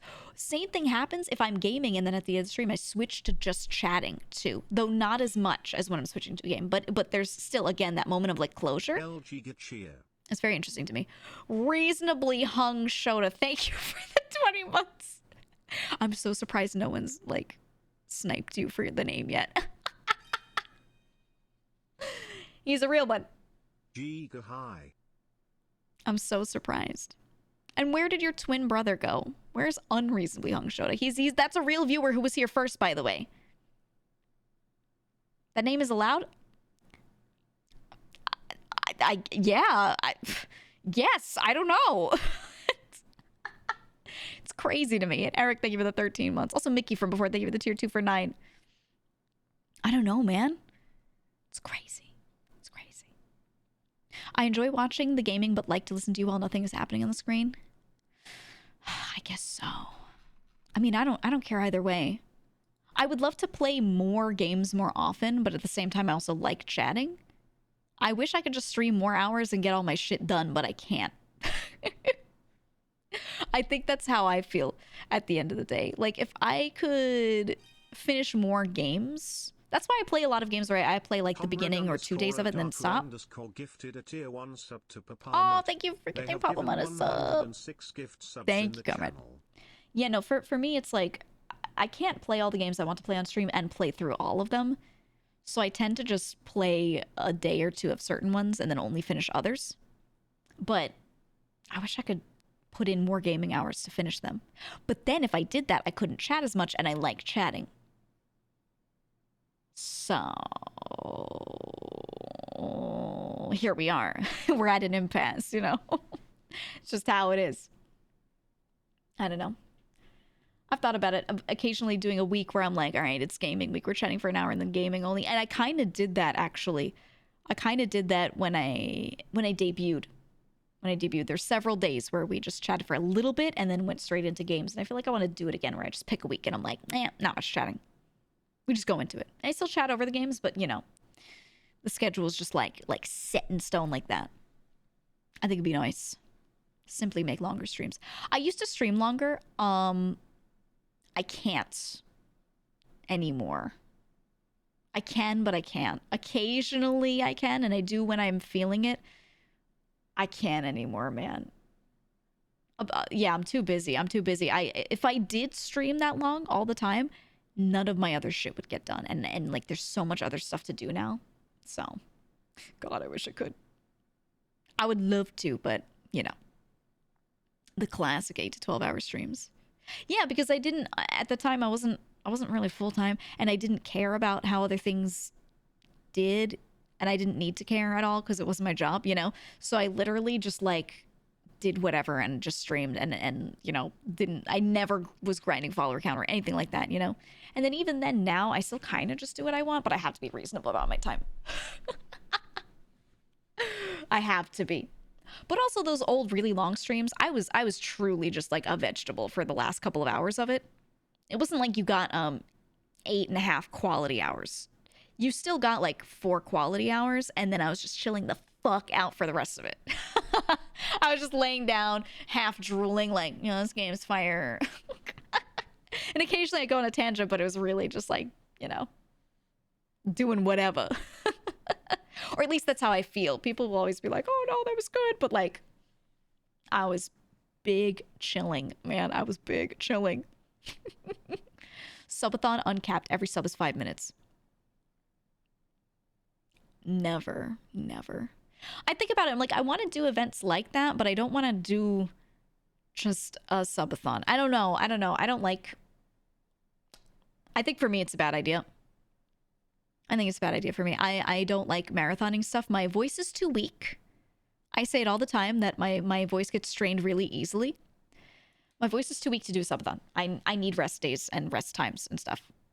And then health issues and things. I need to have a really strict eating schedule, and I need to not eat on stream, because when I do eat on stream, I like don't finish my food properly. I eat too slow, like, you know, not good, not good. And I have to spend time off stream, like moving my body around. Like I'm past the normal PT point, but I still need to be like strengthening myself back up so I can be like I was before I got, you know, ill, all of that. So I'm like, I just think time-wise, it would be a horrible idea for me to do it. I'd just like, my health would go to shit, you know? So I don't think I can do it, man. I think if they're capped, they're healthy, but I still don't want to do that. The reverse subathon, yeah. My original idea, the reverse subathon, I was thinking about doing those. I was thinking about doing those sorts of things, but I want to make it robust with how it all works. I don't know. I don't want to just be like, end it faster and that's it. I want to be like, if you get to this many hours, so you knock the timer down this much within this time, you know, and like bracket it out. The timer to kill you was goated. Do you miss the timer until my death? Do you miss that? Remember when Mousie's subathon, they were like, you can't end it because then she'll die. You have 7 days. Yeah, I want to figure out a way to maybe do something like that. And I'd love to have a timer running during stream, but then not be like beholden to actually being on 24/7. You know what I mean? Like have a reason to have a timer. Have something happen if the timer runs down in a certain quickness with subs affecting it, but only do it during normal stream times and keep to like a specific schedule. I don't know. I'm thinking about it. I'm thinking about ways to do it. Safe till next subathon. Okay, look, the you have 7 days thing, the timer killing me thing, was just for that subathon. If people bring it back up, I swear to God, if like a year passes, a subathon starts again on Mouse's channel, and people are once again acting like I'm dying, I'm gonna actually die. I'm just gonna pass away. All right? I'm just gonna die, man. What about V-Shoujo subathon? Like someone takes 8 hours or something at a time? I have suggested that, actually. I mentioned it to my manager the other day, and I was like, have everyone's managers kind of, you know, mention it to them in their meetings that I am down to do this in case anyone wants to in the future. That maybe we do like a week or something where we marathon stuff. We basically do like a baton race, right? So someone will stream for this 4-hour, 6-hour, whatever chunk, and then pass the baton to the next person, and we all just raid in a circle, and we do this. And maybe we do like a certain type of game for it. Maybe there's a challenge. Maybe it's literally just streaming and there's charity. I don't know. Something like that, because I think a lot of us love doing events like that, but I don't want everyone to just always be like marathon streaming, because some people shouldn't be. You know, me being one of those. So that's what I was thinking. Like maybe we could do something with that. You know, wouldn't that be fun? Baton streaming smart. And I think it would be solid. Roach Mom said she wanted to see about doing a subathon last night. Yeah, she had said, because I want to do events too. She said something to me before she debuted that she wanted to do something like that. Kuro had said something. He's like, maybe one day I'll do something. And then a few other people are going to have events at some point. And I was thinking about it, and I was like, we can't be overlapping subathons. I think that would get a little crazy.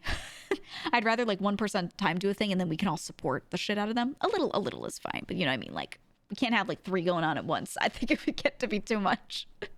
So I was like, what if some of us do a baton pass thing for those of us that don't want to do a super long thing? I don't know. We'll think about it. I think it'd be cool. There are ways to do it. Legion Hollow do karaoke relays? Oh, yeah, they do. Yeah. It's similar. Yeah, that's a similar idea. Exactly. That's what I'm saying. Her streaming schedule is already insane. She wanted to do a subathon. That's what I told her. I was like, hey, you already stream a lot. The difference is that you'd sleep on stream, quote unquote. People don't actually sleep on stream. They just like, the model goes like, honk shoo, and then they go to bed. And then she'd like eat on stream a little more. She's already streaming for like a lot of her waking hours. It wouldn't actually be that much more waking time. So I was like, you're doing a lot. Then again, it would be like that, but without days off. I don't know. just this week she might take a day off. I know, she's getting crazy. She's getting crazy.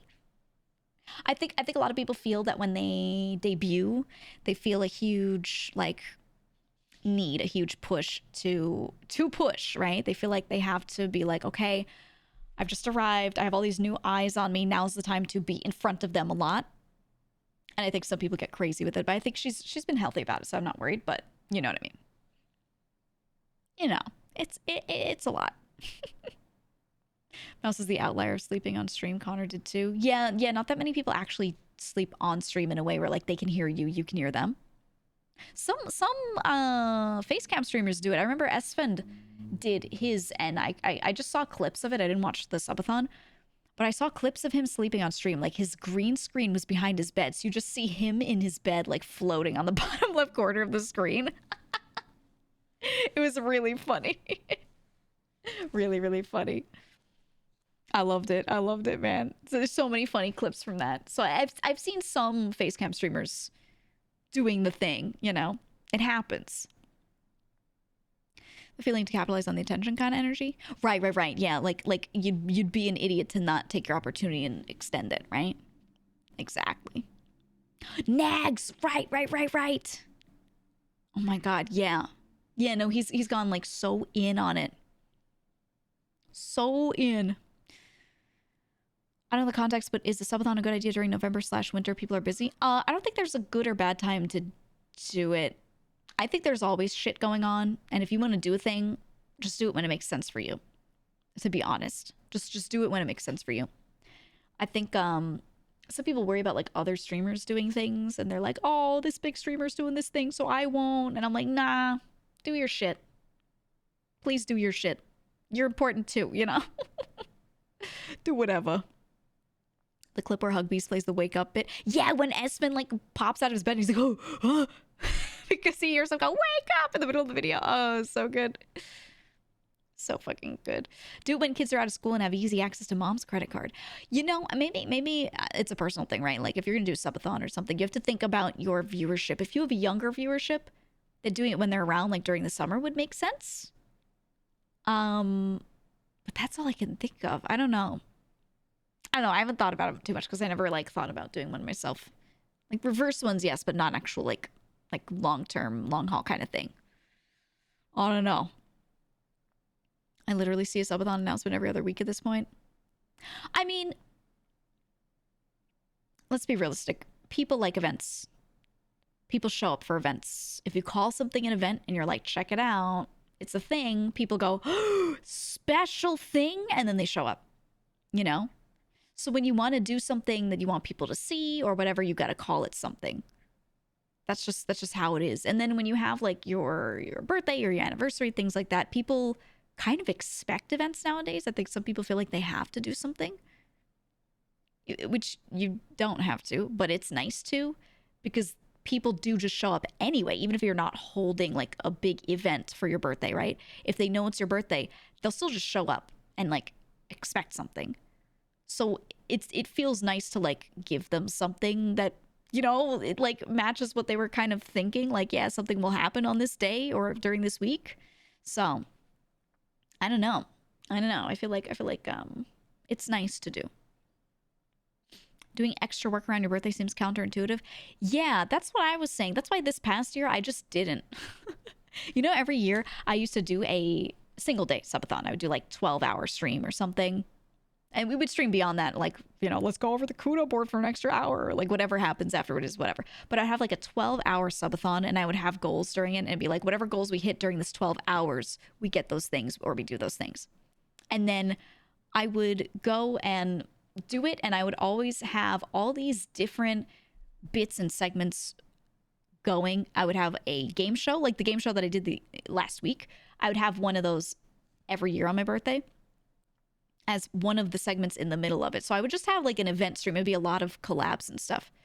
And as I was doing all of that, I was thinking about it for this year, but I was prepping because I was supposed to debut in Shoujo like just a couple weeks after, because my birthday is the August 20th, right?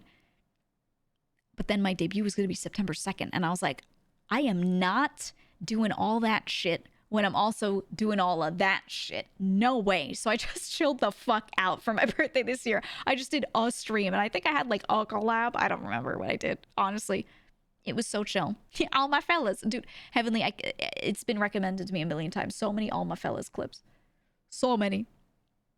But yeah, no, I had a good time regardless. But sometimes you just need to take like your birthday or whatever, and just make that stream like nothing, or just don't even stream on it. Literally, just chill the fuck out. Oh, the birthday show was super awesome with Heavenly Sorrow.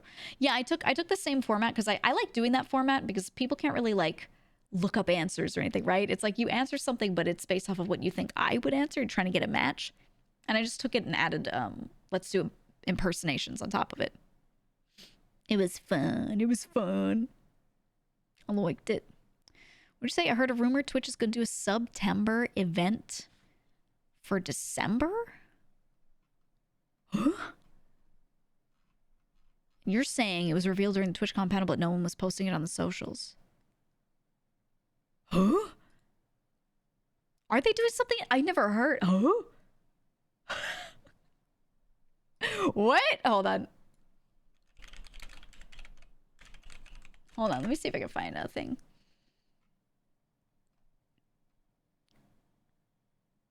We have September 2023. Twitch sub event December?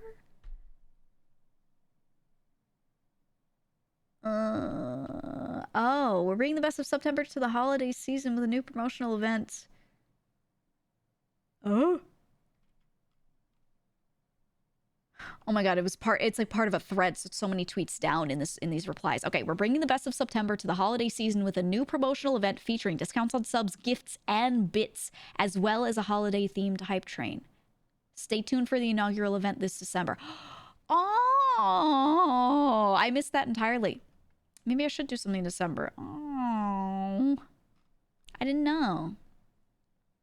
Oh my god. They're doing holiday shit. I guess it's that, like, if people are already going to be doing holiday time gifting and everything, they want to, like, make it easier. Play into that, I guess. Which I think is nice. Like, I guess. That's kind of crazy. Oh my god. September again, I'm going to cash out on speedruns? That's what I'm saying. I don't know. I never do events where it's like sub for fun times, dono for fun times. Like I never do that stuff. So I feel like I should, but I don't want to do a long thing. So maybe like a short something. Maybe we do the longest indie game gauntlet ever. Maybe we do. What do you think? Maybe. I'll think about it. I'll see if any gaming companies or maybe like publishers are willing to pitch in something to make the event happen. Maybe. I'll think about it. There's got to be a way to like make this like a fun event. Reverse subathon and then a long indie game gauntlet. Maybe we do two different things if they're both like a day event. I don't know. I'll think about it. We could do something. That means December. That would work because I'll have time to maybe plan something. I still have like a month, right? Or so. I have a couple weeks. I can make it happen. August. Bits are getting the pin chat feature. Oh, yes. Oh my god. Thank god. They're removing the stupid hype chats. Now, don't get me wrong. Pinning a message by paying for it, great. The thing that super chats do like that on YouTube, that's great. The thing I don't like is that they made it so that you can direct dono for it, and then they take a 70-30 split. So they take 30% instead of having people just donate through the about section donations that we all have as streamers, where we only lose 2%. Right? They're trying to encourage people to direct donate to us, but they get a higher cut. I didn't like that. So what they did is people complained and they were like, okay, you don't want us taking away your donos, obviously. So they're getting rid of it. But they're taking the part that I liked, which was the pinning feature, and they're moving that so that you can do it with bits. That shit is banger. I wanted that. And I've said it for a long time. I'm like, just make that available. So I think, I think that's pretty fucking cool. I think it's really nice. I'm glad. Because people will TTS like really often, and sometimes you miss it. It does hold it on the side, but it's in a list with all these other things. Being able to pin it so that everyone could see it. Like I could see my activity feed. I can scroll down. I could filter by bit messages only and, you know, look back and find TTS that you sent that I didn't quite hear or whatever. I can do that with some clicks. You as a viewer, like if you don't hear it, you missed it. That's it. Haha, you missed it, you know? So having a pin for you would be really nice. I think that'd be solid.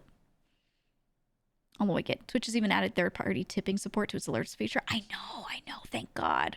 They need to give up, which I think they are, this is a good sign, but they need to give up on having their own direct donos. No. Unless you're going to only take 2% like the other platforms, just give it a rest, buddy, you know? So I think it's really solid that they're doing that. I'm happy with it. Chat keeps buying you indie games that you play for 30 minutes, and if you run out of games, then stream ends. Maybe it's like if you the top 10 like bit givers or sub gifters or whatever at any point in time, they give a thing and then they also say a game with it and I have to play it. But if they're in like 10th place, someone else could like gift more, get higher on the leaderboard and knock them out so I don't get to their game. Is there a way for me to do that? I wonder. Maybe do it something like that. It's a thought. Or maybe it's a make me play anything thing, not even indie games. It's just make me play anything for 30 minutes. Anything that Twitch allows. You know? It might be annoying because then I'd have to be like downloading stuff. Ooh, wait. What if I do the 2 events? Hear me out. I'll think about this, but reverse subathon. The people that gift the most, whoever's on the leaderboard at the end, they then get to, after the stream has ended, say what they want me to play. And then there's a separate event that is just the longest indie game gauntlet, and I have to play the games that those people suggested. And then chat can still like gift and use bits or whatever to like knock down or add time. Maybe specific amounts. If you gift this, it's like add 5 minutes. If you gift that, it's remove 5 minutes.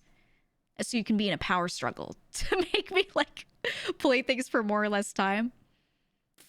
I think I can ask, if Fugi's tool doesn't already do it, I can ask him to build me one that does easy. Yeah, War of the Mobs event. Ooh.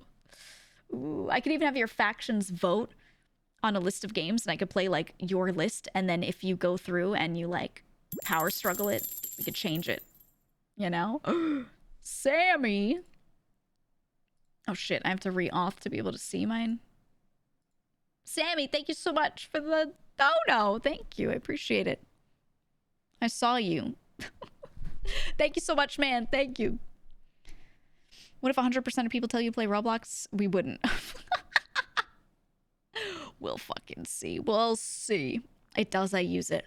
Okay. I will think about it. Yeah, I feel like maybe if we do a 2-part event, one's the proper reverse subathon, and then the other one is like a wheel of games kind of thing. Not like what Moriko does, but necessarily like you guys give me that list and I spin the wheel and then pick a thing, and then you can start to like use certain amounts to indicate to vote what you want to happen. More time, less time, next game, etc. Or random events. I give you 1,000 bits. Now you have to do X thing, you know? I can come up with stuff like this. We can make it happen. Time to get her to stream League of Legends ranked. Oh my god. Gift 5,000 bits during that stream, and I immediately open League and play an ARAM. We can have like 5555 play an ARAM right now. I'm so tired of these stupid games, right? It's like too low. I mean, you know what I'm saying. It's as an example. I think we can do this. I think I could like make certain events certain amounts so that you can just keep like overlapping each other. If it's you gift that amount plus an extra like whatever tagged onto it, then it's an indication. You know, you could put 2 cheers in one message, right? So you give the amount and then give a second amount of a different number, and it makes it so that I overlap. I immediately close the game I'm playing and open the next thing. Dude. Okay, I'm cooking. I'm gonna come up with some stuff. I'm gonna come up with ideas. If you have any ideas on stupid quick time actions you'd love to see happen for bits on the stream, something you'd like to be able to activate or a power you'd like to invoke with bits, let me know. I can also make literally any OBS thing happen. So you know I have like you can pay a certain number of bits and a video plays. I can do anything with that. Simplest one is like, oh, you pay this and it ends the stream. It literally closes OBS. Now, would I do that for an event stream? Absolutely fucking not. No. But I could do that. You could make it like switch scenes for an amount of bits. Model toggles? No, that's boring. Also, I only have 2 models. And the toggles on them are not plentiful. You know what my toggles are? I've got like this guy. I've got him. And I can kill him. But I don't have that many toggles. It's just like hairstyles, glasses on and off, eye patch on and off. I feel like it's not enough. It's not enough. We could do better. We could do better. No! You don't want him to die. I want him to die. What about Mother? That's not a model. This is my webcam. What are you talking about? Get with the program, man. Hear me out. A logarithmic subathon. The goal goes down by a factor 10 times the previous goal on each sub. When it hits 0, you die. Bite. How many people would come in and be like, you gotta keep gifting. It's getting closer. GEEGA. How many people? And then the rest of us are just kecking the whole time. It's just keck W every time someone comes in. They're like, and they gift. We're just like, wow, idiot. Yeah, almost there. Add an HP bar. I had talked to Fugi about this because he had done like an HP bar thing in the past. And I was like, what if we did one, but the scale was fucked? I'm just saying. That could be funny as fuck. Funny as fuck. Okay, I'll think about it. I'm noting these down as you're saying them. When the HP starts hitting fractions, it just starts going and like into bigger and bigger decimals. It displays the number properly, but the bar looks like just 1 pixel of red. It would be so stupid, but we could absolutely make it happen. Absolutely. You die and go to Hades, play Hades. I want to play Hades again. I never went through and did extra runs to get the last bits of story at the end. And I'm feeling the itch. I kind of want to do it. One of those Korean MMOs where bosses have 100 health bars. Oh my god. I have an idea. I won't tell you. I have a great idea relating to that, though. Absolutely. 100% beautiful idea. Will do. This dude tried to type pause champ and type the left curly bracket, point and laugh.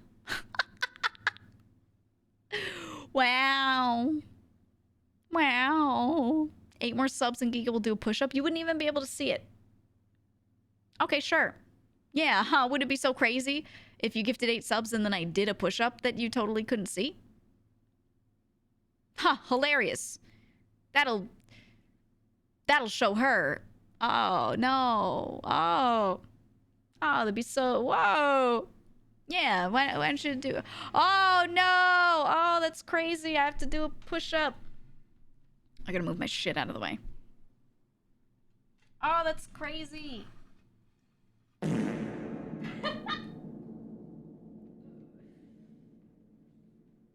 shitting yourself.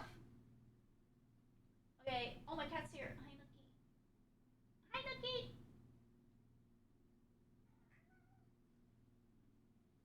God, I have to move so much shit out of the way when I do that.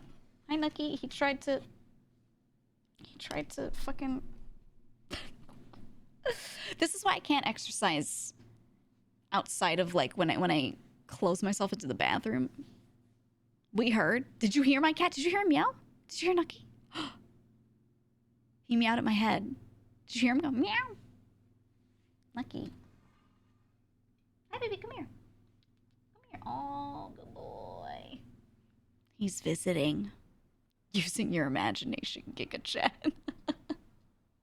Yeah, you can imagine it, right? You can see it. in your heart of hearts. You should do it as the hot dog in VR. I don't have, all I have are for hand tracking, I have the actual controllers. So you have to what? You push up with a controller in your hand? It's weird. It's awkward. I could do you can like throw your hand through the strap and put it on the back of your hand for a second and it'll like break your arms.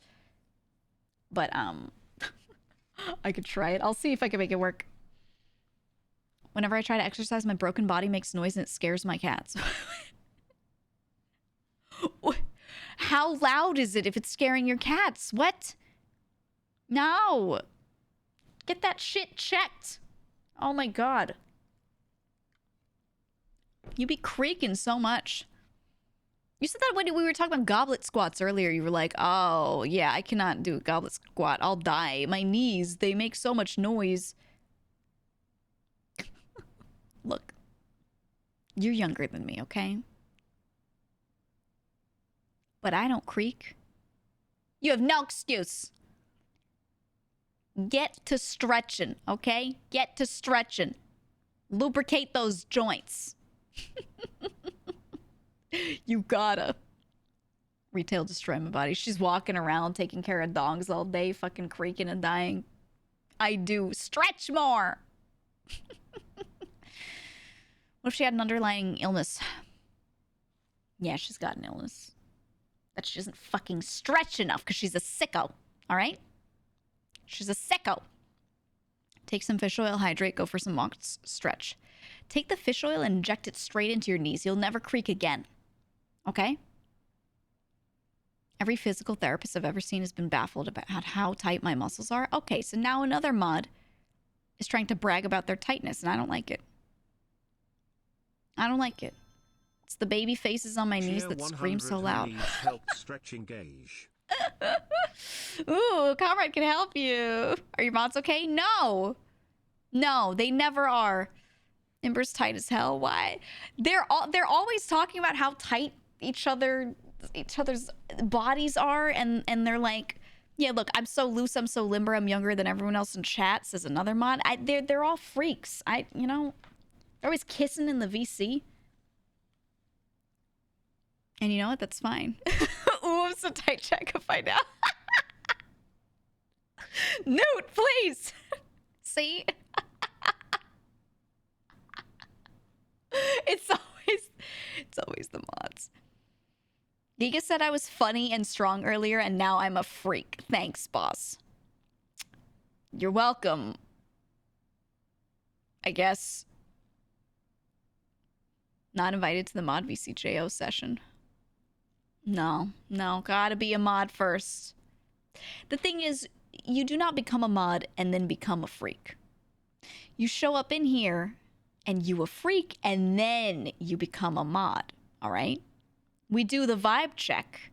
We watch you. We see what you're doing, what you're saying. We open the forms. You type in your answer to the form and you're like, yeah, I'm a freak. I'm not normal. And we're like, yep, mod that guy. It's part of the selection, you know? It is. Brother, I was showing hole since day one. I'll have you know that Sakura showed hole at my meet and greet. Sakura showed up to my meet and greet and showed hole. It's true. Everyone was wondering who it was. It was Sakura. I'm going to call him out. Yep. You were there? Yeah, Mr. Bite was there. Mr. Bite was actually there. Like standing in the background, watching him show hole. It was crazy. He was literally behind me in the line with hole ready to go. I know. I'm sure he was so excited and was telling everyone about how he's about to show hole. Telling everybody in the damn line. Oh, man. I put on my app that when you go one-on-one with another mod, you normally get a 50-50 chance of winning, but I'm a genetic freak and I'm not normal, so your chance of winning drastically goes down. So true. So true. You're right. He's right, you know. I lurked for the longest time. The moment I started talking, I was cooked. What was the first thing you said in this chat? Did I cook you? Or were you just cooked in general? Because I cooked some of the people that are mods. Like, yeah, I cooked them for a bit at first. All right, but I have to go eat soon. I have to figure out my food, so I might go do that. I think I'm gonna go do that. I didn't want to do a super long stream, but we ended up basically doing a normal one Giga, anyway. I need help. Yeah. You're the only one that can help me because the Okay. mods in VC can't figure Okay. it out. What is the name of the case that holds the pillow stuffing? My dent is too deep for this. Oh, so there's the pillowcase, and then there's the inner actual pillow with the stuffing inside. That's just a pillow. That's just a pillow. It's just a pillow, and a pillow consists of an outer lining and stuffing on the inside. But it doesn't have like a name. It's just the case is called a pillow. The whole unit is called a pillow. And it consists of 2 pieces of fabric and stuffing. Are you arguing in VC about this? You seem like you're arguing and you're trying to get me to confirm or deny something. No? I think you are. I think you guys, wait, I'm gonna look who's in VC right now. I'm gonna click on it. I'm not gonna go in. I'm not gonna go in. I wouldn't do that to you, but I see you guys sitting in there. Why is the name of the VC you guys are sitting in called Doo-Doo Chill Maxing? You named the VC Doo-Doo Chill Maxing, and you're all sitting in there talking, trying to get me to confirm what the name of the outside of the pillow is called, the non-stuffing part of the pillow. What is wrong with the Discord? Every time I click, there's always like a despair VC with people playing League of Legends or Apex in it. Yeah, Doo-Doo Chill Maxing is always in here. I don't know, man. Sanus Giga Discord VC name. It actually kind of is. One day I'll make a Discord. Reasonably Hung Shota. I don't think you need to join VC. I think that's okay. I think we're all right. I think we're good, you know? But if anyone else would like to join, you know, go for it. What else is going on? Sunday Night Football? Oh, shit. We got sports ball likers in the chat. Look at them. They love it. It's chill maxing because instead of despair maxing with Apex, they're on their Monster Hunter World arc now. Oh, cute. Cute. They're trying to reach happiness. Hey, you should all play the Talos Principle 2 and speedrun it against each other. I just think it'd be really funny if you all tried to play Talos Principle 2 and get to the end first. I just want to know who's the puzzle master. Who can crush that puzz, Oomphy, okay? Who? Who is it? I gotta know. Already beat it? Man, I gotta play it more. I couldn't put hours into it. I'm gonna play it more tomorrow in the Discord, I think. Now it's the Stinky Boo Boo Club. It is the Stinky Boo Boo Club right now. Maybe I'll even play some of it tonight. Who knows? Probably tomorrow, but we'll see. That sentence was so Mint coded. I got that from Mint. One time, I went into Mint's chat, and this was when we were friends, but we weren't like super close yet, you know? So she was still a little embarrassed occasionally to say like weird stuff in front of me. I jump into her chat and I'm listening to her talk, and she's about to play a game. She's like, yeah, we're gonna crush this puzz, Oomphy. And then she like starts playing this game. And I was like, what the fuck did you just say? Like, I hadn't said anything in her chat. She didn't know I was lurking, but I was like, what? And she was like, oh no, don't listen. But just her out of nowhere going, we're gonna crush this puzz, Oomphy. That shit has not left my brain since. It's so funny. Crush that puzz, Oomphy is so good. God, I miss Mint. Oh, man. Let's go puzz, yeah. Yippee. Let's crush this puzz, Oomphy. It's crying. Oh. God. And now I think about it, I'm always like, whenever I play a puzzle game, I'm like, I'm about to crush this puzz. I say it once every time, and like only like 3 people will be like, I remember that. Who is Oomphy?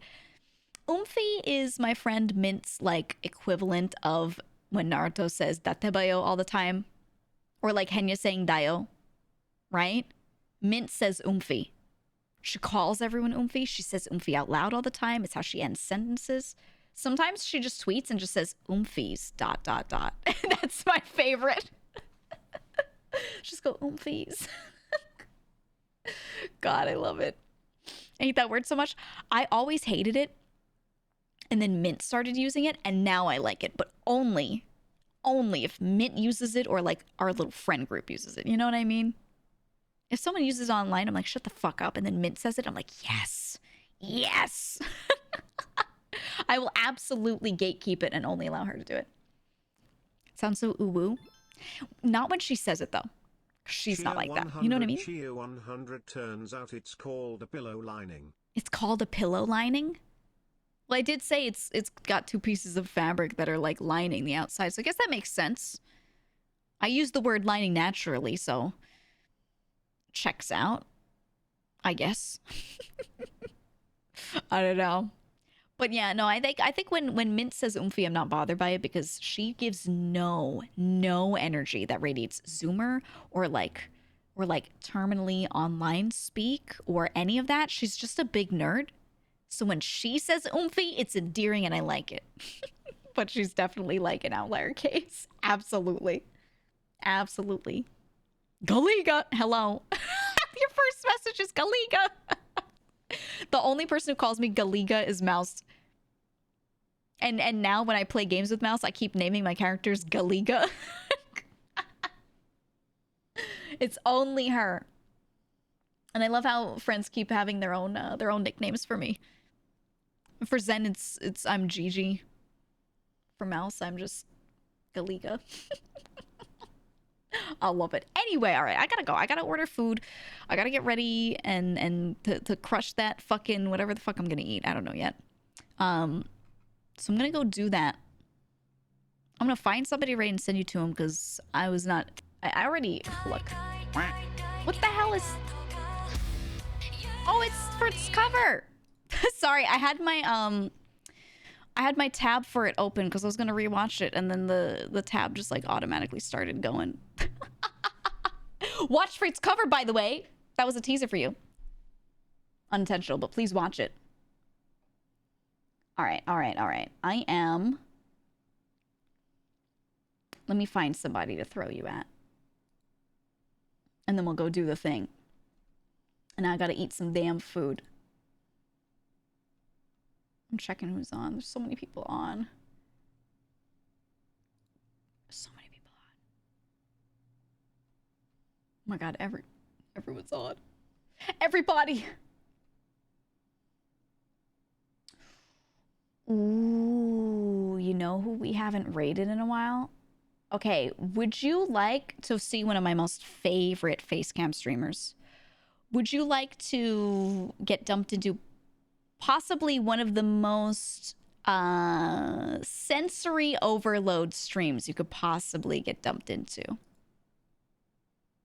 If you thought the vibes here were pretty nice and chill, sorry. We're gonna do the absolute opposite. Let's go. Let's go. Jol. We're gonna raid Jol. Jol is one of the funniest streamers. Dude is still in just chatting, so he's still doing his bits. He's laying down on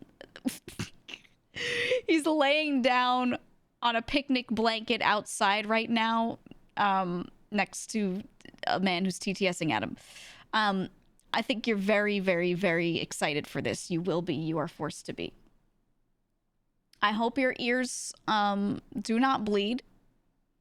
I hope you enjoy the ensuing chaos. And I will say, he has a new TTS thing where he has this really fucking good AI that he's been having friends. I'm going to do it for him. We're lending our voices so that he can have the TTS speak in a randomly picked friend's voice. And it recognizes when you're trying to scream. If you type like, like capital A-A-A-H-H-H, it understands that is trying to scream. So it makes the TTS voice scream. The program that he's using is incredible. It's actually so good. And I love the tech. So I've been fucking crying over some of the clips it's generated. It's actually like in tears shitting myself. It's so funny. So yeah, we'll play with that. We'll play with that. He doesn't have my voice yet, but I'm going to make one for him. But go have fun with Jol. I'm going to eat food. I'm probably taking tomorrow off, but I might stream. There's a chance. We'll see. Either Discord or not. Bye-bye, everybody. Bye-bye.